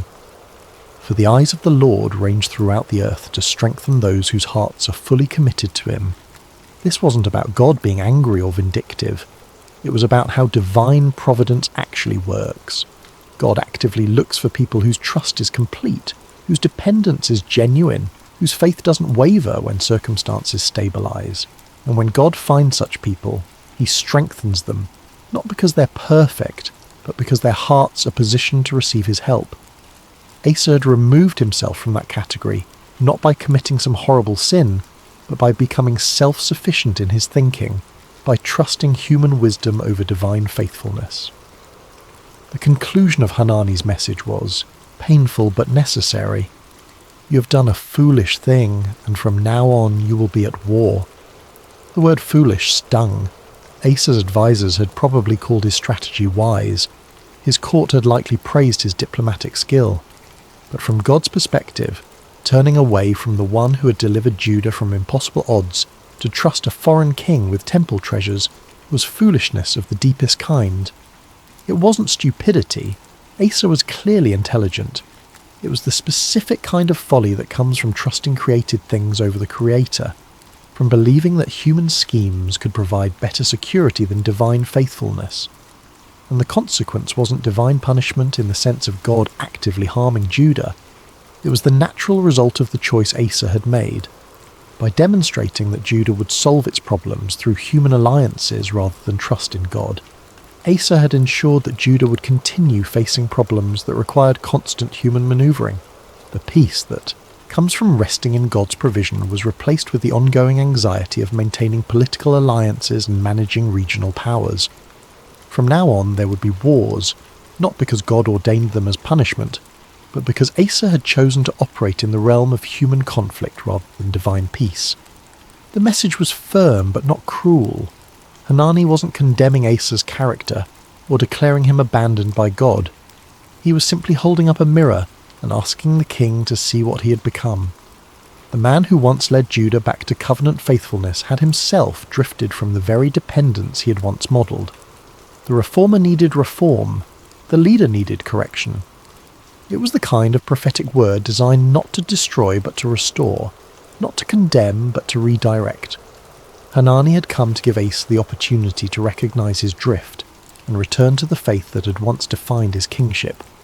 All Asa had to do was listen, acknowledge the truth of what Hanani was saying, and choose dependence over self-reliance once more. But that's not what happened. Chapter 4. The uncomfortable truth. When prophetic correction lands in the heart of a humble person, it produces repentance. When it lands in the heart of a proud person, it produces rage. Hanani's words weren't harsh by prophetic standards. There were no pronouncements of destruction, no declarations of exile, no dramatic judgments. The message was actually quite measured. You relied on human help instead of a God, and as a result you'll continue dealing with human conflicts instead of experiencing divine peace. It was an observation about consequences, not a vengeful curse. But Asa heard something different. He heard an attack on his wisdom. He heard a challenge to his authority. He heard someone suggesting that his carefully considered strategy was actually foolish, that his diplomatic success was actually a failure, that his leadership had drifted from the foundation that once made it effective. And instead of pausing to consider whether Hanani might be right, Asa reacted with the defensive anger of someone whose self-image has been threatened. The king's response was swift and severe. He had Hanani put in prison, locked in stock specifically, a form of detention designed to be not just restrictive but painful. This wasn't a gentle house arrest or a temporary holding cell. It was punitive imprisonment intended to punish the prophet for speaking uncomfortable truth. The man who brought God's word to the king was treated like a criminal for the crime of challenging royal decisions. The scriptures record that Asa was enraged with Hanani because of this.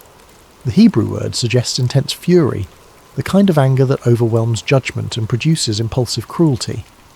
It wasn't merely that Asa disagreed with Hanani's assessment. He was infuriated that someone dared to question him at all.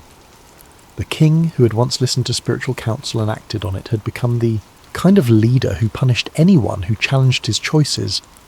And it didn't stop with Hanani. The text tells us that at the same time, Asa brutally oppressed some of the people. The prophet's imprisonment created a climate of fear that extended beyond one individual. Others in the kingdom, perhaps those who had voiced agreement with Hanani, or simply failed to praise Asa's handling of the Baasha crisis enthusiastically enough, found themselves facing harsh treatment. The king who had once unified Judah through spiritual renewal was now ruling through intimidation. This is what makes Asa's story particularly tragic. He didn't become a tyrant overnight. There was no sudden transformation from faithful king to brutal dictator. Instead, there was a gradual drift, a slow erosion of the humility that had once characterized his leadership. Success had replaced dependence, confidence had replaced trust. And when those shifts were pointed out by a prophet, pride prevented Asa from seeing what had happened to him. Think about the psychology of what occurred. Asa had spent decades building a successful kingdom. His reforms had worked. His leadership had brought prosperity. His careful administration had created stability. Every advisor around him likely confirmed that he was doing well. The people lived in peace. The enemies had been neutralized. By every visible measure, his kingship was succeeding. And then Hanani showed up and said, essentially, "You've forgotten what made you successful in the first place. You're trusting the wrong things." That's almost impossible for a powerful person to hear.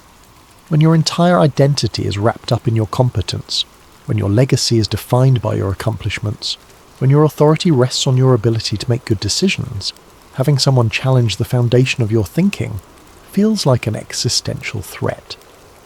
Asa couldn't receive Hanani's correction without dismantling his entire self-understanding. He couldn't acknowledge that his diplomatic success was actually spiritual failure without questioning everything he had built. So he chose defense over introspection. He chose anger over humility. He chose to silence the messenger rather than examine the message. And in doing so, he confirmed everything Hanani had said about the state of his heart. A king whose heart was fully committed to God would have paused, prayed, and considered whether the prophet might be right. A king who had drifted from that posture of dependence reacted with rage and repression. The tragedy deepened because Asa had the scriptural and experiential knowledge to know better. He had lived through the moment when he cried out to God against Zerah's army. He remembered the overwhelming relief when God delivered Judah from impossible odds. He had personally experienced the peace that comes from trusting God completely. But that memory had faded into the background of his consciousness, replaced by more recent memories of his own successful decision-making. The vivid experience of divine deliverance had been covered over by decades of human competence. This is the danger that success poses to faith. When things are going well, when our decisions seem to produce positive outcomes, when stability becomes normal, we gradually begin to believe that we are the source of our own security. The desperation that drove us to God in crisis fades. The awareness of our limitations diminishes. The gratitude that once overflowed becomes perfunctory. We don't consciously decide to stop trusting God. We simply develop parallel trust in our own wisdom and capabilities until, eventually, that becomes our primary reliance. And when someone points out this drift, we have a choice. We can receive it as the gift of correction, an opportunity to return to the foundation that once sustained us. Or we can reject it as an insult to our competence, a challenge to our authority that must be suppressed. Asa chose the second path, and in choosing it, he set the trajectory for the remainder of his reign. The imprisoned prophet sat in stocks, physically suffering for telling the truth. The oppressed citizens of Judah lived under increased fear, wondering if they might be next.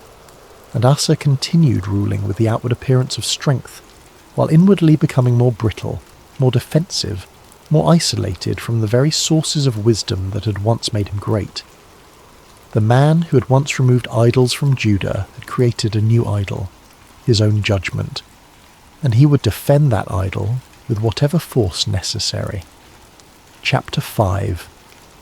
A King's Pride. The years following Hanani's imprisonment revealed the full extent of Asa's transformation. Where once he had been a reformer willing to challenge the status quo for the sake of faithfulness, he became a defender of his own decisions regardless of their spiritual implications. Where once he had sought God's guidance in times of crisis, he now relied exclusively on human wisdom and resources. The foundation had shifted, and the structure built upon it began to show cracks. The wars Hanani predicted materialized, not as dramatic invasions, but as the constant low-level conflicts that characterize kingdoms, trusting in political maneuvering rather than divine peace.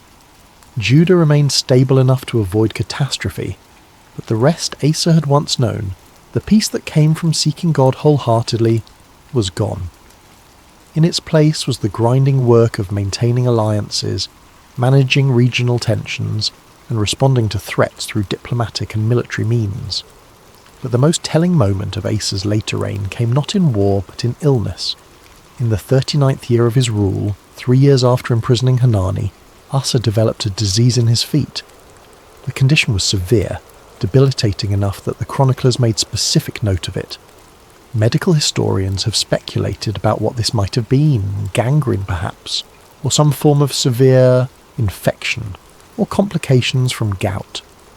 Whatever the specific diagnosis, it was serious enough to threaten Asa's life, and painful enough to dominate his final years. And here, in this moment of physical crisis, the pattern of Asa's spiritual drift reached its tragic conclusion. The text records with devastating simplicity. Though his disease was severe, even in his illness he did not seek help from the Lord, but only from the physicians. This single sentence captures everything about what Asa had become. It wasn't that seeking help from physicians was wrong. God has given human beings wisdom and skill in medicine, and there's nothing spiritually compromised about receiving medical treatment. But the word only reveals Asa's posture.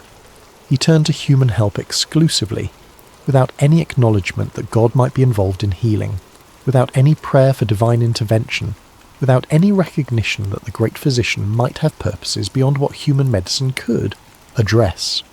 It was the same pattern that had characterized his response to Baasha's threat. When faced with a challenge, Asa looked to human solutions without considering divine options. When confronted with his own limitations, he trusted created things rather than the Creator.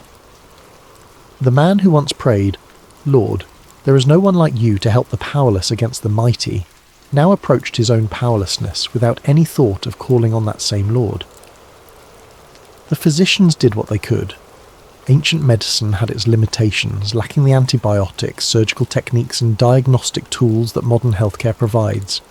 They would have applied poultices, recommended dietary changes, perhaps attempted procedures that we would recognize as primitive. But they couldn't heal Asa.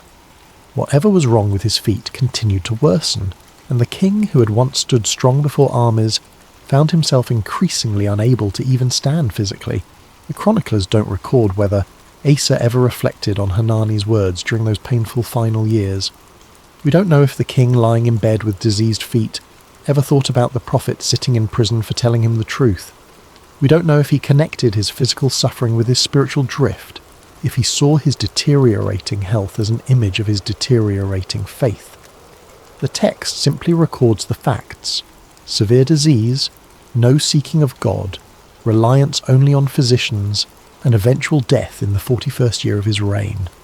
Asa died without any recorded reconciliation with Hanani. There's no mention of the prophet being released from prison. There's no account of Asa repenting of his pride and returning to the posture of dependence that had once defined his early reign. The man who began so well, who reformed a nation and trusted God for impossible victory, ended his life having imprisoned the last prophet who dared to challenge his self-sufficiency. The funeral was elaborate. They laid Asa in a tomb he had cut out for himself in the city of David. They placed him on a bier covered with spices and various blended perfumes. They made a huge fire in his honour. The outward ceremonies celebrated a long reign and acknowledged his contributions to Judah's stability. But beneath the public honours was the private reality of a king who had forgotten where his true strength came from. His son Jehoshaphat succeeded him, and the chroniclers record that Jehoshaphat walked in the ways his father Asa had followed in his early years. Even Asa's own son recognised that there were two versions of King Asa, the faithful reformer of the beginning and the proud, defensive ruler of the end. The legacy was split, the reign remembered as both example and warning. Think about what might have been different if Asa had received Hanani's correction with humility. If instead of imprisoning the prophet he had listened.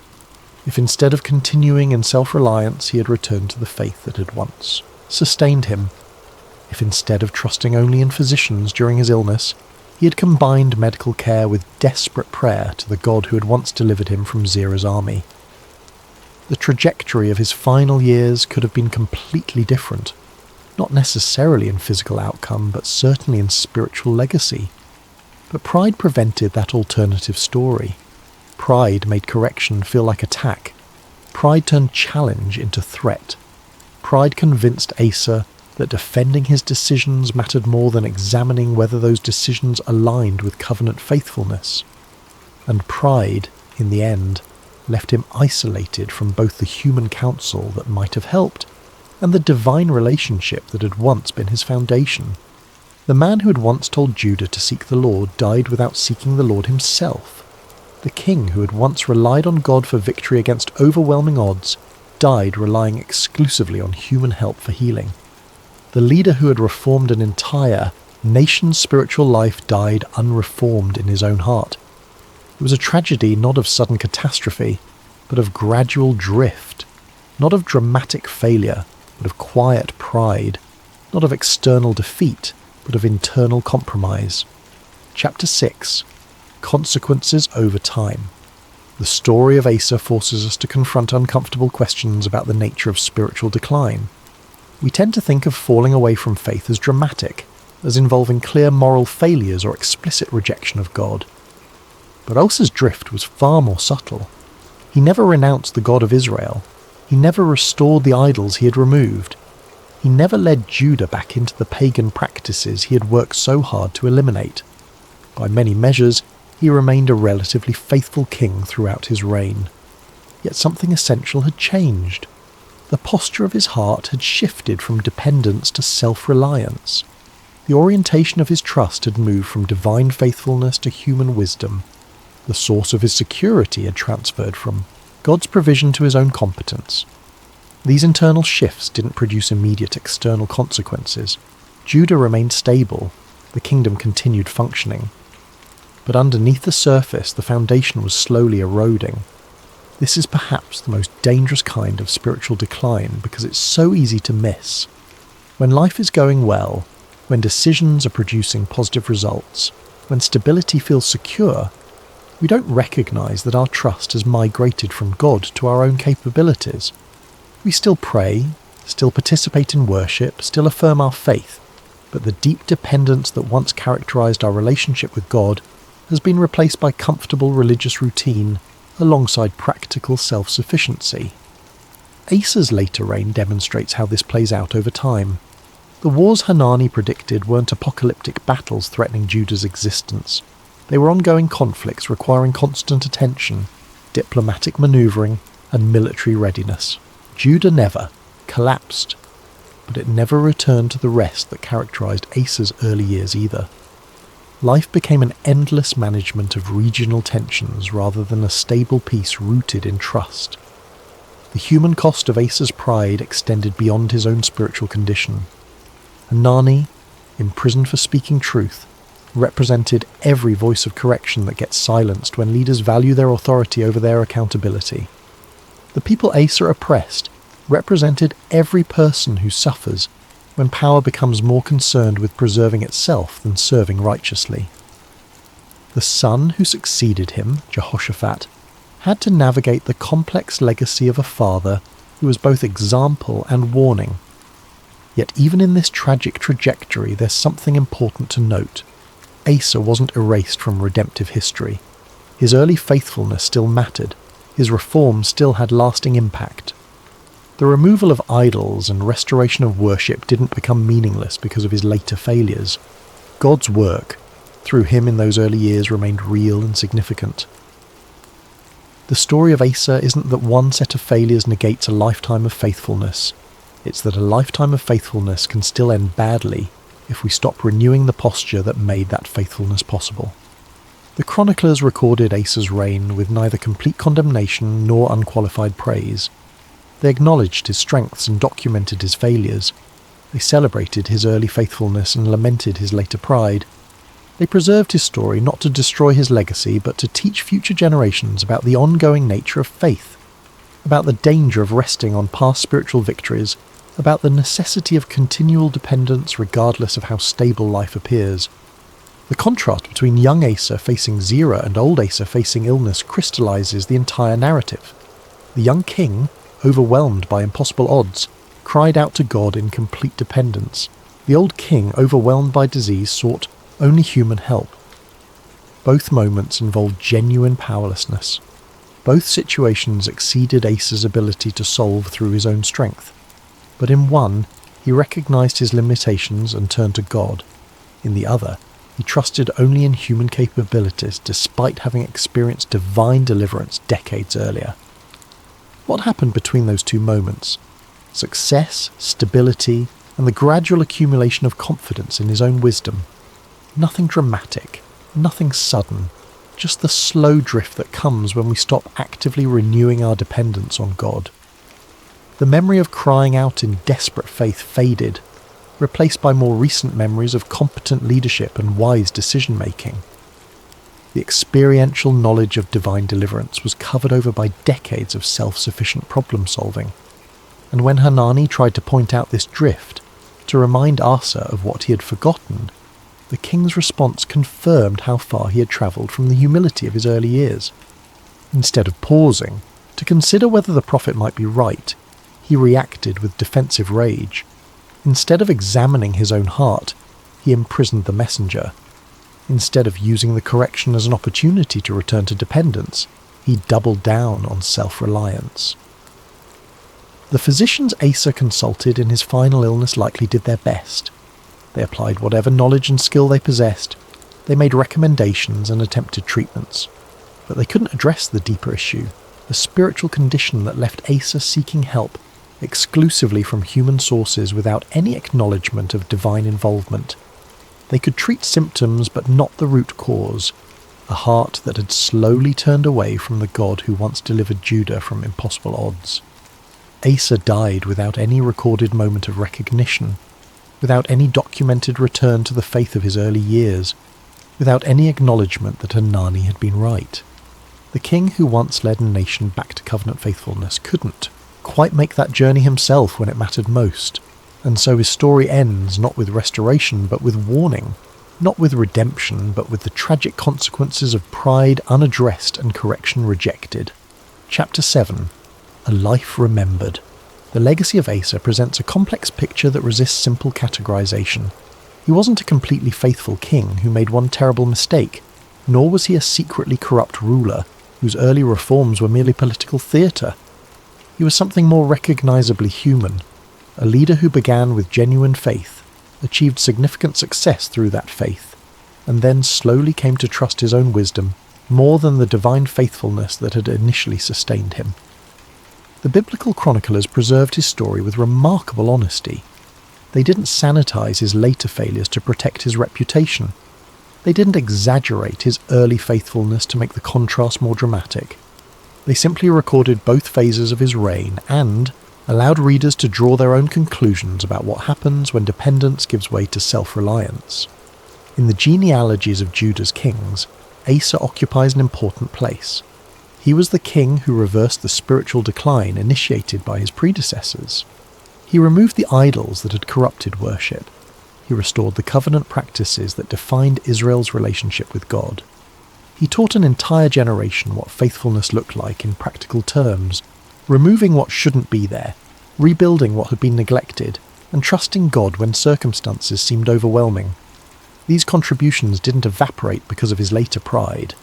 The idols he removed stayed gone. The worship practices he restored continued after his death. The spiritual foundation he rebuilt provided stability for his son's reign.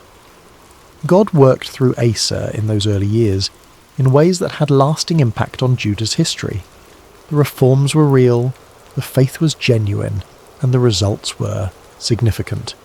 But the ending of his story serves as a perpetual warning that beginning well doesn't guarantee finishing well, that early faithfulness doesn't exempt us from the ongoing work of maintaining dependence on God. That success can be more dangerous to faith than failure, because it convinces us we're strong enough to handle things on our own. That the test of our trust often comes not in crisis but in comfort, not when we're desperate but when we're confident. Subsequent generations in Judah would have known Asa's story in both its triumph and its tragedy. When they gathered for worship in the temple, they would remember that Asa had restored proper worship practices. When they saw the fortified cities throughout the kingdom, they would remember that Asa had built them during a time of peace secured through trusting God. When they recalled the defeat of Zerah's massive army, they would remember Asa's prayer acknowledging that only God could help the powerless against the mighty. But they would also remember Hanani. They would remember the prophet who spoke truth to power and suffered for it. They would remember the king who couldn't receive correction without rage. They would remember the lesson that imprisoning truth doesn't change truth, that silencing prophets doesn't validate the decisions they challenged, that defending our choices through force reveals the weakness of our position rather than its strength. The account of Asa appears in both 2 Chronicles and 1 Kings, with slight variations in emphasis but consistent in the basic narrative. Both accounts acknowledge his early faithfulness and document his later failures. Both record his successful military victory against Zerah and his problematic alliance with Ben-Hadad. Both note his reform efforts and his imprisonment of Hanani. The dual preservation of his story in Scripture suggests its importance as a teaching tool for understanding the ongoing nature of faith. For the people of Judah living under subsequent kings, Asa's reign provided categories for evaluating leadership. A king could be assessed not just by his policies, but by his posture toward God. The question wasn't merely whether idols were removed or enemies defeated, but whether the king maintained the posture of dependence that recognized God as the true source of security. A leader who began well but ended poorly taught something just as important as a leader who remained faithful throughout, that faith requires continual renewal, that trust must be consciously maintained, that dependence doesn't become automatic just because we once experienced it deeply. The chronicler's treatment of Asa also revealed something important about biblical historiography. They weren't engaged in propaganda designed to make every faithful king look perfect, or every unfaithful king look completely evil. They recorded reality with its complexities and contradictions, allowing human beings to appear human, acknowledging that the same person can make both wise and foolish decisions, can act from both faith and pride, can lead with both humility and arrogance depending on the circumstances and the condition of their heart. This honest accounting serves readers across millennia by validating our own complex experiences of faith. We don't have to pretend that spiritual life is simple or linear. We don't have to hide our struggles with pride or minimize our failures to trust God. We can acknowledge that faithfulness in one season doesn't guarantee faithfulness in the next, that we need God's grace not just at conversion, but continually, that the work of maintaining dependence is never complete while we live in this world. Asa's story also functions as a warning against the particular temptation of religious leaders and mature believers. People who have experienced significant spiritual victories, who have led others to faith, who have contributed to God's work in substantial ways face a unique danger. The very success of their faithfulness can become a source of pride that gradually replaces the dependence that made that faithfulness possible. The recognition of their spiritual maturity can convince them they've graduated beyond the need for correction. The respect of others can insulate them from the truth about their own hearts. When Hanani approached Asa, he wasn't confronting a flagrant sinner or an obvious hypocrite. He was addressing a king with a mostly successful reign, who had simply stopped trusting God as completely as he once had. The subtlety of Asa's drift is what makes the story so relevant. Most spiritual decline doesn't involve dramatic moral failures or explicit rejection of faith. It involves the gradual shift from "I need God desperately" to "I've got this figured out," that comes so naturally when life stabilizes and our competence increases. The lack of any recorded restoration in Asa's story leaves readers with an unsettling question. Could it have been different? If Asa had received Hanani's correction with humility, if he had recognized the truth in the prophet's words, if he had returned to the posture of dependence that characterized his early reign, would his final years have unfolded differently? We can't know for certain, but the question itself is important because it reminds us that we still have the opportunity to choose differently in our own lives. When correction comes, when someone points out that we've drifted from dependence to self-reliance, we can choose humility over pride, introspection over defense, return over resistance. Asa's life remembered is ultimately a call to vigilance, not the anxious vigilance that questions every decision or the scrupulous vigilance that becomes paralyzed by fear of failure, but the honest vigilance that regularly asks, where am I actually trusting? What am I really depending on? Has my success convinced me I'm strong enough to handle life without God's constant provision? Have I stopped crying out in prayer because I've become confident in my own wisdom?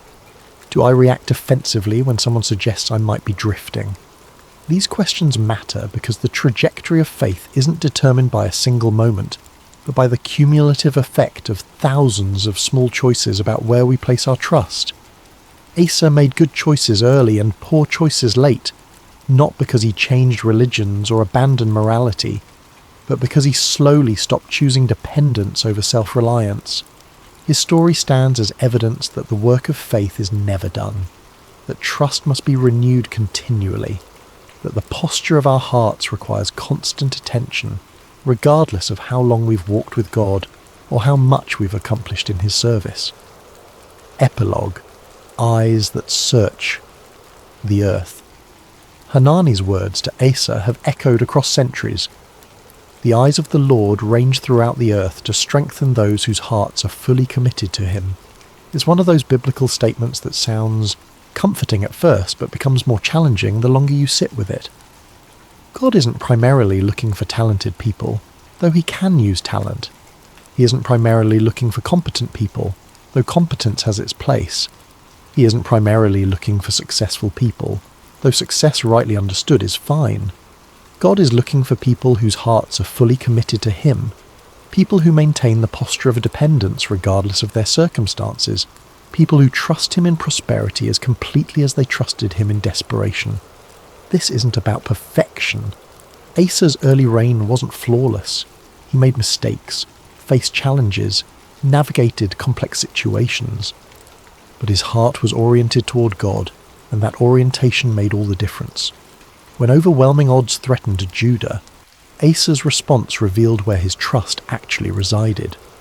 Lord, there is no one like you to help the powerless against the mighty. That's the kind of heart God searches for and strengthens. The tragedy of Asa's story is that he once had exactly this kind of heart.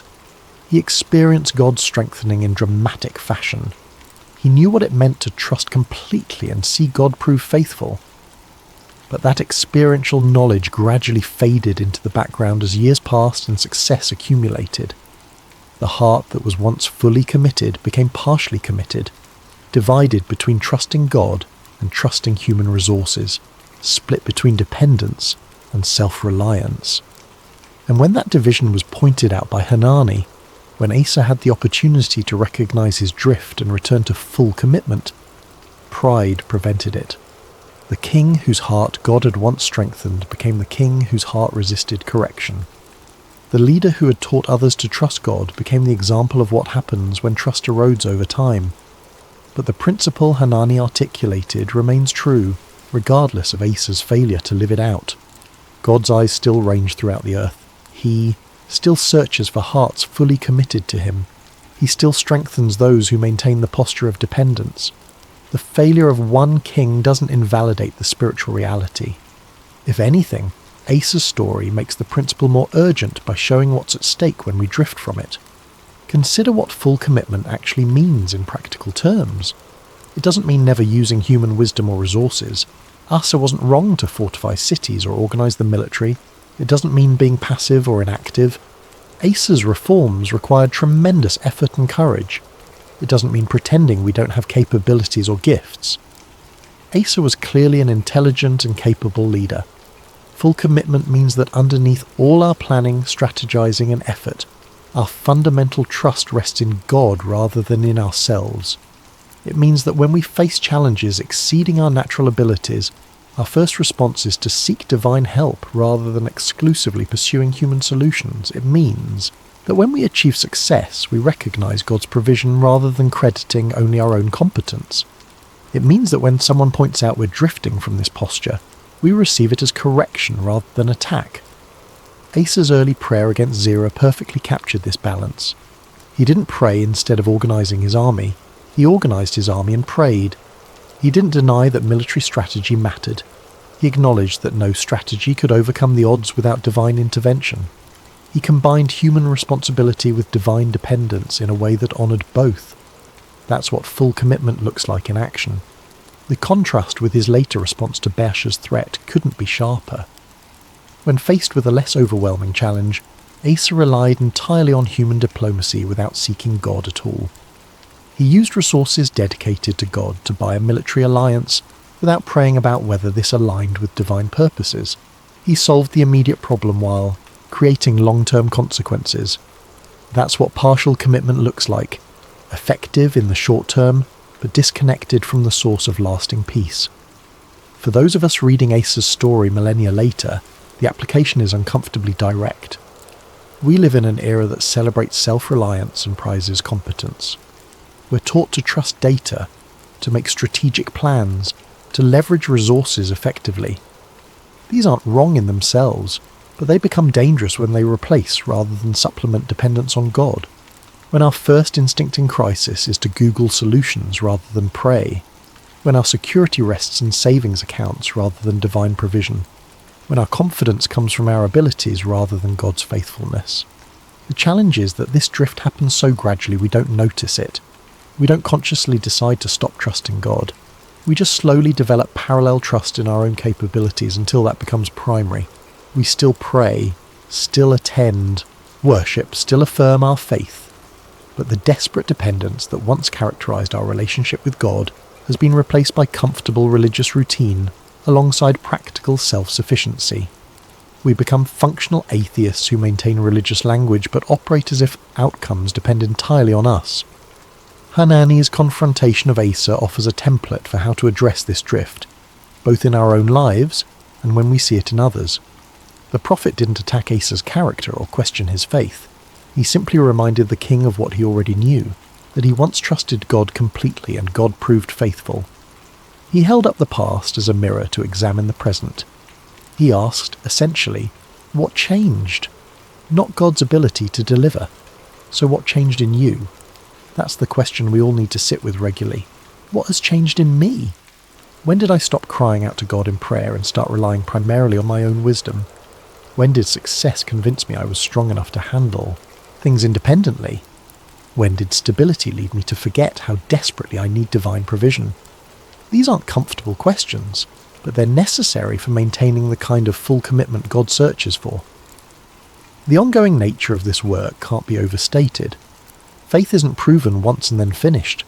Trust isn't established in one dramatic moment and then maintained automatically. Dependence doesn't become our default setting just because we experienced it deeply in the past. The posture of our hearts requires continual attention, regular examination, and frequent renewal. We can't coast on yesterday's faithfulness. We can't rely on past spiritual victories to sustain present trust. We have to choose dependence repeatedly, in circumstances big and small, throughout all the seasons of our lives. Asa's story ends with his death and burial, but the principles it teaches continue to live. Somewhere in Judah, after his death, another person faced a crisis and had to decide whether to trust God or human solutions. Another leader navigated the tension between competent planning and desperate prayer. Another believer wrestled with the slow drift from dependence to self-reliance. Asa's story informed those decisions by providing both example and warning, both inspiration and caution. And the same remains true today. The eyes of the Lord still range throughout the earth. God still searches for hearts fully committed to him. He still strengthens those who maintain dependence regardless of their circumstances. The question isn't whether this principle works, but whether we'll live in alignment with it. Whether we'll be like young Asa crying out in faith, or old Asa trusting only in human help. Whether we'll receive correction with humility or reject it with pride. Whether we'll finish our lives with hearts fully committed, or with the tragic division that comes from gradual drift. The God who delivered Judah from Zerah's overwhelming army hasn't changed. The divine faithfulness that sustained Asa's early reign remains constant. The offer of strength for those whose hearts are fully committed still stands.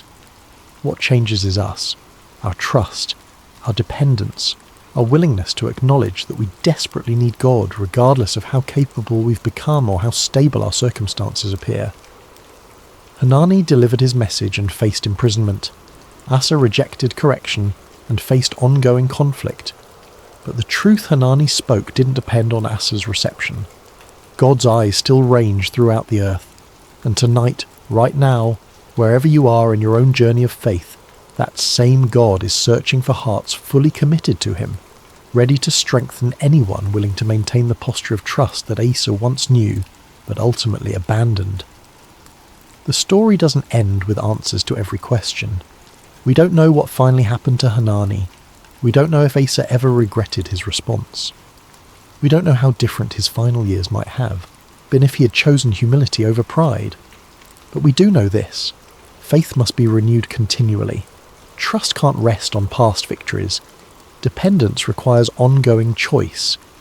And the God who once strengthened a king, who cried out in desperate faith, still searches for hearts positioned to receive that same strengthening today. That's the legacy of Asa's mixed reign. The warning from his later failures, the hope from his early faithfulness, and the ongoing invitation embedded in Hanani's words. The eyes of the Lord are still searching.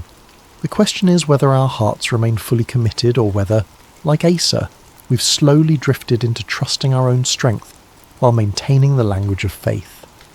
It's a question worth sitting with, because how we answer it shapes not just our immediate circumstances, but the entire trajectory of our lives and the legacy we leave behind.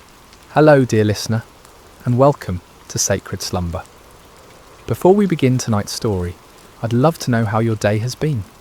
Whatever time it is where you are in the world, whether you're settling in for the evening or finding a quiet moment during your day, you're exactly where you need to be. We have listeners joining us from every corner of the globe, and it's beautiful to think that we're all connected through these ancient stories that continue to speak to our hearts today. If this story brings you peace and you'd like to hear more like it, please consider subscribing to Sacred Slumber. Now let us journey back over 3,000 years to a time when the hills of ancient Israel echoed with the cries of an oppressed people, and discover how God chose the most unlikely hero to deliver them. The sun blazed mercilessly over the barren hills of ancient Israel, its heat seeming to mock the suffering people below. For 7 long years, the shadow of oppression had fallen across the promised land, like a plague that would not lift. The Midianites, fierce nomadic warriors from the desert, had swept down upon Israel like locusts, devouring everything in their path. In caves carved into limestone cliffs, families huddled in darkness, their faces gaunt with hunger and hollow with despair. Children, who should have been playing in village squares instead, learned to recognise the distant thunder of approaching hoofbeats, the signal to flee deeper into their rocky refuges. The once fertile valleys that had flowed with milk and honey now lay trampled and barren, stripped clean by the endless raids of their oppressors. The Israelites had forgotten what it meant to harvest their own crops. Each year they would plant in hope, tending their fields with trembling hands, always listening for the sound that would send them running. And each year, just as the grain began to ripen, the Midianites would come. They arrived like a sandstorm, their camels innumerable as the sand by the sea, their warriors' dark silhouettes against the burning sky. They took everything, left nothing, and vanished back into the wilderness, leaving behind only dust and desperation. In this time of darkness, when hope seemed as distant as the stars, there lived a young man named Gideon. He was not what anyone would call a mighty warrior. His hands, though calloused from labour, had never gripped a sword in battle. His shoulders, though broad from years of farm work, had never carried the weight of armour. His eyes, though keen from watching the horizon for danger, had never gazed unflinchingly into the face of an enemy. On this particular day, Gideon found himself doing what had become all too common among his people. Hiding. He was in his father's wine press, a stone basin carved deep into the earth, meant for treading grapes. But instead of the purple stain of harvest, this hollow held only wheat stalks and the sound of desperate threshing. Gideon worked quickly, quietly, glancing nervously toward the rim of the pit above him. This was no place to thresh grain, but it was hidden from watching eyes, concealed from raiders who might snatch away even this meagre portion of food. The irony was not lost on him. Here he was, a descendant of Abraham, to whom God had promised this very land, reduced to working in secret, like a thief in his own inheritance. The wheat he threshed was barely enough to keep his family alive, and even this small amount had to be hidden from those who would steal it away. As Gideon worked, sweat dripping from his brow to mingle with the grain dust, he wondered where the God of his fathers had gone. The elders still told stories around carefully concealed fires, stories of a time when the Lord had parted the sea, when he had brought down the walls of Jericho, when his presence had dwelt among them in power and glory. But those seemed like tales from another world, stories of a God who had perhaps grown tired of his people and turned his face away. The rhythmic sound of the flail striking grain filled the small space, a lonely percussion that seemed to echo the beating of his own discouraged heart. Each strike felt like a prayer he didn't know how to voice, a desperate plea to heaven from a pit in the earth, and then without warning, the monotonous rhythm was broken by a voice. "The Lord is with you, mighty warrior." Gideon's flail froze mid-swing. His heart hammered against his ribs as he spun around, expecting to see a Midianite soldier who had discovered his hiding place. Instead, he saw a figure sitting beneath the oak tree above the winepress, a man whose presence seemed to make the very air shimmer with an otherworldly light. The stranger's words echoed in Gideon's mind. Mighty warrior? Him? The man who threshed wheat in secret, who started at shadows, who had never held anything more dangerous than farming tools? Surely this visitor was either mocking him or mistaken about who he was addressing. Gideon climbed slowly from the winepress, his legs unsteady, not from exertion, but from the strange presence of this visitor. The man beneath the oak appeared ordinary enough, yet something in his bearing, something in the way the light seemed to gather around him, spoke of anything but ordinary humanity. "Pardon me, my lord," Gideon said, his voice betraying his confusion and fear. "But if the Lord is with us, why has all this happened to us? Where are all his wonders that our ancestors told us about when they said, 'Did not the Lord bring us up out of Egypt? But now the Lord has abandoned us and given us into the hand of Midian.'"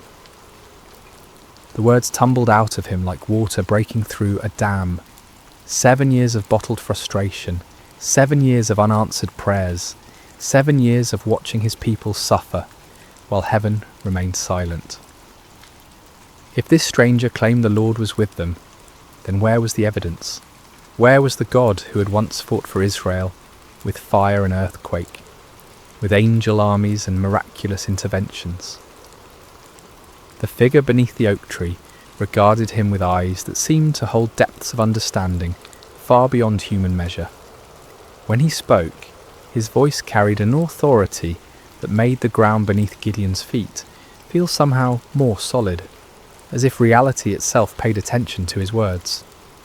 "Go in the strength you have, and save Israel out of Midian's hand. Am I not sending you?" Gideon felt his knees nearly buckle. Save Israel? Him? The man who hid in wine presses, who jumped at the sound of the wind through the barley? This had to be some terrible mistake, some cosmic error in judgment. "Pardon me, my lord," he said again, his voice barely above a whisper, "but how can I save Israel? My clan is the weakest in Manasseh, and I am the least in my family." It was true. His family held no position of honour among the tribe. They owned no great flocks, commanded no respect in the councils of the elders. Gideon himself was the youngest son, the one who tended to mundane tasks while others made important decisions. He was nobody special, nobody who mattered, nobody whom anyone would follow into battle. But the mysterious visitor seemed unmoved by these protests. "I will be with you," he said simply, "and you will strike down all the Midianites, leaving none alive." The promise hung in the air between them, impossible and overwhelming. Gideon's mind reeled as he tried to comprehend what was being asked of him. But if this was truly a messenger from the Lord, if this was indeed the God of his fathers speaking to him, then surely he could ask for some sign, some proof that this wasn't merely the product of too much sun and too little food. "If now I have found favour in your eyes," Gideon said carefully, "give me a sign that it is really you who speaks with me. Please do not go away until I come back, and bring my offering and set it before you." The figure nodded gravely. "I will wait until you return." Gideon hurried to his house, his heart pounding with a mixture of terror and desperate hope. He prepared what he could offer: a young goat, unleavened bread made from precious flour, broth to complete the meal. It was a significant sacrifice for a family that had so little, but if there was even the slightest chance that the God of Israel was truly speaking to him, no cost was too great. When he returned to the oak tree, the stranger was still there, patient as stone, eternal as the hills. Gideon set the meat on a rock, poured out the broth, and waited to see what would happen. The visitor extended the staff in his hand and touched the meat and bread. Instantly, fire flared up from the rock, consuming the offering completely. In the same moment, the figure vanished from sight, leaving Gideon alone with the blackened stone and the certain terrifying knowledge that he had been speaking with an angel of the Lord. "Alas, sovereign Lord," Gideon cried out, falling to his knees, "I have seen the angel of the Lord face to face." But even as fear overwhelmed him, a voice spoke from heaven itself. "Peace, do not be afraid, you are not going to die." Gideon built an altar there and called it "The Lord is Peace," but peace was far from what he felt in his heart. That very night, the Lord spoke to him again, commanding him to tear down his father's altar to Baal and cut down the Asherah pole beside it. It was to be his first act of obedience, his first step toward the impossible task that lay ahead. Under cover of darkness, accompanied by 10 servants, Gideon did as he was commanded. They worked quietly, dismantling the stone altar and chopping down the wooden symbol of false worship. In their place, Gideon built an altar to the Lord and offered a bull as a sacrifice, using the wood from the Asherah pole as fuel for the fire. When morning came, the men of the town discovered what had been done. Their rage was immediate and fierce. They demanded that Joash, Gideon's father, bring out his son to be killed for destroying the altar of Baal, but Joash surprised everyone, including his son, with his response. "Are you going to plead Baal's cause?" he asked the angry crowd. "If Baal really is a god, he can defend himself when someone breaks down his altar." From that day on, Gideon was called Jerub-Baal, meaning "let Baal contend with him." But even after this first victory, even after seeing fire consume his sacrifice and hearing the voice of the Lord, doubt still gnawed at Gideon's heart like a persistent wound. When the Midianites assembled once again for their annual raid, gathering in the valley like a dark sea of destruction, Gideon knew the time had come. Yet still he hesitated, still he needed more assurance. That night he took a wool fleece and placed it on the threshing floor. "If you will save Israel by my hand as you have promised," he prayed, "look, I will place a wool fleece on the threshing floor. If there is dew only on the fleece and all the ground is dry, then I will know that you will save Israel by my hand, as you said." In the morning the fleece was soaked with dew, while the ground around it was completely dry. Gideon wrung out the fleece and filled a bowl with water, but still he doubted. Still, he feared he was deceiving himself. "Do not be angry with me," he prayed again. "Let me make just one more request. Allow me one more test with the fleece, but this time make the fleece dry and let the ground be covered with dew." And God, patient with his fearful servant, did exactly as Gideon asked. The next morning, the fleece was dry while dew covered all the ground around it. Finally, Gideon could doubt no longer. The signs were clear, the calling was certain. The God of Israel had indeed chosen him, the least and the weakest, to deliver his people from their oppressors. But as Gideon would soon discover, God's ways of winning battles were as unexpected as his choice of champions. Word spread quickly through the hill country of Israel. Gideon, son of Joash, had called for warriors to gather at the spring of Harod. The response was overwhelming. Men came from every tribe, every village, every cave where families had been hiding. They came carrying whatever weapons they could find. Old swords passed down from fathers, farming implements that could serve as spears, slings and stones gathered from riverbeds. 32,000 men answered the call. It was a significant force, larger than any army Israel had mustered in years. As Gideon looked out over the sea of faces, weathered by years of oppression, but now bright with hope, he felt a stirring of confidence. Perhaps this task wouldn't be as impossible as it had seemed. But even as he counted his forces, Gideon knew they were still vastly outnumbered. In the valley below, the Midianites and their allies spread across the landscape like a plague of locusts. Their camels were indeed as numerous as the sand on the seashore. Their warriors a dark tide that seemed to stretch to the horizon. Conservative estimates put their numbers at over 100,000 fighting men, but some said there were twice that many. Gideon was contemplating these daunting odds when the Lord spoke to him once again, and the words he heard made his blood run cold. "You have too many men," the Lord said. "I cannot deliver Midian into their hands, or Israel would boast against me. My own strength has saved me. Now announce to the army, anyone who trembles with fear may turn back and leave Mount Gilead." Too many men. Gideon stared out at his army, then down at the vast enemy host in the valley. How could 32,000 be too many when facing such overwhelming odds? But the Lord's reasoning became clear. If Israel won this battle with such numbers, they would attribute the victory to their own military might, rather than to God's power. With a heavy heart, Gideon stood before his assembled forces. These men had left their families, their hiding places, their small measures of safety to answer his call. Now he had to tell some of them to go home. "Men of Israel," he called out, his voice carrying across the gathered warriors. "The Lord has spoken to me. Anyone among you who is afraid, anyone who trembles with fear, may return to his home. There is no shame in this. Go in peace."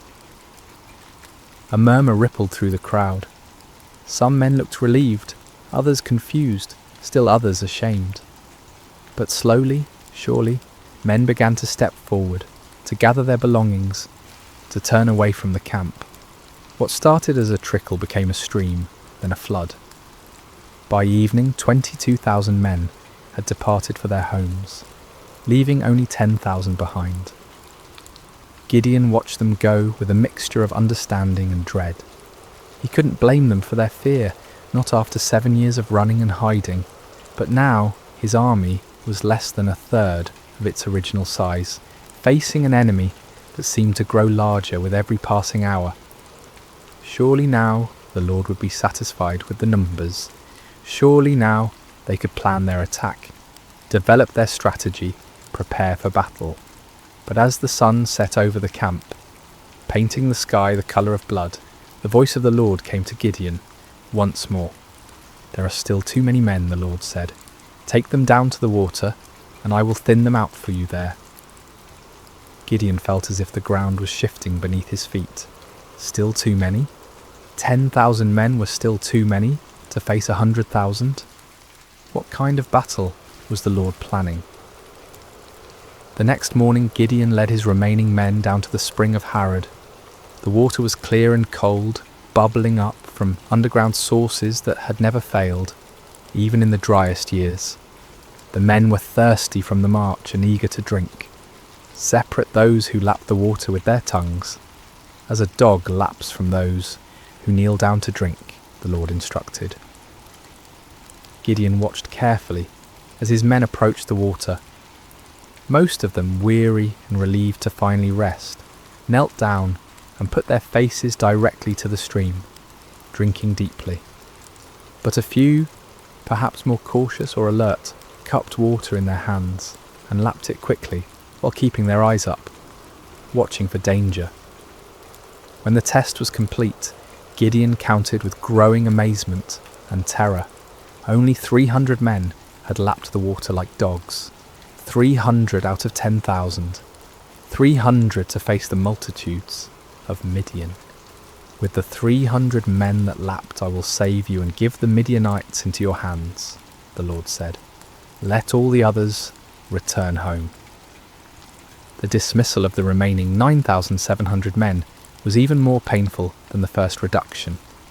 These were the men who had stayed when others fled, who had shown courage and commitment. Yet now they too had to be sent away, carrying with them the supplies and provisions that would have sustained a larger force. As evening fell over the camp, Gideon found himself staring at his tiny army. 300 men sat around small fires, their faces illuminated by flickering flames. Some sharpened weapons, others mended gear, still others simply stared into the darkness where their enemies waited. They were farmers and shepherds, craftsmen and traders. None of them were professional soldiers. None of them had trained for this kind of warfare. Gideon walked among them, listening to their quiet conversations. Some spoke of their families, wondering if they would ever see their wives and children again. Others talked about the enemy, speculating about Midianite tactics and weapons. A few prayed quietly, their voices barely audible above the crackling of the fires. "Do you think we can win?" one young man asked his companion, his voice carrying the weight of doubt that Gideon felt in his own heart. "With God's help," came the reply, but even that voice held uncertainty. As Gideon continued his circuit of the camp, he felt the familiar weight of fear settling on his shoulders like a heavy cloak. 300 men. It was impossible. It was madness. It was a recipe for massacre, not victory. But even as doubt assailed him, Gideon remembered the fire that had consumed his sacrifice, the signs with the fleece, the voice that had called him mighty warrior when he was anything but mighty. The God who had chosen him, who had reduced his army to an impossibly small number, was the same God who had parted the Red Sea, who had brought down the walls of Jericho with trumpets and shouts. Still, as he looked out toward the valley, where enemy campfires twinkled like stars fallen to earth, Gideon found himself struggling with the same fears that had driven him to test God with fleeces. The odds were beyond daunting. They were simply impossible. But perhaps, he thought with growing understanding, that was exactly the point. Sleep eluded Gideon that night. He tossed on his simple bedroll, listening to the sounds of his small army around him. Some of the men snored peacefully, displaying a faith or fatalism that he envied. Others, like himself, shifted restlessly, no doubt contemplating the impossibility of what lay ahead. As the night deepened, the Lord spoke to him once more. Get up, go down against the camp, because I am going to give it into your hands. If you are afraid to attack, go down to the camp with your servant Purah and listen to what they are saying. Afterward, you will be encouraged to attack the camp." The Lord knew him well, Gideon realized. He was indeed afraid, terrified beyond measure. The offer to scout the enemy camp was exactly what his anxious heart needed. Taking his servant Purah, a young man who had served his family faithfully for years, Gideon crept away from the Israeli camp under cover of darkness. The descent into the valley was treacherous in the darkness. They picked their way carefully between rocks and thorny bushes, each step taking them closer to the vast enemy encampment. As they drew near, the sheer scale of the Midianite army became even more overwhelming. Their campfires stretched as far as the eye could see in every direction, creating a galaxy of light in the darkness of the valley floor. The smell hit them first, thousands of camels, horses and men, creating a pungent mixture that hung heavy in the still night air. Then came the sounds, snoring, quiet conversations, the shuffling of animals, the occasional clank of weapons or armour. It was like approaching a vast, slumbering beast that could wake at any moment and devour them. Gideon and Purah crept to the edge of the camp, staying low among the rocks and scrub brush that dotted the valley floor. The nearest tents were only a few dozen yards away, their dark silhouettes outlined against the glow of dying fires. Guards moved slowly through the camp, but their attention was focused inward, watching for disturbances among their own people rather than looking outward for threats. As they settled into their hiding place, Gideon heard voices from a nearby tent. Two men were talking in low tones, their conversation carrying clearly in the still night air. "I had the most disturbing dream," one man was saying. "I dreamed that a round loaf of barley bread came tumbling into the Midianite camp.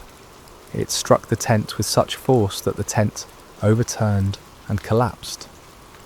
His companion was quiet for a moment before responding, and when he did, his voice was heavy with foreboding. "This can be nothing other than the sword of Gideon, son of Joash the Israelite. God has given the Midianites and the whole camp into his hands." Gideon felt as if lightning had struck him. Here in the heart of the enemy camp, these soldiers were talking about him, about his victory, about their own defeat. The dream was clearly a sign from God. A simple barley loaf, representing humble Israel, would overturn the mighty tent of Midian. He grasped Purah's arm, and together they crept back through the darkness, toward their own camp. But now the impossible seemed possible. Now the 300 seemed not like a pitifully small force, but like the perfect instrument of God's power. The enemy was already defeated in their hearts. All that remained was to make that defeat a reality. Back in the camp, Gideon woke his sleeping warriors. "Get up," he whispered urgently. "The Lord has given the Midianite camp into your hands." The men rose quickly, gathering around their commander in the darkness. Gideon's voice was transformed, no longer tentative and fearful, but filled with supernatural confidence. "Listen carefully," he said. "We will divide into 3 companies of 100 men each. I will give each of you a trumpet and an empty jar with a torch inside it. Watch me and do exactly what I do. When I and all who are with me blow our trumpets, then you blow your trumpets all around the camp and shout, 'For the Lord and for Gideon.'" The plan was unlike anything any of them had ever heard of. No swords, no spears, no conventional weapons at all. Just trumpets, empty pottery jars and torches. It seemed almost like madness, but there was something in Gideon's voice, something in his bearing, that convinced them this was indeed the Lord's strategy. The men moved quickly and quietly to gather the supplies they would need. Clay jars were found and emptied. Torches were prepared and placed carefully inside, so that their light was completely hidden. Each man took a trumpet, though few of them had any experience with such instruments. The plan didn't require musical skill, however, only the ability to make noise. As the first company prepared to move out, Gideon looked at his men one final time. These farmers and shepherds, these ordinary men who had answered an extraordinary call, were about to attempt something that would be remembered for generations to come. They were terrified. He could see it in their faces, but they were also determined. They had come too far to turn back now. "Remember," Gideon said quietly, "we are not fighting this battle alone. The Lord goes before us. Trust in him, follow my lead, and we will see the salvation of Israel this very night." The three companies spread out in the darkness, moving carefully around the perimeter of the enormous enemy camp. It took time to get into position, with each group having to navigate difficult terrain while carrying their unusual equipment. But finally, just as the middle watch began, just as the guards were changing and the camp was at its most vulnerable, Gideon's company reached their position on one side of the valley. He looked across the vast sea of tents and fires, knowing that his other two companies were in position on the other sides. Somewhere out there in the darkness, 200 other men were waiting for his signal, trusting him to lead them in this impossible venture. Gideon raised his trumpet to his lips, lifted his jar with its hidden torch, and prepared to find out whether the God of Israel would indeed fight for his people. The moment had come. 300 men were about to challenge an army of over 100,000, armed with nothing but faith and the most unusual weapons in the history of warfare. The fate of Israel hung in the balance, suspended in the darkness between doubt and faith, between human impossibility and divine power. The signal came like thunder splitting the night sky. Gideon's trumpet blast echoed off the hills surrounding the valley, a piercing note that seemed to come from heaven itself. In the same instant, he smashed his clay jar against a rock, releasing the torch inside to blaze forth like a star suddenly born in the darkness. "A sword for the Lord and for Gideon," he shouted at the top of his lungs. The response was immediate and devastating. All around the perimeter of the vast Midianite camp, 299 other men followed their commander's example. The sound was indescribable. 300 trumpets blowing at once, creating a wall of noise that seemed to shake the very foundations of the earth. 300 clay jars smashed simultaneously, the sound like thunder crashing over and over again. 300 torches suddenly blazed to life, creating a ring of fire around the sleeping army. And 300 voices roared out the battle cry, "A sword for the Lord and for Gideon." The effect on the Midianite camp was catastrophic. Men who had been sleeping peacefully moments before were jolted awake by the tremendous noise, their minds struggling to comprehend what was happening. In the darkness, disoriented and terrified, they saw only the ring of torches surrounding them, and heard only the overwhelming sound of trumpets and shouting. To their sleep-clouded minds, it seemed as if they were surrounded by a vast army. The torches suggested thousands of soldiers, each one marking a warrior ready to attack. The trumpets spoke of organised military might, of disciplined forces moving in coordinated assault. The unified battle cry indicated an enemy confident of victory, sure of their superior strength. Panic spread through the camp like wildfire. Men stumbled from their tents, grabbing weapons, looking desperately for officers to tell them what to do. But in the chaos and darkness, with the deafening noise continuing all around them, communication was impossible. No one could hear orders over the sound of 300 trumpets. No one could see clearly through the confusion of flickering torches and deep shadows. "We're surrounded," someone screamed. "The whole Israeli army is here," shouted another. "We're all going to die," cried a third. The panic was contagious, spreading from tent to tent, from company to company, until the entire vast army was in the grip of terror. Men began running in all directions, some trying to escape what they perceived as encirclement, others attempting to mount some kind of defence against an enemy they couldn't see or understand. In their confusion and fear, the unthinkable began to happen. Midianite soldiers, unable to distinguish friend from foe in the chaos, began attacking each other. A man running through the darkness looked like an enemy soldier. A voice shouting commands in the confusion sounded like the voice of an Israeli warrior. Every shadow could be hiding an attacker. Swords were drawn not against the 300 Israelites on the perimeter, but against fellow Midianites. Spears were thrust not at the enemy, but at allies who had become indistinguishable from foes in the panic and darkness. The great army that had terrorized Israel for 7 years was turning on itself, destroying itself in its fear and confusion. Gideon and his men maintained their positions around the camp, continuing to blow their trumpets and brandish their torches, watching in amazement as their enemies did the work of destruction for them. It was the most extraordinary battle any of them had ever witnessed, a battle won without striking a single blow, a victory achieved through terror rather than traditional warfare.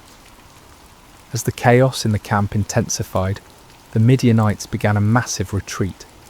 Those who could find their camels or horses fled toward the Jordan River and beyond.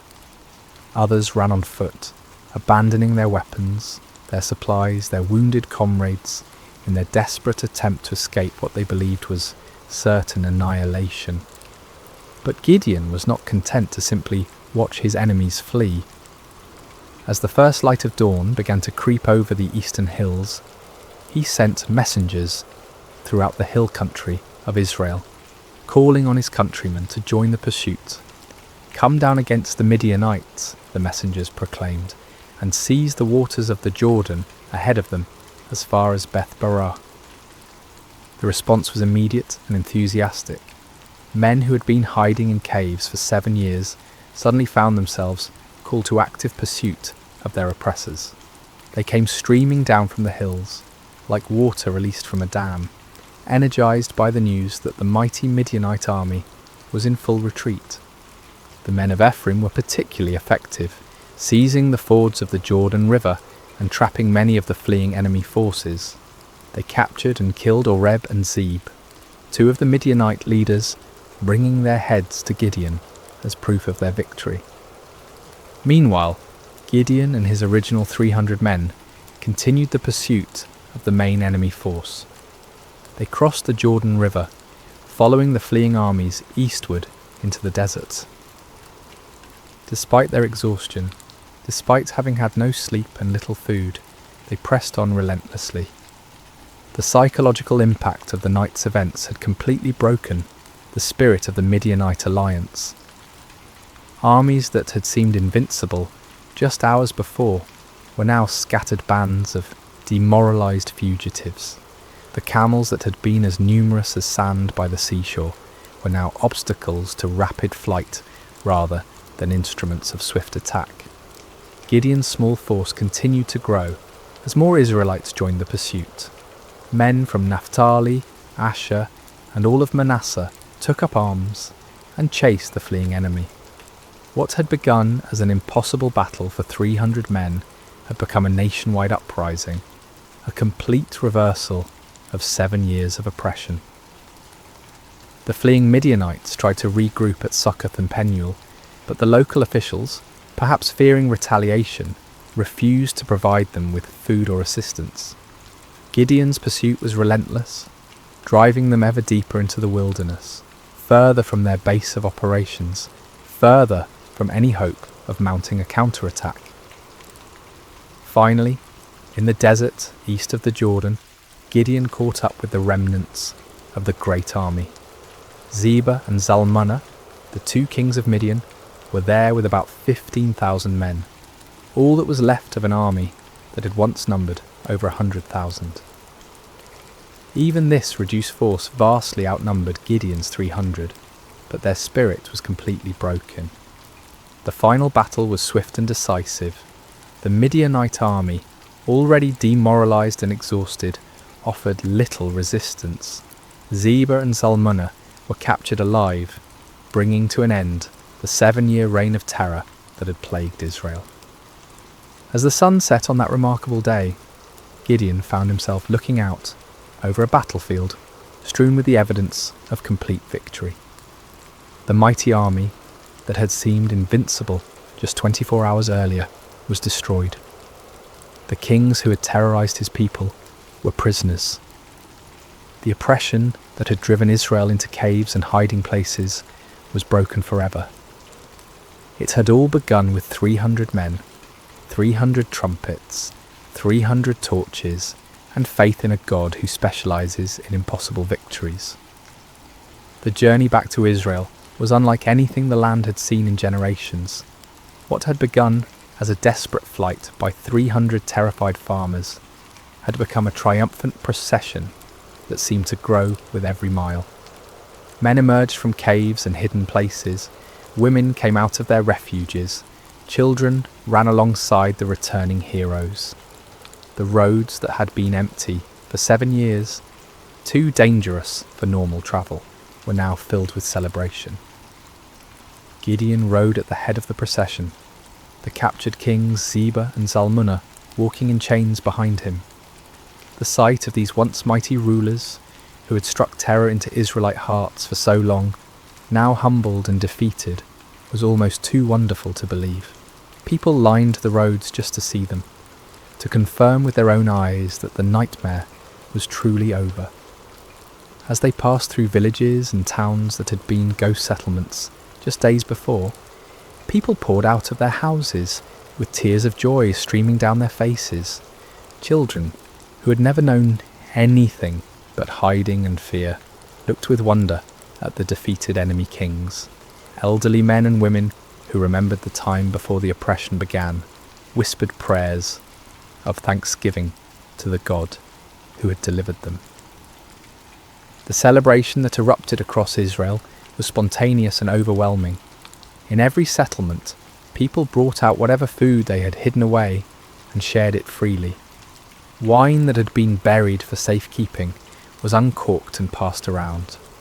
Songs that had been silenced for 7 years rang out again from hilltops and valleys.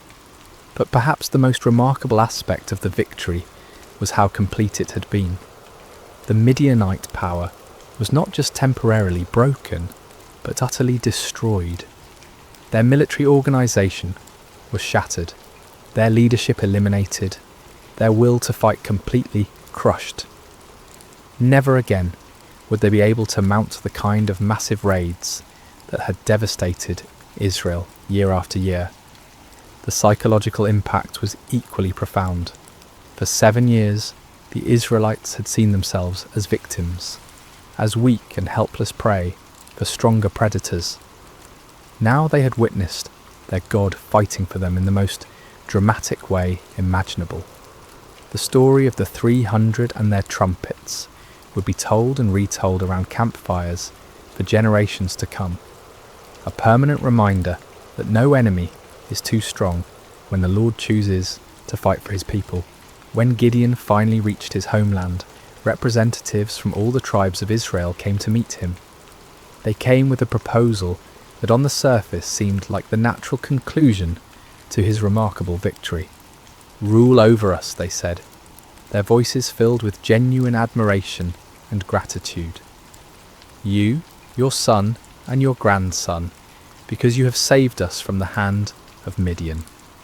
It was an offer of kingship, of dynastic rule, that would establish Gideon's family as the permanent rulers of Israel.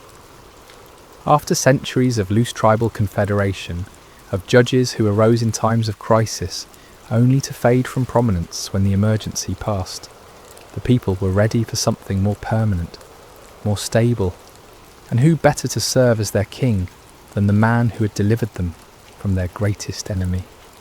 The offer was tempting beyond measure. Gideon had gone from threshing wheat in secret to being offered the crown of all Israel. The boy who had hidden in wine presses was being invited to sit on a throne. The man who had doubted his own worth was being told that he was worthy to found a royal dynasty. but Gideon's response revealed the depth of his spiritual growth during this incredible journey. The fearful farmer, who had needed multiple signs and confirmations, had become a man who understood something fundamental about the nature of God's kingdom. "I will not rule over you," he declared firmly, "nor will my son rule over you. The Lord will rule over you." It was a profound statement of faith and wisdom.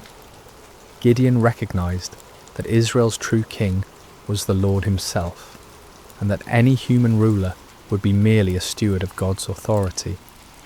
He had learned through his own experience that victory came not through human strength or wisdom, but through complete dependence on divine power. To accept a crown now would be to claim credit for what God alone had accomplished.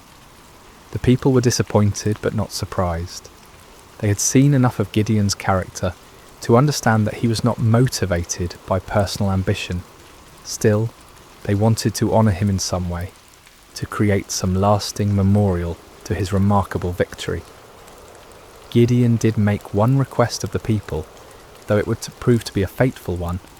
"I do ask one thing of you," he said. "Each of you give me an earring from your share of the plunder."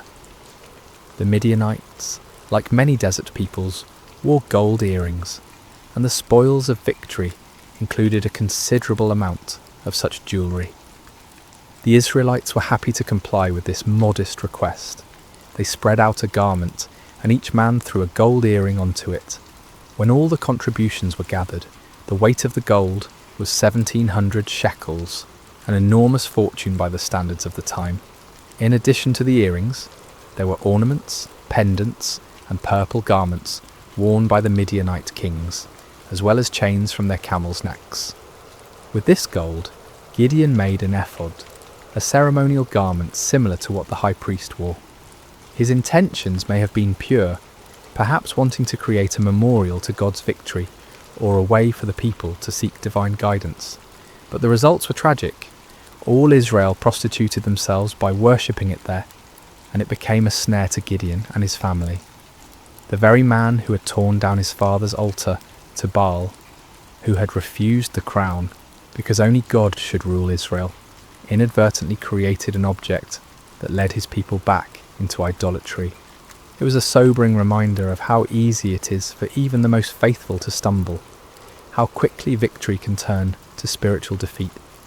The golden ephod, created from the spoils of a battle won by faith alone, became a false god that drew the people's hearts away from the true God who had delivered them. Yet despite this failing, the primary result of Gideon's victory endured. The land had peace for 40 years during his lifetime. The Midianites never recovered from their devastating defeat. Other potential enemies, seeing what had happened to the mighty Desert Confederation, thought twice before threatening Israel. Gideon himself lived quietly on his estate, enjoying the respect of his people, but never again taking up the sword. He married and had many children, 70 sons from his various wives. One son, born to a concubine in Shechem, was named Abimelech, and he would later bring great trouble to Israel in his quest for the power his father had refused.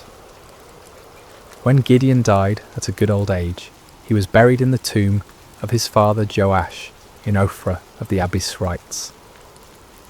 His death marked the end of an era, the passing of a man who had embodied both the highest faith and the deepest human frailty. As we reach the end of this ancient story, told now across thousands of years and countless retellings, the lessons of Gideon's life continue to resonate with profound relevance. His journey, from fearful farmer to victorious leader, speaks to truths that transcend time and culture, offering wisdom for anyone who has ever felt inadequate for the tasks before them.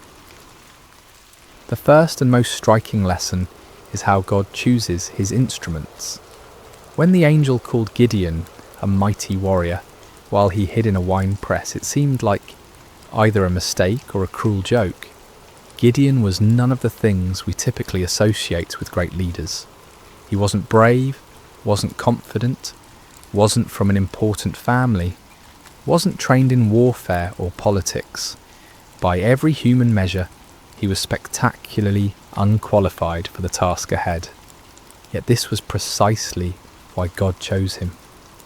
The Lord deliberately selects the weak to confound the strong, the foolish to shame the wise, the lowly to humble the proud.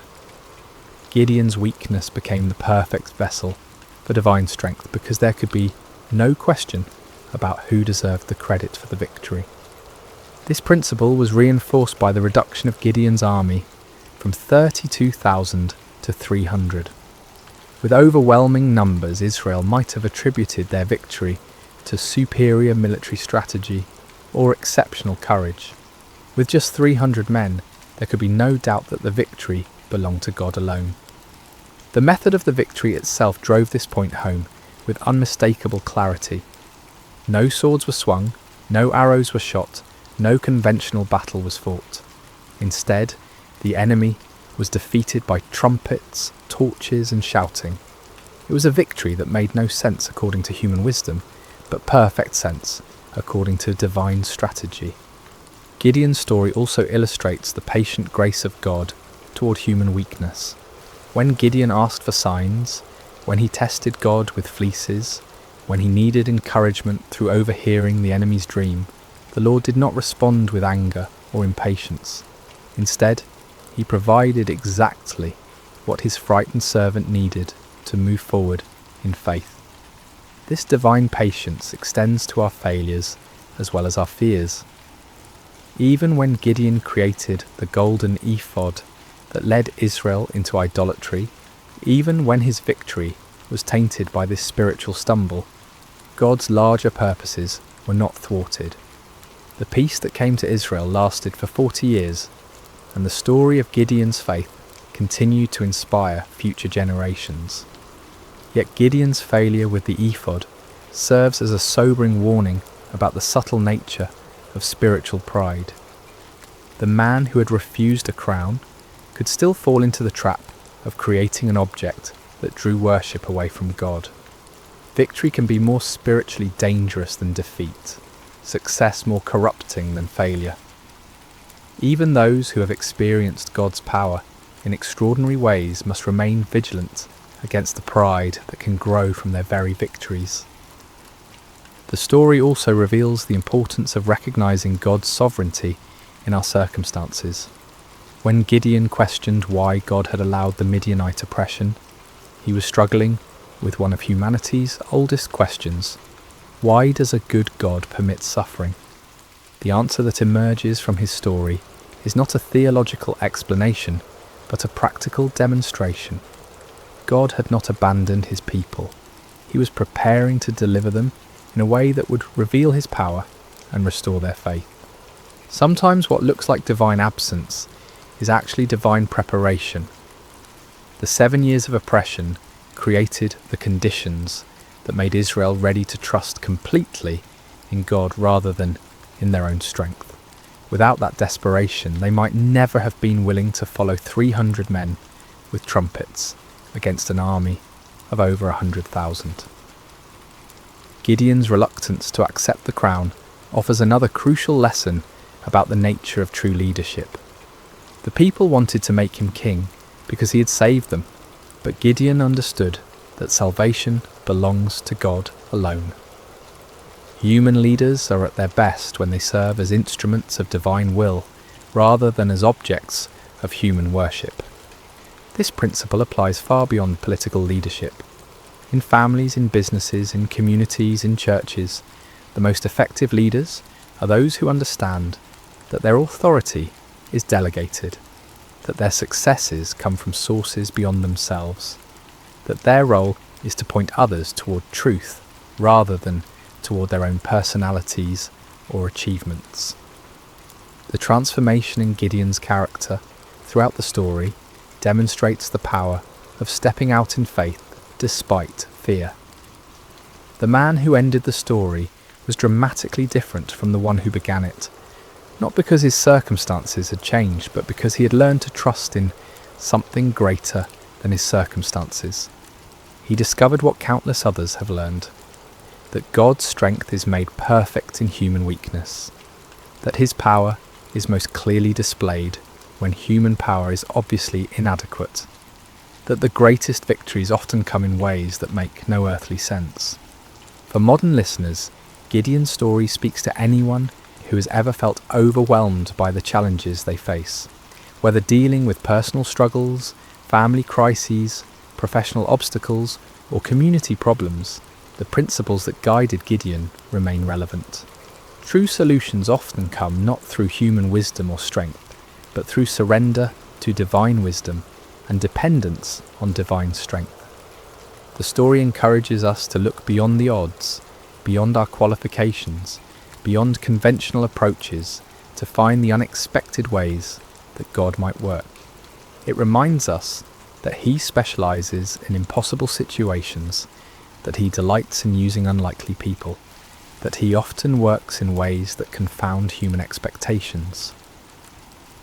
At the same time, Gideon's story warns us about the ongoing nature of spiritual vigilance. Victory is not a destination, but a stepping stone. Success is not an end, but a beginning. Even those who have experienced God's power in remarkable ways must continue to guard their hearts against pride, idolatry, and spiritual complacency. The golden ephod that became a snare to Gideon serves as a perpetual reminder that our greatest spiritual dangers often arise not from our failures, but from our successes, not from our weaknesses, but from our strengths, not from what we lack, but from what we have achieved. As we close this ancient tale, we're reminded that Gideon's story is ultimately not about Gideon at all. It's about a God who sees potential where others see only weakness, who creates strength from surrender, who wins victories through the most unlikely means. It's about divine love that persists through human doubt, divine patience that endures human testing, divine power that works through human frailty. The trumpets that shattered the midnight silence in that valley so long ago continue to echo through the centuries, calling each generation to trust in something greater than themselves, to step forward in faith despite their fears, to discover that the God who delivered Israel through 300 men with torches is still in the business of impossible victories. In our own valleys of challenge and oppression, surrounded by enemies that seem too numerous to count, facing odds that appear insurmountable, Gideon's story whispers the same truth that changed a fearful farmer into a mighty warrior. The Lord is with you, and in Him even the weakest can become strong. Even the smallest can achieve great things. Even the most unlikely can be used for extraordinary purposes. The battle belongs to the Lord, and in Him, victory is always possible. And so we end where we began, with a simple truth that transcends time and circumstance. When God chooses to fight for His people, no enemy can stand, no odds are too great, and no victory is impossible. The story of Gideon continues to unfold in every generation, in every heart that learns to trust, not in human strength, but in divine power, not in earthly wisdom, but in heavenly guidance, not in what we can see, but in what God can do. May this ancient story find new life in modern hearts. May its lessons take root in contemporary soil, and may its timeless truths continue to inspire faith, courage, and hope in all who hear it. For the God who called Gideon from his hiding place continues to call ordinary people to extraordinary purposes, continues to choose the weak to confound the strong, and continues to win impossible victories through the most unlikely means. The story of Gideon is, in the end, the story of all who learn to trust in something greater than themselves. It is the story of divine love that never gives up, divine power that never fails, and divine grace that transforms fearful hiding into mighty victory. This has been the story of Gideon and the battle against Midian, shared with you tonight through sacred slumber. May it bring you peace, may it strengthen your faith, and may it remind you that no challenge is too great when faced with divine help. Sleep well, dear listener, and may your dreams be filled with the trumpets of victory and the light of hope that never dies. Before we begin, I want to ask a favour. If you enjoy this story, please consider using your hype points on this video. It helps the channel more than you possibly know, and it means the world to us. If you're listening on Spotify, leaving a review also helps out tremendously, and if you want, drop a comment letting us know what time it is where you are and where in the world you're listening from. We absolutely love seeing where everyone is tuning in from across the globe. Finally, if you enjoy the content, please consider subscribing. It helps us continue bringing you these stories. Now let's begin. There are moments in life when the ground beneath your faith begins to crack, when the miracles you've witnessed feel like distant memories, when the voice that once thundered with certainty becomes nothing more than an echo in an empty canyon. This is a story about one of those moments. A story about a man who spoke with God, who called down fire from heaven, who stood before kings without trembling, and then found himself alone in a cave waiting to die. His name was Elijah, and what happened to him on a mountain in the wilderness would change everything we think we know about how God speaks to broken people. This is the story of the whisper on the mountain. Chapter 1. A prophet at his peak. The kingdom of Israel had never been more divided. King Ahab sat on the throne, a man who had married power and called it love. His wife Jezebel came from Sidon, bringing with her the worship of Baal, a god of storms and fertility, a god whose priests promised rain and harvest in exchange for blood and devotion. Under their rule, the worship of Yahweh, the God of Abraham and Moses, had been pushed to the margins. Altars were torn down, prophets were hunted. The people who once knew their God now bowed before golden statues and carved poles, hoping the gods of other nations might hear them. But there was one man who refused to bend. Elijah the Tishbite came from Gilead, from the rough country beyond the Jordan River. He was not a man of palaces or priestly robes. He wore animal skins and spoke in absolutes. When he appeared before King Ahab, his message was simple and terrifying. As the Lord God of Israel lives, before whom I stand, there shall be neither dew nor rain these years, except by my word. It was a declaration of war, not between armies, but between gods. If Baal truly controlled the weather, let him prove it. If Yahweh alone was God, the skies would remain shut until he chose to open them, and the skies stayed shut. For 3 years the land withered. Rivers became dust, crops failed, livestock died. The people cried out to Baal, but no rain came. The prophets of Baal performed their rituals, cutting themselves, dancing, shouting until their voices broke, but the heavens remained silent. Then Elijah appeared again. He sent word to Ahab, "Gather all of Israel at Mount Carmel. Bring the 450 prophets of Baal." It was time to settle the question once and for all.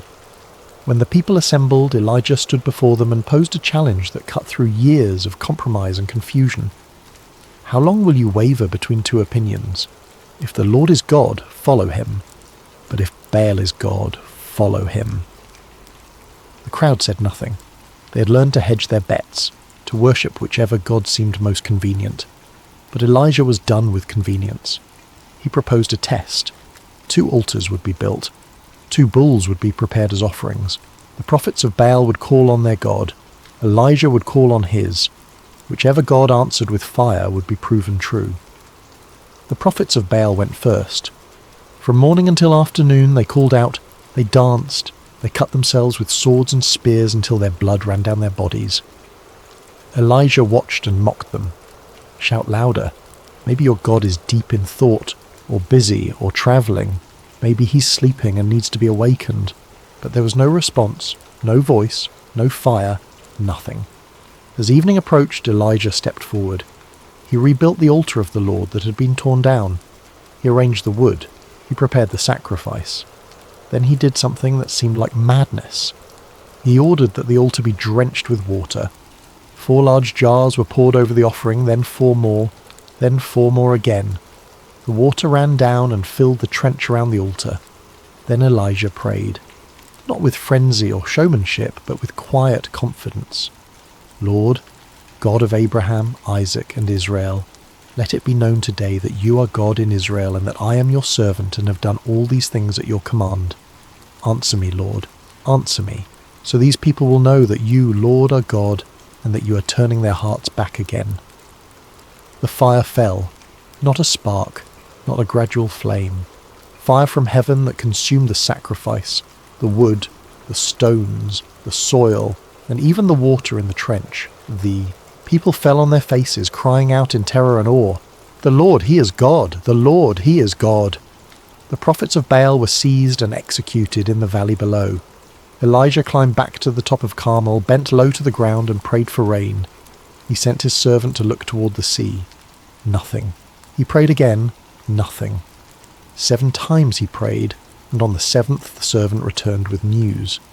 A cloud as small as a man's hand is rising from the sea. Within minutes the sky turned black with clouds. The wind rose, and the rain came. After 3 years of drought, the rain came in torrents. Elijah ran ahead of Ahab's chariot all the way to Jezreel, empowered by the hand of the Lord, his faith riding the crest of an undeniable miracle. He was at the peak of his prophetic power. He had stood before a nation and proven God's supremacy. He had called down fire and rain. He had witnessed the people return to worship the true God. In that moment, Elijah must have felt invincible. But that feeling would not last. Chapter 2. The threat that changes everything. When King Ahab returned to Jezreel, he told Queen Jezebel everything that had happened. He described the challenge on Mount Carmel, the failure of Baal's prophets, the fire from heaven, the slaughter in the valley, and the rain that ended the drought. For Ahab, these were simply facts, events to be reported. But for Jezebel, they were a declaration of war against everything she had built. She sent a messenger to Elijah with a simple, chilling promise. "May the gods deal with me, be it ever so severely, if by this time tomorrow I do not make your life like that of one of them." She meant the dead prophets. She meant blood and execution. She meant that his victory would be meaningless if he did not live to see the next sunset. And something inside Elijah broke. This was the same man who had stood before King Ahab without fear, the same man who had challenged hundreds of false prophets alone, the same man who had just witnessed the most spectacular demonstration of God's power in a generation. But now, faced with the threat of one woman, he ran. He did not stand his ground. He did not call down fire. He did not wait for God to protect him. He simply ran. He fled south, out of Israel, into the territory of Judah. He travelled to Beersheba, the edge of the settled world, and left his servant there. Then he went another day's journey into the wilderness, alone. This moment is where the story becomes uncomfortably human. Elijah was not weak because he ran. He was human. Fear is not the absence of faith. It is the collision of faith with exhaustion, isolation, and the weight of carrying too much for too long. On Mount Carmel, Elijah had been surrounded by thousands. He had been vindicated publicly. He had seen God move in undeniable ways. But now, in the wilderness, he was alone. And in the silence, the questions that he had kept buried rose to the surface. Why was he the only one left? Why did serving God feel like constant danger? Why, after everything he had done, did it still feel like nothing had changed? The drought had ended, but Jezebel still reigned. The people had cried out in worship, but how long before they forgot? The prophets of Baal were dead, but their altars could be rebuilt. Elijah had won the battle, but the war felt endless. And so, he walked deeper into the wilderness, away from people, away from purpose, away from hope. Chapter 3. Collapse in the wilderness. Elijah found a solitary broom tree and sat down beneath its sparse shade. The desert stretched in every direction, vast and indifferent. The heat pressed down. The silence was absolute. And in that silence Elijah prayed the most honest prayer of his life. "I have had enough, Lord. Take my life. I am no better than my ancestors." This was not a prayer of faith. It was a prayer of surrender, not to God's will, but to despair. Elijah did not ask for deliverance. He did not ask for strength or clarity or a new mission. He asked for death. It is a jarring prayer, especially from a prophet who had just seen God move with such power. But it is also one of the most honest prayers in all of Scripture. Elijah did not hide behind religious language. He did not pretend to be stronger than he was. He simply said what he felt. I am done. I cannot do this anymore. I want it to end. This is the part of faith that people do not often talk about. The part where serving God does not feel glorious or meaningful. The part where the cost feels too high and the burden too heavy. The part where you wonder if you have given everything and received nothing in return. Elijah lay down beneath the tree and fell asleep, hoping he would not wake up. But then something happened, something gentle and unexpected. He felt a touch on his shoulder. A voice spoke, "Get up and eat." Elijah opened his eyes. Beside him was a freshly baked cake of bread on hot stones and a jar of water. There was no explanation, no sermon, no rebuke for his despair, just provision, just kindness. He ate, he drank, then he lay down again and slept. The angel returned, touched him again, spoke again. "Get up and eat, for the journey is too much for you." Elijah rose. He ate the bread and drank the water, and something shifted. Not in his emotions necessarily, but in his body. The food sustained him in a way that felt beyond natural. Strengthened by that meal, Elijah travelled for 40 days and 40 nights, walking deeper into the wilderness toward a destination he may not have fully understood yet. He was heading toward Horeb, the mountain of God, the same mountain where Moses had encountered the burning bush, the same mountain where the law had been given, the same mountain where the covenant between God and Israel had been forged. Elijah was returning to the source, to the place where it all began. And when he arrived, exhausted and empty, he found a cave and went inside. He crawled into the darkness and waited. Chapter 4. God provides before he speaks. There is something profound in the way God responded to Elijah's despair. He did not immediately correct him. He did not offer a theological explanation for suffering. He did not tell Elijah to have more faith or to stop feeling sorry for himself. Instead, God gave him bread and water. This is a pattern that runs throughout Scripture. God meets people in their physical needs before addressing their spiritual state. He provides rest before revelation. He gives strength before sending. When Elijah collapsed beneath the broom tree, he was not just spiritually depleted. He was physically and emotionally exhausted. He had been running on adrenaline and conviction for years. The confrontation on Mount Carmel was the culmination of a long and dangerous mission. And the moment it was over, the crash came. God understood this. The angel did not scold Elijah for his weakness. He simply fed him, twice, and then allowed him to rest. There was no rush, no immediate assignment, just the quiet provision of what was needed. This challenges the way we often think about faith. We imagine that God is most concerned with our spiritual state, our beliefs, our obedience. And while those things matter, God is also deeply concerned with our humanity. He knows that we are not merely souls housed in bodies. We are embodied beings whose physical state affects everything else. Rest is not a sign of weakness. It is a necessity.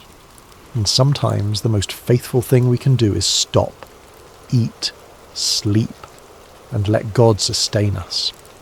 When Elijah finally set out again, strengthened by that miraculous provision, he travelled for 40 days and 40 nights. The number 40 appears again and again in Scripture. Moses spent 40 days on the mountain receiving the law. The Israelites wandered for 40 years in the wilderness. Jesus fasted for 40 days before beginning his ministry. It is a number associated with testing, transformation, and preparation. Elijah's journey to Horeb was not just physical. It was an internal pilgrimage. Every step took him further from the noise of his mission and deeper into the silence where God was waiting. He was not running away anymore. He was moving toward something, toward an encounter that would redefine everything he thought he knew about how God works. When he reached the mountain, he found a cave and went inside. The cave became a kind of womb, a place of darkness and waiting, and there, in the stillness, the word of the Lord came to him. "What are you doing here, Elijah?" It was not an accusation, it was an invitation, an opening for honesty, and Elijah responded with raw, unfiltered truth. "I have been very zealous for the Lord God Almighty. The Israelites have rejected your covenant, torn down your altars, and put your prophets to death with the sword. I am the only one left, and now they are trying to kill me too." This was Elijah's perspective. This was how it felt. He had given everything, and it seemed like nothing had changed. He felt alone, abandoned, and hunted. And God listened. He did not interrupt. He did not correct. Not yet. Instead, he gave Elijah an experience that would shift everything. Chapter 5. The Journey to the Mountain. Mount Horeb, also called Sinai, was not just any mountain, it was the mountain. The place where God had first revealed his name to Moses in a burning bush. The place where the ground itself was declared holy. The place where the covenant had been given amidst smoke and thunder. Where the people had trembled at the foot of the mountain while Moses ascended into the cloud of God's presence. It was a place of power, a place of fear, a place where heaven had touched earth in a way that left no room for doubt. When God spoke from Horeb, the mountain shook. Fire blazed. The voice of God was so overwhelming that the people begged Moses to be their mediator because they could not bear to hear God speak directly. This was the tradition Elijah was stepping into. This was the weight of history he carried with him as he climbed. Perhaps he expected another Mount Carmel moment, another display of undeniable power, another public vindication. After all, this was where God had appeared before. This was where miracles happened. But when Elijah arrived, there was no fire, no thunder, no voice from the clouds, just a cave, just silence, just the long, empty stretch of waiting. He went inside the cave and sat in the darkness. The stone was cool against his skin, the air was still, and he waited. Hours passed, maybe days. The solitude pressed in, thick and heavy. And then finally the word of the Lord came. "What are you doing here, Elijah?" It was a question without judgment, but it demanded an answer. Not for God's sake, God already knew, but for Elijah's. Sometimes we do not fully understand what we are feeling until we say it out loud. Elijah's response poured out like water from a broken vessel. "I have been very zealous for the Lord God Almighty. The Israelites have rejected your covenant, torn down your altars, and put your prophets to death with the sword. I am the only one left, and now they are trying to kill me too." Every word carried the weight of isolation, the exhaustion of being the last one standing, the bitterness of feeling forgotten. Elijah was not asking for comfort. He was stating facts as he saw them. He had done everything right, and it had cost him everything. And now, even after the victory on Mount Carmel, nothing felt secure. God's response was not what Elijah expected. "Go out and stand on the mountain in the presence of the Lord, for the Lord is about to pass by." Elijah obeyed. He stepped out of the cave and stood on the rocky ledge, facing the vast expanse of the wilderness. The wind began to pick up. At first, it was just a breeze, then it grew stronger, and stronger, until it became a roaring gale that tore at his clothing and threatened to knock him off his feet. Then the wind became something else entirely. Chapter 6. Power without presence. The wind that struck the mountain was not a natural wind. It was a force of pure destruction. It howled through the canyons and shattered rocks, sending boulders tumbling down the cliffs. The noise was deafening, a sound like the world itself was being torn apart. Elijah braced himself, shielding his face, waiting for the voice of God to speak from the storm. But the Lord was not in the wind. As the wind subsided, the ground began to tremble. It started as a low rumble, deep beneath the surface, and then the entire mountain shook. The earth groaned and split. Fissures opened in the rock. Dust and debris filled the air. It was the kind of earthquake that topples cities, that swallows armies, that leaves nothing standing in its wake. Elijah clung to the stone, his heart pounding, expecting at any moment to hear the voice that spoke worlds into existence. Surely this was it. Surely this was how God would speak to him, just as he had spoken to Moses from the thunder and smoke. But the Lord was not in the earthquake. Then came the fire, not a small flame, but a roaring inferno that swept across the face of the mountain. It consumed everything in its path, turning stone black, burning away every living thing. The heat was unbearable. The light was blinding. Fire was the signature of God's power. Fire had fallen on Mount Carmel. Fire had led the Israelites through the wilderness as a pillar by night. Fire had descended on Sinai when the law was given. But the Lord was not in the fire. And then, in the aftermath of wind and earthquake and flame, there was silence. Complete, absolute silence. The kind of silence that feels heavy, that presses into your ears and your chest and makes you aware of your own breathing. And in that silence there was a sound, not loud, not dramatic, just a gentle whisper, a still, small voice, so quiet that it would have been missed if Elijah had not been listening, so soft that it required stillness and attention and the willingness to lean in. When Elijah heard it, he pulled his cloak over his face and went back to the entrance of the cave. He knew in that moment that he was standing in the presence of the living God, not because of power, but because of intimacy, not because of spectacle, but because of tenderness. God had not come in the wind, the earthquake, or the fire. He had come in the whisper. This was a moment of profound revelation. Elijah had spent his entire ministry in the mode of power. He had called down drought and fire. He had confronted kings and executed false prophets. His faith had been expressed through bold, public acts of divine intervention, and those things were real. God had been in those moments.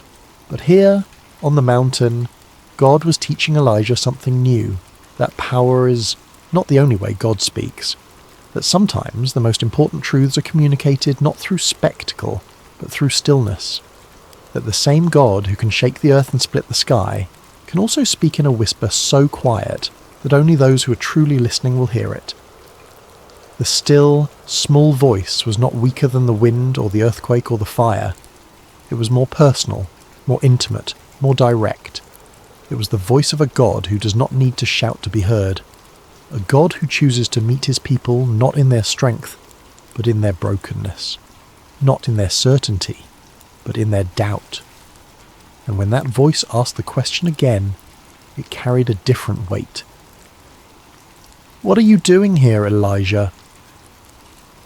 Chapter 7. The Still Small Voice. Elijah stood at the mouth of the cave, his face covered, and answered the same way he had before. "I have been very zealous for the Lord God Almighty.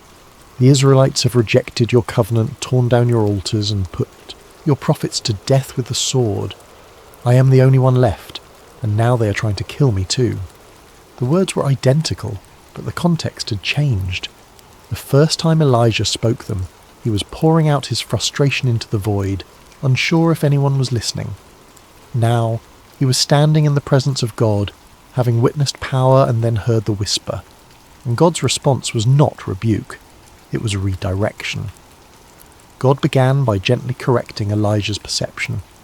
Elijah believed he was the only one left, but that was not true.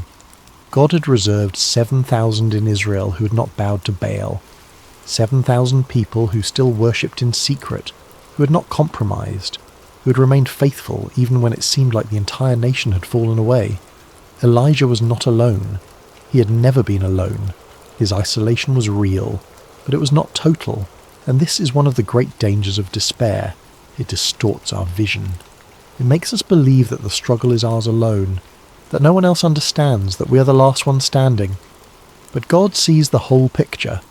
He knows the hidden faithful, the quiet believers, the ones who do not make headlines but who remain steadfast. Then God gave Elijah new instructions. His mission was not over. There was still work to be done. He was to anoint Hazael as king over Aram. He was to anoint Jehu as king over Israel, and he was to anoint Elisha as his successor. These were not small tasks. They were political and prophetic acts that would shape the future of nations, but they were also acts of continuity. God was telling Elijah that the work would continue beyond him, that he did not have to carry the weight of everything alone, that there were others who would take up the mantle. The instruction to anoint Elisha was particularly significant. Elijah had been operating as if he were the last prophet, the final voice of God in a godless nation. But God was preparing someone to come after him. The ministry would not end with Elijah's death or retirement. It would be passed on. The torch would be carried. This is a profound mercy. God was releasing Elijah from the burden of believing that everything depended on him. He was not indispensable. He was not the final hope. He was a servant, yes, but he was part of a larger plan that stretched far beyond his own life. And in that moment, standing on the mountain, hearing the still, small voice outline the path forward, something inside Elijah began to heal. Not immediately, not completely, but enough. Enough to take the next step. Enough to return to the world.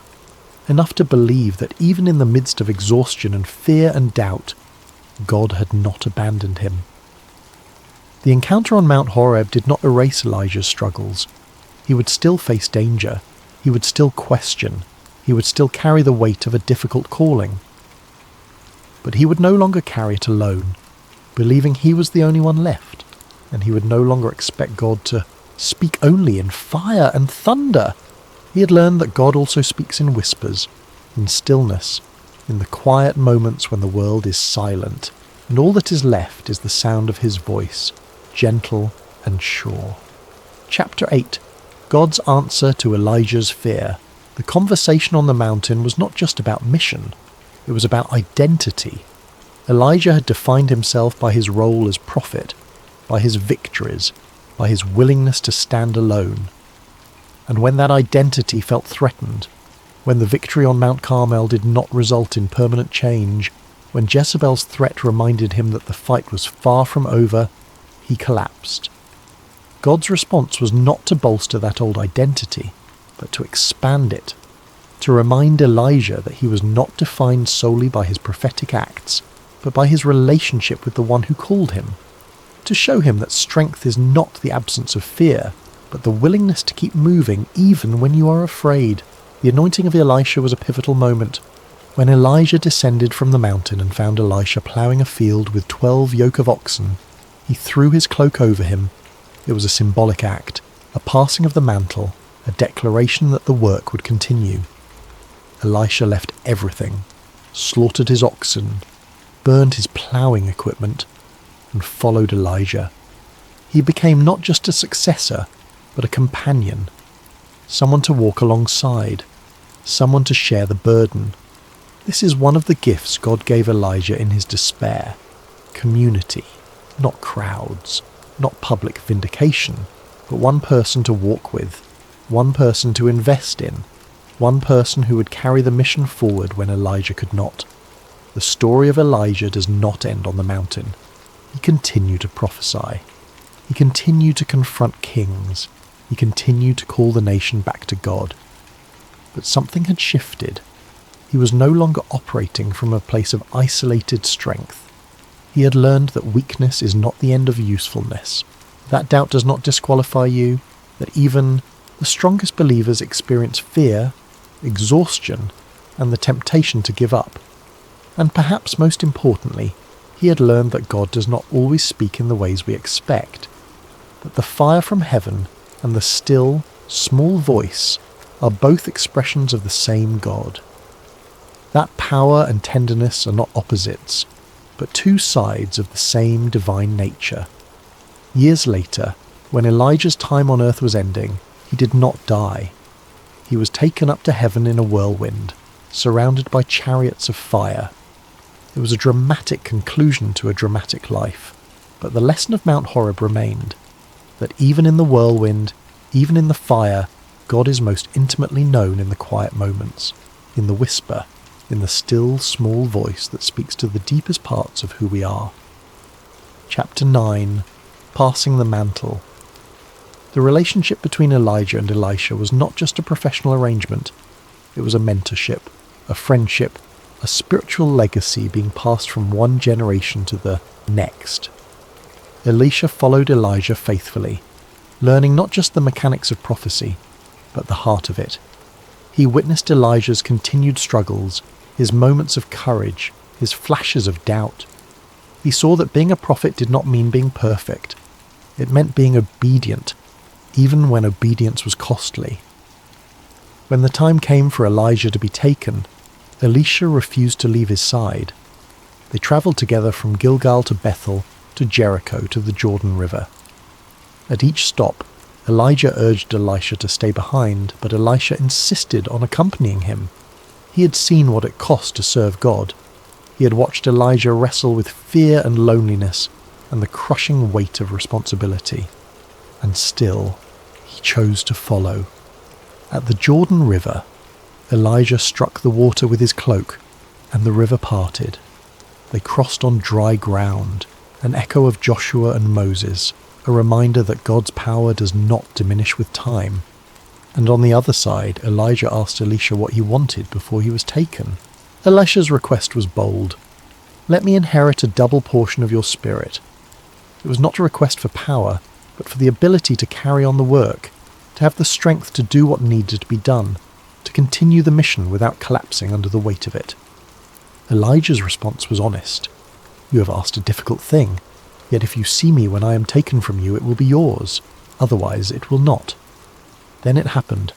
A chariot of fire appeared, drawn by horses of fire, and swept between them.